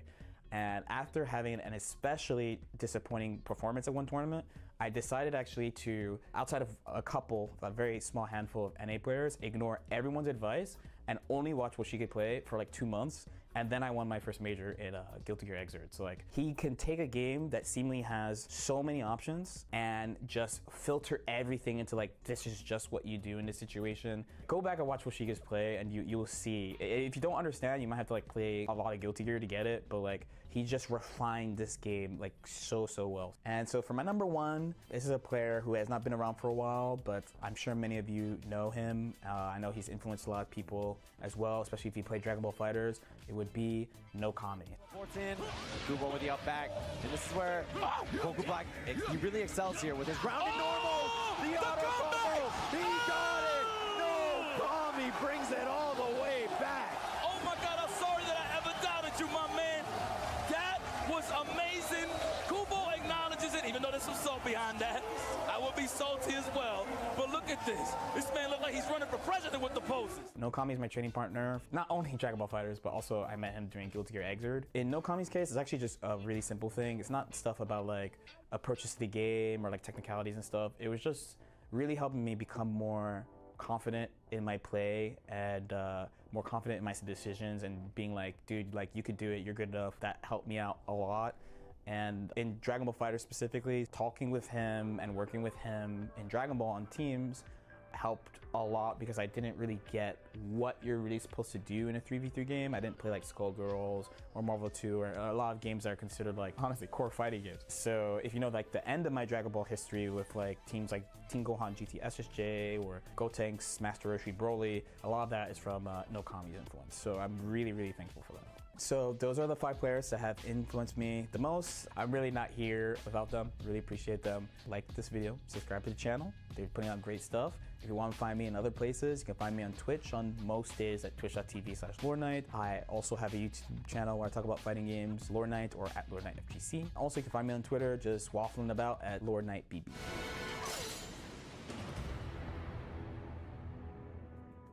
でもアンナは意外と他のねキャラクターはその、実は映画とか漫画とかであるけど、アンナはないね。そういうの。アンナないですよね。割とアンナオリジナルで。It's the EVO 2025 Rock Paper Scissors Battle.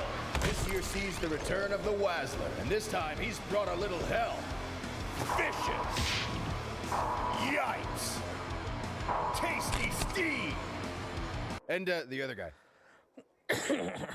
Damn, I got a little scratchy. Dude, that's the Wazzler! You don't want to mess with him. I heard he wazzled somebody so bad, they refunded rock, paper, scissors. He's never lost a battle, except for that one time we don't talk about.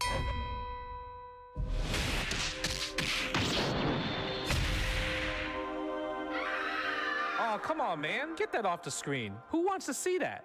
Not me. Oh yeah, there was that other guy too. Tasty Steve is up next, and he means business. Round 2, fight! Hey everyone, welcome back to EVO 2025. We've lost Steve in the corner. Anyway, I hope you're having a great time. EVO 2025, are you having a great time? All right, Steve, you lost your phone. Before we get into anything else, it is time for Rock, Paper, Scissors Challenge presented by AT&T. So, just for playing here on stage, you are going to get a custom silver Nacon Daija fight stick, all thanks to AT&T, so thank you for being here. And if you win, AT&T will give you a brand new PlayStation 5. Steve, why are you like this? And for the audience at home, we're going to have a chance to play right after this to claim some privacy yourself. So yes, we're going to play against the one, the only Tasty Steve. Steve, how are you feeling about your RPS? I'm feeling great right now. I was recently informed that I do not get the PS5 if I win, but it does not change anything. I'm here to murder him with rock, paper, or scissors. That's it. Thank you, thank you. And as for our challenger, what's your name, where you're from? I'm Romeo from Florida. All right, let's give it up for Romeo from Florida.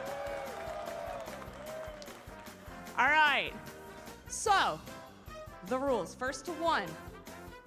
It'll be 3, 2, 1, shoot. We're establishing this early. 3, 2, 1, shoot. Got it? All right, come a little bit closer. Y'all ready? Audience, you ready? You gonna help me count down? Okay. 3, 2, 1, shoot! Oh! Rock, paper, scissors, murder. Well, thank you so much for playing. You get this beautiful silver custom Nacon fight stick thanks to AT&T. Hold that up for everybody. Thank you so much for playing. All right, you can head up that way. Thank you so much. All right, Steve, you have to stay because you got to fight the audience now. Rock, paper, scissors, murder. Okay. So, if you are playing from home, when you see the timer go up, lock in your answer with exclamation point R, exclamation point P, or exclamation point S in chat. Ooh, sorry. Lock in your answer and lock in that answer with those exclamation points before the timer hits 0. If you pick the right answer, you may be eligible for prizes. Check the prize page that's pinned in chat to see if you guessed correctly. And these prizes include Evo merch, online gift cards, and products from Nacon like the Daija Fight Stick that we just saw and the Rig headset. All right, Steve. So you're feeling good. You just won. Rock, paper, scissors, murder. Is this the same strategy you're going to be using? You see this guy right here? I see this guy right here. Rock, paper, scissors, murder. You see him? That guy right there? Rock, paper, scissors, murder. This young lady right here. Rock, paper, scissors, murder. That's how I feel. Kid right here, you see him with the red hair? Yeah, I love you. Rock, paper, scissors, murder. All right, excellent. All right, Steve, it's time to do it. Audience, chat, let's give the countdown one more time. We've got from 3, 2, 1, shoot. All right, go ahead if you're in chat, check that pinned prize post to see if you are a winner. Thank you so much for that, and thank you, Steve. Everybody, Tasty Steve!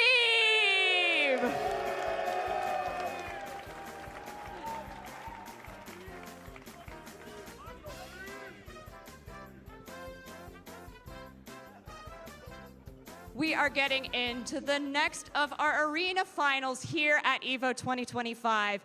And to kick off Marvel vs. Capcom 2, we have, oh yeah, you get hyped for Marvel vs. Capcom 2, let's go! We have this intro video, let's check it out.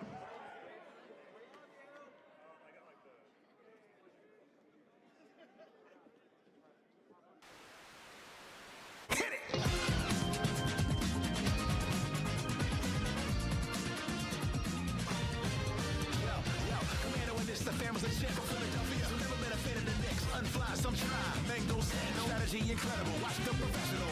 Rhyme infinite with my time's limited. And even tempted, and most of pivoted. Guns out the holsters, sitting on shoulders. Comeback season, they know until it's over. Put them on blast, set them on crash, get them on track. Get the meter, turn the leader in a fall class. Clockwork heavy when you pay me like a small cash. Get them all crack, press a button on the wrong tag. Someone about to get another refund. Put them in the corner with the mag over 3 Trump, y'all. Hit them with the unblock, turn them to a rerun. Fight, but take your life like blah. You wanna learn if you can never net 10 toes down. I'm ready to go get it in. Lunchtime on the J-Go, get it in reps. Bodega brawl, I thought it's for the best. Coming out the shirt and bunch of nails as well. When it's done, I put the Indian run, let's take an L. I don't play, I'm all hard all day. Don't wanna get your guy ran from the arcade. I want that guy back from this arcade. Take you for a ride. I wanna take you for a ride. I wanna take you for a ride. I wanna take you for a ride.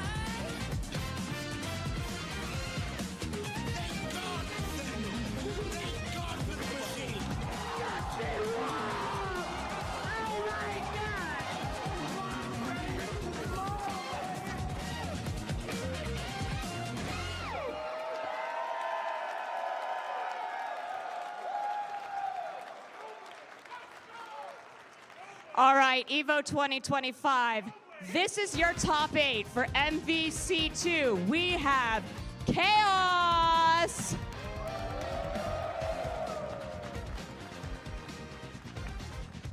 Then we've got Peru Champ.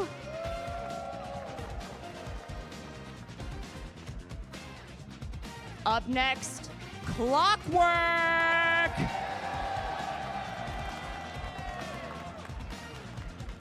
We've got Surfbot.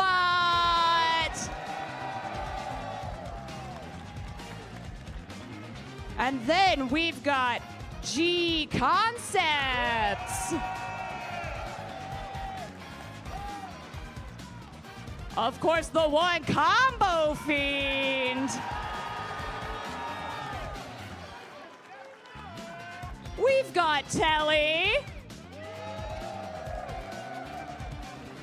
And rounding out this top 8 is Vega. All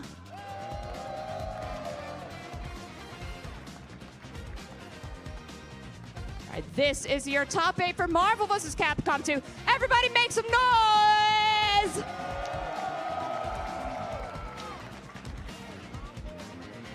All right.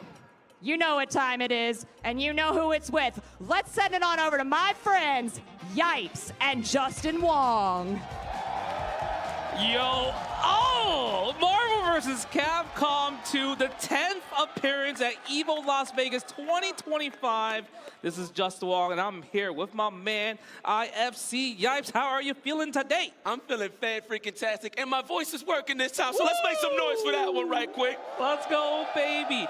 But yeah, you saw how the players, it feels like they're excited, they're nervous, but they're like, whoa, this is kind of a big thing compared to regular tournaments, online tournaments. This is the big stage right here, and I'm excited. You saw the fans go crazy for just everybody, but some of them have the favorites, like Clockwork and Combo Fiend. That's crazy they even made the top 8, son. That's pretty nuts. But listen, man, we're in the top 8 predictions right here, presented by PlayStation Tournaments.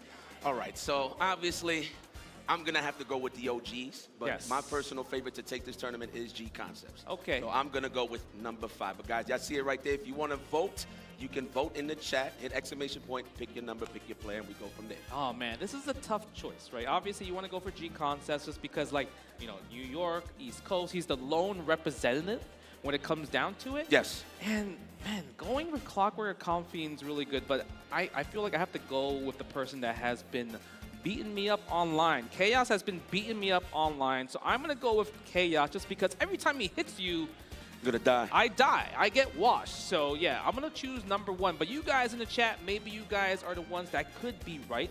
Yep. Right? So choose who do you think, exclamation mark 1. You see how to vote. And we see the percentages go up. Combo Fiend, kind of the favorite, but Clockwork going at 26-22 right here. That's crazy how it's bouncing back and forth right now. I mean, it makes sense. Those are the personal favorites. And, you know, and it's crazy because they got a day job and they got some time to whoop everybody's ass, which is pretty cool. Now, I just want to, I know we got the predictions and all that, but this is very important to me. Yo, Evo, make some noise for this Marvel, y'all, for the one time. Come on now. I want to hear it, man. Give me an excuse to lose my voice. Ah, yes. I mean, I'm down to lose the voice. Voting ends in 1 second. Do you guys have it? And who do we have and the favorite leads in terms of the tallying up the results? It looks like Clockwork. We're 28%. This is what you guys want. Strider, Doom, Sentinel. Yes. Right? That's a team. It's a trap team, and we don't really see those in, like, modern day, right? Obviously, you have Lockdown and those players. But Strider, Doom, Sentinel is really, really, really hard to win with. You know what I mean? I mean, look, at the end of the day, Clockwork and Combo Fiend is one of the favorites. Now, what's funny to me is, you know, just to throw a little bit of lore out there, obviously Clockwork always has, like, this bad luck to actually make it to the top 8, but it is what it is, man. But shout outs to, of course, the EVO warm-up tournaments, and they are still live from their consoles throughout the weekend. Players can compete in the very same fighting game titles featured at EVO Vegas 2025. For everyone, regardless of their skill level, that's a fact, sign up in the game on directly from your PS5. You can win some incredible exclusive prizes on PS5 tournaments. Yeah. Fire. No, it's really cool, man. Like, the PlayStation tournaments, like, my friend, actually, Nasir Amakashi, he won one of these tournaments. For the Fatal Fury, right? Yeah, for Fatal Fury. So okay. if you guys are home and you're trying to get that experience, they have really cool prizes, man. So definitely check out PlayStation tournaments. And you know what? The victory path, we got to check out, I would feel like, the victory path of some of the players presented by White Claw Zero Proof. If you look right here, Chaos, top 24. Round 1, actually, Madru, amazing Dawson player, right? Okay. Colt 45, Stute Fatley, Megos, Moo. But this one, at the top 96, beating David Blaine, who's an amazing player. Fire, Golden yes. Boy Neo as well. One of the probably personal favorites to make top 8. Yeah. And this one, G Concept, the only person that put kind of a dent in Chaos's run. Yes, right? yes. Really, really close set. It was one. Definitely. Yeah, 1-1 and everything. It was nerve-wracking, man, for both of these guys. Man, shout out to Peru Champ. You know what I mean? He dabbles with the Versus Series, period. Okay, so now this is interesting for me. Somebody said he beat Luke Pac up in round 1. He said T.O. Step.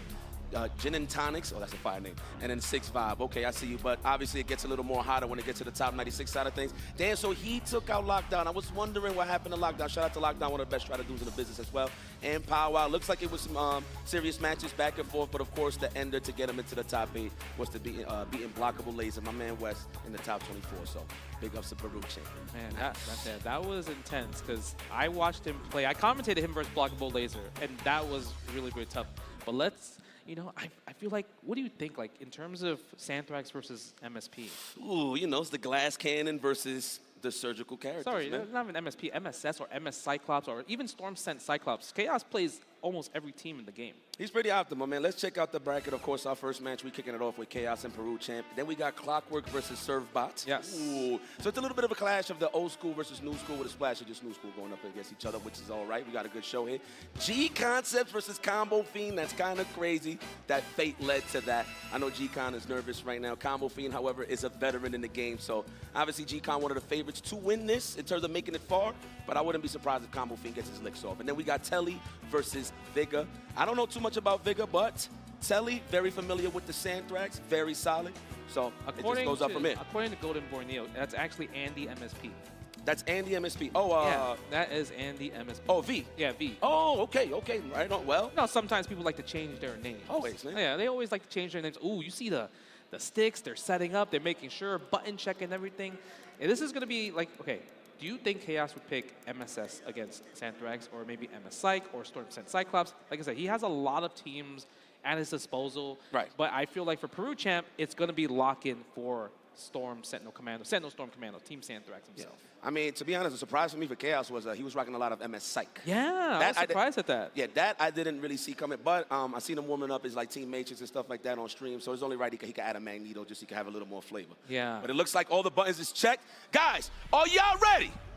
Oh my God, these matches about to go crazy. And he's starting Storm on point. Oh, be careful, he gets the hit. Wow. Nice. Okay, wow, the boomerang, that was definitely a counter hit try jump. He got the DAC, they nervous. Unfortunate, yeah, he just got fierce instead of lightning attack, that's huge. Oh, he got the hit, there it is. Oh, all right, look a little shaky, you know, it's the grand stage, I get it. You know, it's 2 out of 3 though, so you definitely gotta make it count. Wow. Nice, the launch, happy birthday. Do we do the bubble? I would. Okay. Hell yeah. Get the bubble. Is it gonna hit? Yes, and it does. Super drone. Oh, I like that. The 1, 2, 3. That was godlike. Nice. Okay. What a famous Peru champ. Wow, lost 2 of his lines just like that. Of course, Chaos best character is the Sentinel. 100%. So this is a huge win for Peru champ. 100% Peru champ. If he's able to kind of keep this lead, tries to go for a snap. But the thing about Chaos, he's really good with making comebacks, especially with Storm. But maybe we're not gonna even see it. Double team doesn't even need a Peru champ. Strike first blood. Wow, and mind you, that was a bit of a scramble. You know, they was definitely whipping some eggs there. A lot of salt and pepper, but Peru champ definitely finishes the job. They look kind of shaky. I've been seeing this throughout the whole weekend. I don't feel like, obviously everybody's comfortable playing in the crib and they low. Big tournaments, of course. These guys are veterans, no doubt. But at a stage like this, it could be a little nerve-wracking, so we're definitely going to have to raise our difficulty setting because the stakes are high. How fast was that match? That was less than like a minute. They was trying to fill each other out and stuff happened. It just happened. Because Peru champ, he played Marvel 3, so he's down the scramble. Wow. So there was a lot of missed try jumps for both of these folks. So that's why you've seen a lot of scramble situations. Oh, nice big damage. He's trying to get the space out. Captain Commando's out there, but the overhead, we already getting pressed in the corner. Get the up back going on. Okay, gets Commando. No punish right there from the launch, but Commando's bleeding. And look at the damage from Storm. Oh my God, trying to get the overhead, get hit with the cap. No DHC for Storm though, so it's gonna trade. Pixel, moving up to raw tag. Oh my God, how did the rocket punch hit there? That hit with the limb. with the ligament, all right? We fishing right now. This man is a Sega bass fishing master right now with Sentinel. The raw tag. Are we styling? No, we missed the launch here. Using the commando. So now, nice combo. That was a great confirmation station. That was definitely optimal. What do we have here, though, to extend this grab? No, not even. Oh, reset. The cross up. Yeah, try to go for the cross up in the roundhouse. Good block there from Chaos. Is that going to trade? Oh, takes the hit with Storm. What are you going to do with the launch? Yeah, you can't come down pressing button. The launch will have the anti-air. Very nice. He sized them up. And I like that. The try-jump jab, try to bait out the push block. But looks like Peru Champ really want to try sit there and block. But that's all for the bait for Captain Commander. It is. I like that. You're right. Yeah, 1-1. You know what was, even the beginning, the opening gambit, like the first few, like, 15 seconds was also part of Scramble. Right. But the thing is, Chaos just won out. And look, I can't tell if they're happy or they're nervous. And they know how important winning this next game is because obviously who doesn't want to go to winners finals, one step closer to becoming the Marvel 2 EVO 2025 champion. Crazy, right? Oh my God, opening gambit, 50-50. Where we going? High, low, Justin. Stand jab. Oh, stand fierce. Come on, I was right though. Nah, sort of. He tried to chase the back dash. You think so? Okay. Yeah, 100%. He was probably assuming it was going to be the opening OS. Yeah, that makes sense. No, the short, okay, but it's okay. He has to guess though, but the cross up, that's tough right here. Now, Chaos, if he finishes plate, and he gets the snap, this is bad. What do you do as lone sentinel now? Well, you're gonna have to watch the show. That is a bucket full of bucks. Listen, there's no X Factor over here, so you're gonna have to make an honest comeback. All right, we got the glitch here, so we out of there. Yeah, but the thing is, it's just so hard now. Nice. Oh no, he's gonna style. He's gonna style. He's gonna style. One. Get the cameras out, guys. Oh, he tried. He tried. He's nervous with his execution, even though he's still playing really aggressive, really fast. All he has to do is kind of close out here. But like you mentioned, there's no X factor here. Oh, nice block on the reset, though. This man looking like Gregory Hines fused with Stone Cold Steve Austin. This guy's getting stomped in this corner. Okay. There we go. We still showing signs of life. Signs of life, but doesn't get the rocket punch. And I think this time we're not going to play with our food. Chaos. To the winners finals. To the winners finals. 2-1 right here. Look at that. He is popping off. Yo, Chaos. You know what's crazy though?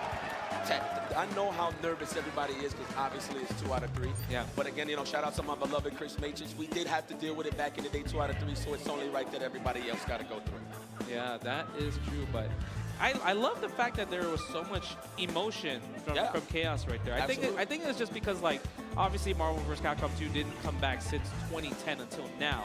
And there was a lot of, like, side tournaments, right, for at EVO. And sometimes a lot of people were like, oh, you know, that's a side tournament or whatever. But so the fact that he showed so much emotion is like, I want to be an official champion where you just can't complain. But let's check out the bracket to see that Chaos is in winners finals, waiting to see who his next opponent is. Clockwork versus Servbot. And we were talking about Clockwork. Like, you were mentioning, like, man, he's always been getting that 9th place. But now he's finally in the top 8. Yeah. You know what? Let's put that behind us. Clockwork, you broke your curse. Congratulations. Give it up for the Clockwork curse, y'all. It's broken.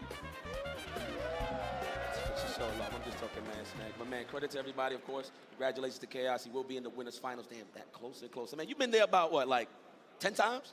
I'm not going to tell you a number because I don't really remember. Yo, Sonic's on you, bro. He got 8 now. I know. Sonic is ridiculous. Yeah. You can't go wrong. Like, Sonic Fox is amazing, but I'm curious to see if Clockwork can handle against Servbot. And let's check out some of the victory path.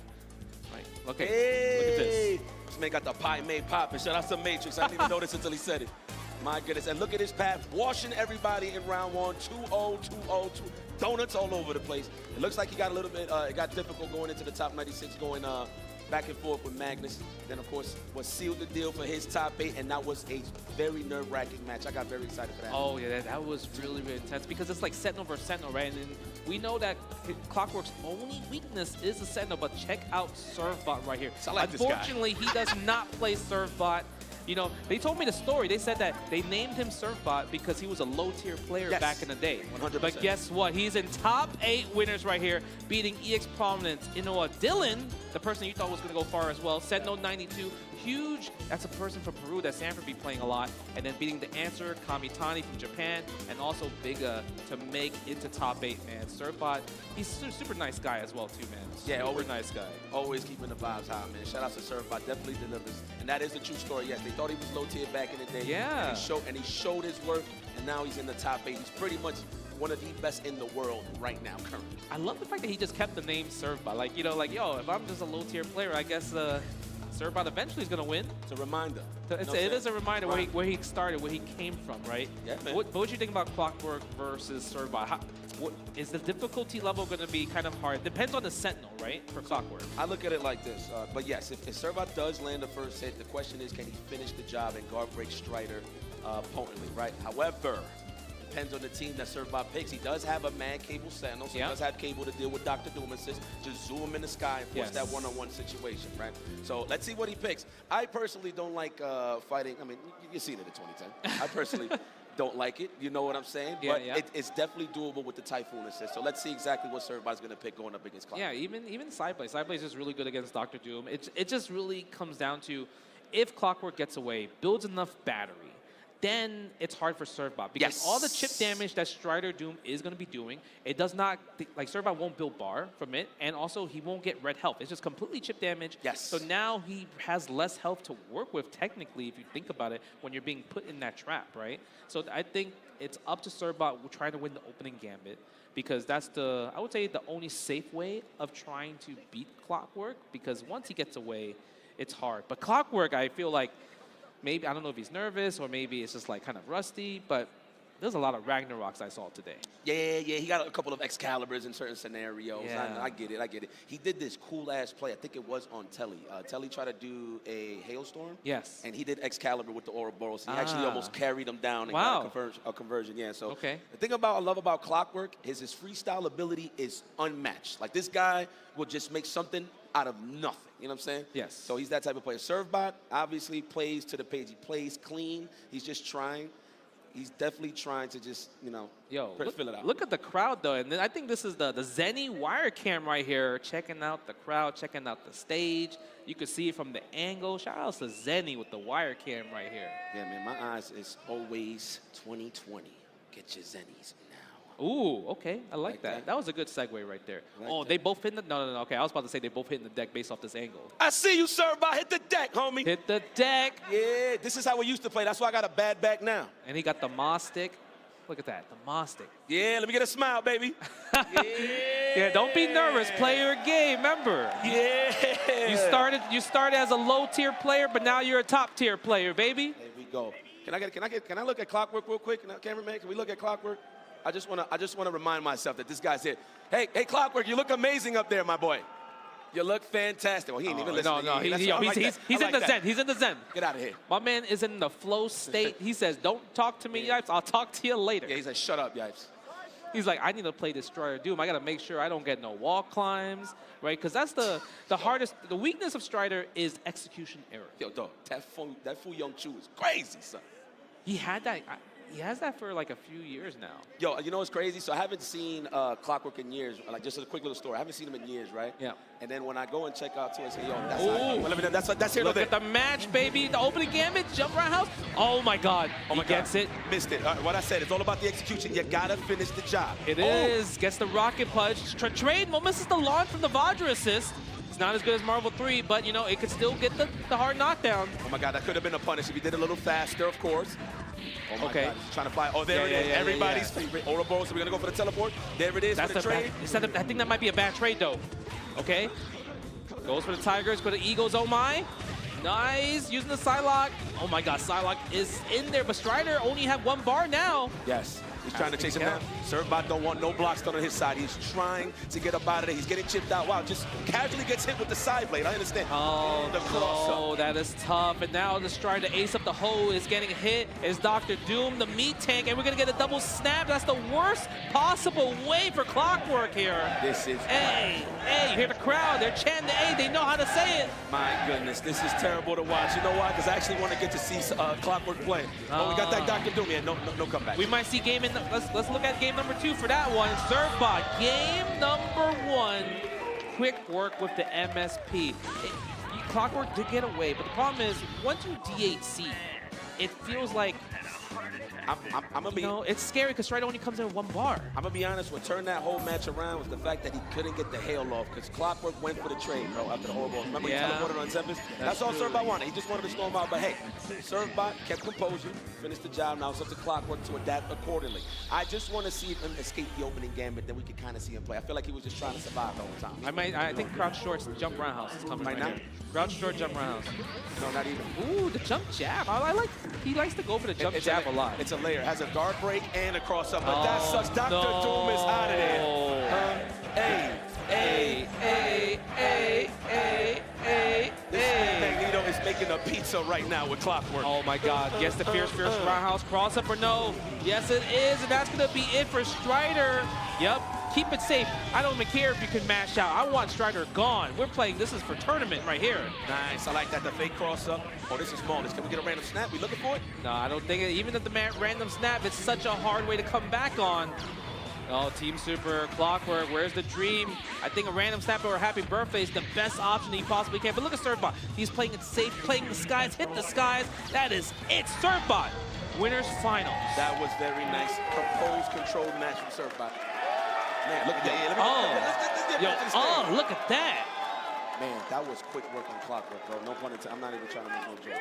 But damn, man, he just couldn't find. He never got an opportunity. He couldn't find his footing. So that opening gambit, he does jump, jab, cross up. It's a guard break. So if you normal jump, you get guard broken. Yeah. And if you want to sit there, it turns into a cross up. So layered offense, I love it. It was a good sandwich, and Servbot took full advantage of that. Once he was close, he just couldn't get off. Yeah, it's just really tough because like Sentinel Strider Doom can be effective, but the thing is, he has to guess right in the opening gambit, right? The first attack glitch does exist, and it helps Magneto a lot. You know what I'm talking about. What you trying to say, Jay? I'm just saying it's good. All right. It's good. I know it's good. Yeah, it's great. It's fantastic. That's not privileged, by the way. I mean, kind of is not privileged. It is privileged a little bit, but the thing is, we'll see him. We'll see Servbot. We'll see how that will work in winners finals, right? Yeah. Obviously, now we also have to go to the loser side to see like who else is going to keep progressing through the bracket. Yes, right? yes, Some of your favorites are going to be there. Obviously, Common Fiend, G Concepts, right? There's also Telly and Vega as well too. Let's check out the bracket so you guys at home can see. Like Chaos, Servbot, winners final. That's going to be a best out of 5. You know. I'll tell you something, man. I can't believe we're about to see G Concepts and Combo Fiend. What are you serious? The fact that Combo Fiend, yo, I want to see the damn. Did you see the lore? In the case that Combo Fiend does win the match, look who's going to go up against. And they co-workers. They co-workers. So it's kind of crazy, man. All right, then we got Telly versus V going up against, well, one of that goes up against Peru Champions. Yeah, right. All right. So, obviously those two matches were so explosive, right? And, we got to give a big shout out to the Chipotle, right? You got to fill up the Chipotle burrito meter.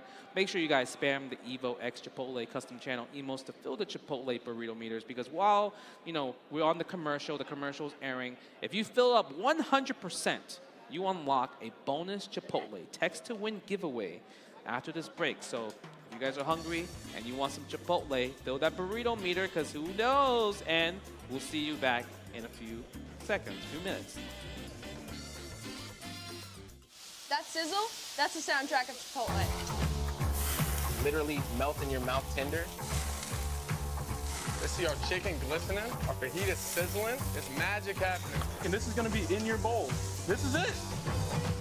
Fuck Chipotle. They don't hire male minorities.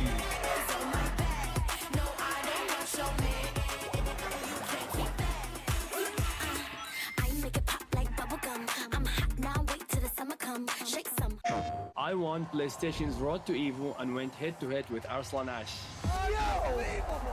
I won PlayStation Road to Evo and battled against Sonic Fox. I have never seen that in my life. To compete on PS5, choose your game, find PlayStation tournaments, and register. It's that easy. Sign up for PlayStation tournaments for opportunities to win unique prizes and much more. PlayStation. Whether it's sunglasses outside, blue light glasses inside, or night driving lenses in the dark, Zenni has affordable eyewear for everyone. Get 10% off at Zenni.com.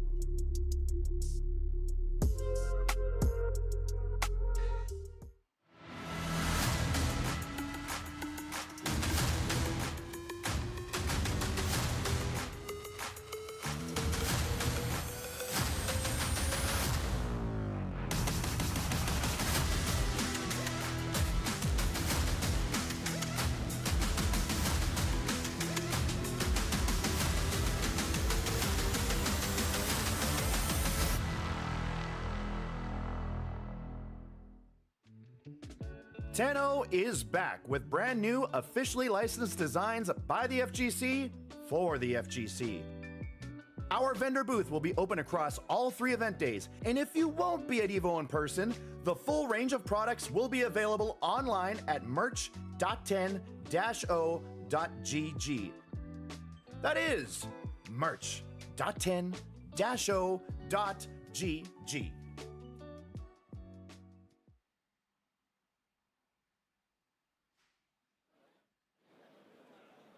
Man, welcome back, ladies and gentlemen. I cannot believe we are seeing Marvel vs. Capcom 2 on the main stage. Man, and we're going to get a classic here. Combo Fiend versus G-Concept. This might be one of my favorite matches of the night. Hopefully they both play clean, and hopefully they actually get a chance to play, because both of these guys can actually finish the job. And we got to give a big shout out to you guys, to chat at home. You guys filled up the Chipotle Burrito Meter. You unlocked the giveaway.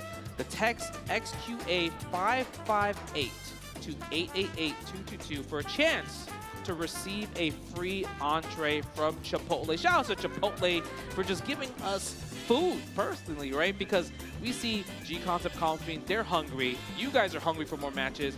You might as well have some Chipotle in the process as well while watching the top 8. That's crazy, man. For everybody getting hungry, man, first and foremost, shout out to everybody at home. I usually try to say hi to you guys, so hopefully y'all enjoying yourselves. And one more time to the people over here in the chat. Hey, FGC. Can y'all do me a solid and just say FGC all together? Ready? 1, 2, 3. FGC! That's love. That's the community. Yes. Love it. I love it. This is family, man. It is family. No matter what, I feel like 10 years, 20 years, we're still going to be here. Yeah, absolutely. You know what? So it's crazy. So obviously this is like an EVO throwback. Obviously we do it every year. Yeah. Now I wondered, maybe 10 years, 20 years later, it might be back on the stage. That's what I think. I think 20 years down the road, maybe they'll possibly, who knows, Marvel 2 come back? I don't know, maybe. Our kids are in the top 8. That'd be fire. Arcades? Our kids. Oh, arcades. I thought you said arcades. I got hyped for arcades. I love arcades. Yeah, I definitely plan to get like 2, 3 sons. Whoop their ass at Marvel 2. Yeah. Yeah, that's definitely the plan. All right. But yo. But yeah, this is going to be a good one. Who you got on the stage, obviously, one of the OGs. Yes. Combo Fiend. Can we get a look at these beautiful, handsome fellows on the stage, please, if that's a possibility, just so we can see them? Because this is kind of crazy. To see Combo Fiend in this day and age, this man said, yo, I'm clocking out of work.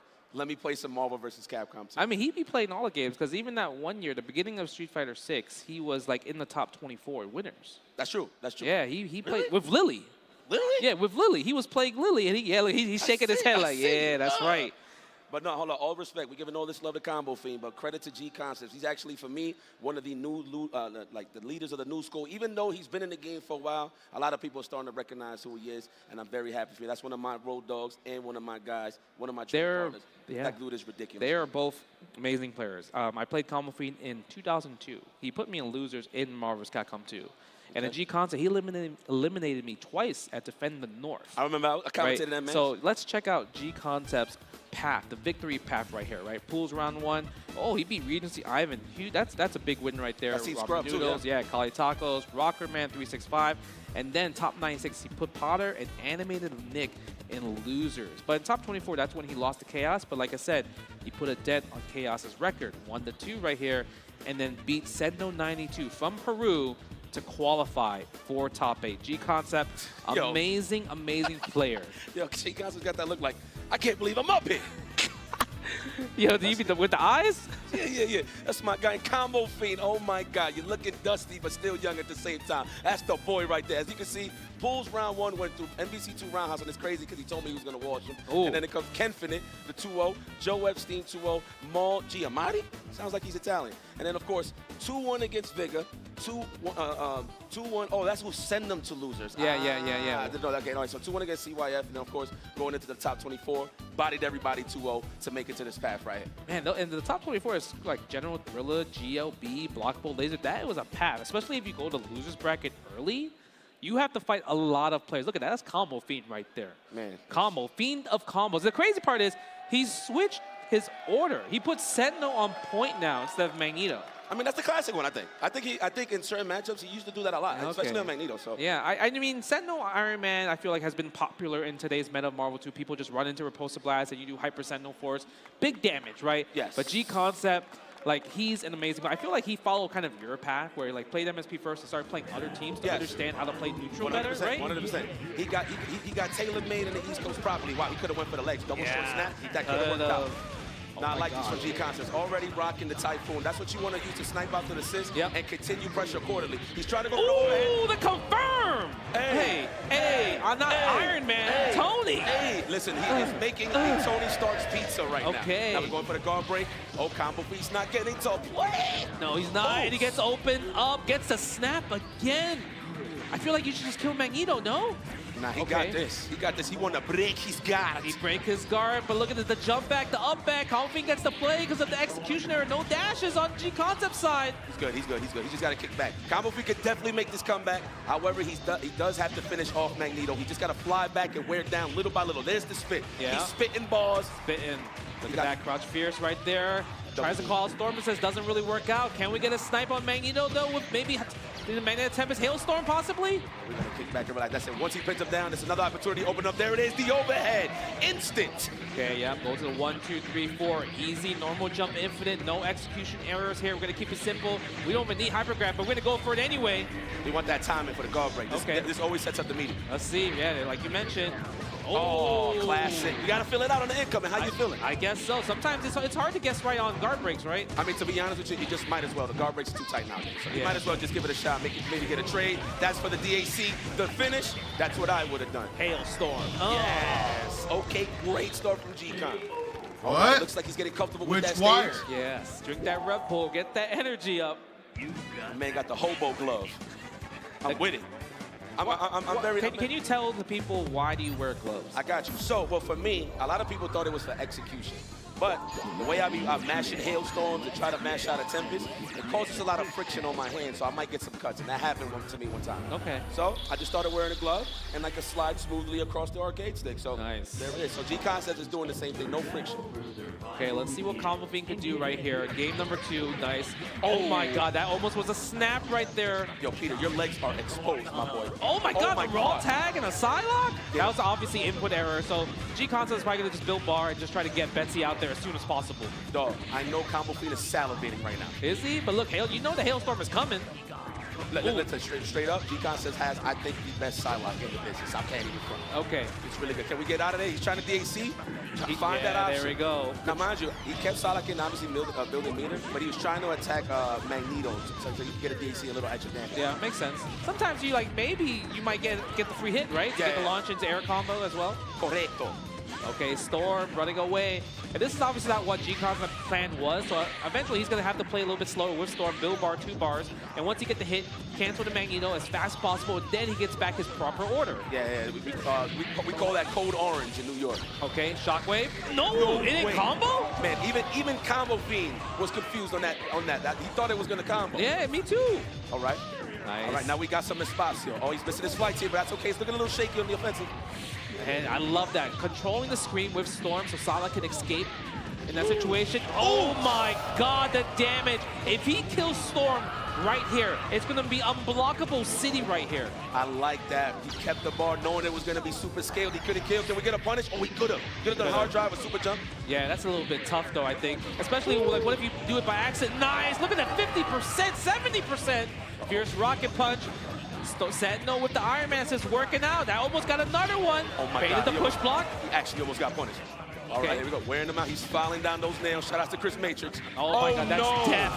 Oh, regular combo. Doesn't mean he did, but he missed the finish with the rocket punch. Nice Goes reset. For reset. Do we do it? Hell yeah. We do it, Betsy. I don't think it's going to kill. Oh my God. Raw tag.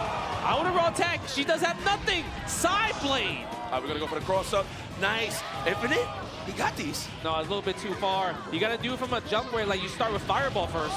Yeah, I like that he was trying to extend the combo to get the meter fast, but Combo Fiend survived. Oh, that was grease. That was grease. godlike. That's grease. Oh my God. The original Iron Man is in Hey, the Tony building. misses it though, but we got the down roundhouse in the air, ties it up 1-1. Man, look at that look. Look at that look on Fiend's face. Yeah, it was kind of unfortunate because obviously the accidental tag with Psylocke really forced the scenarios to go in the Combo Fiend's favor. Yes. But that's experience right there from Combo Fiend. He just kept it simple. Like you mentioned, he was salivating on that one. Yeah. He's like, oh, you got Psylocke in my man.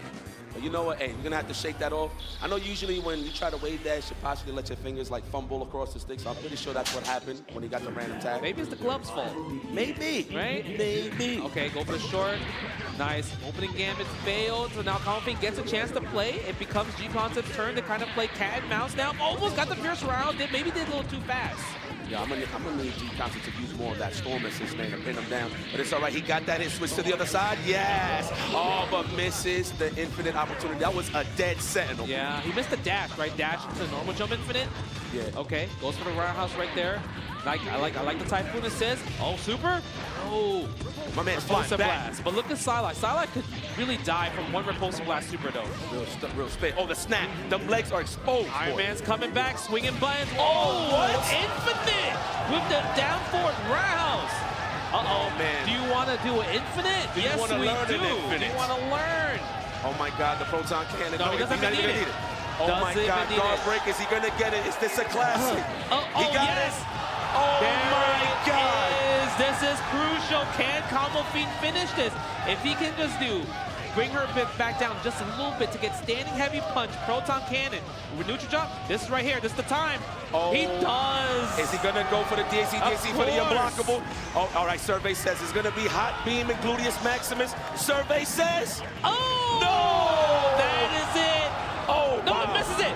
Misses the double snap. But this is, like you mentioned, G-Concept, best Psylocke in the business, but this is a tall order. Very tall. She doesn't do a lot of damage. Man, Combo Fiend's very seasoned. I don't think he's going to lose to this. This is very, I mean, we could, oh. Okay. Almost. Oh, he tried.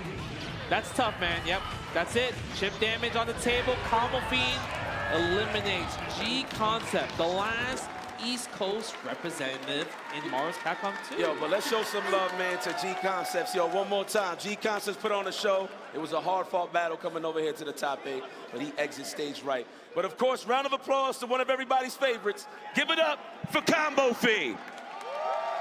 And you know what's so beautiful about this? This is how you know this guy's OG. He was playing with no headphones on, my boy. This dude wants to feel that energy. So listen, if you want him to win, crowd, you got to talk y'all smack, man. This guy is definitely focused. I mean, that's what it comes down to. We never had headsets back in the day. That's true. We love hearing the crowd. We love hearing the passion, people cheering in the background and everything. It just feels right when it comes to Marvel's Capcom 2, right? Yeah, you know what I loved about that match? Combo Fiend lived up to the name. He's a Combo Fiend. There you go. Hit the Infinite and everything. I didn't think we would see an Iron Man Infinite in this top 8. Well, let's check some highlights, man. Let's check some replays presented by PlayStation Tournaments. Oh, but we're going to go to the bracket first. All right, well, hell, look.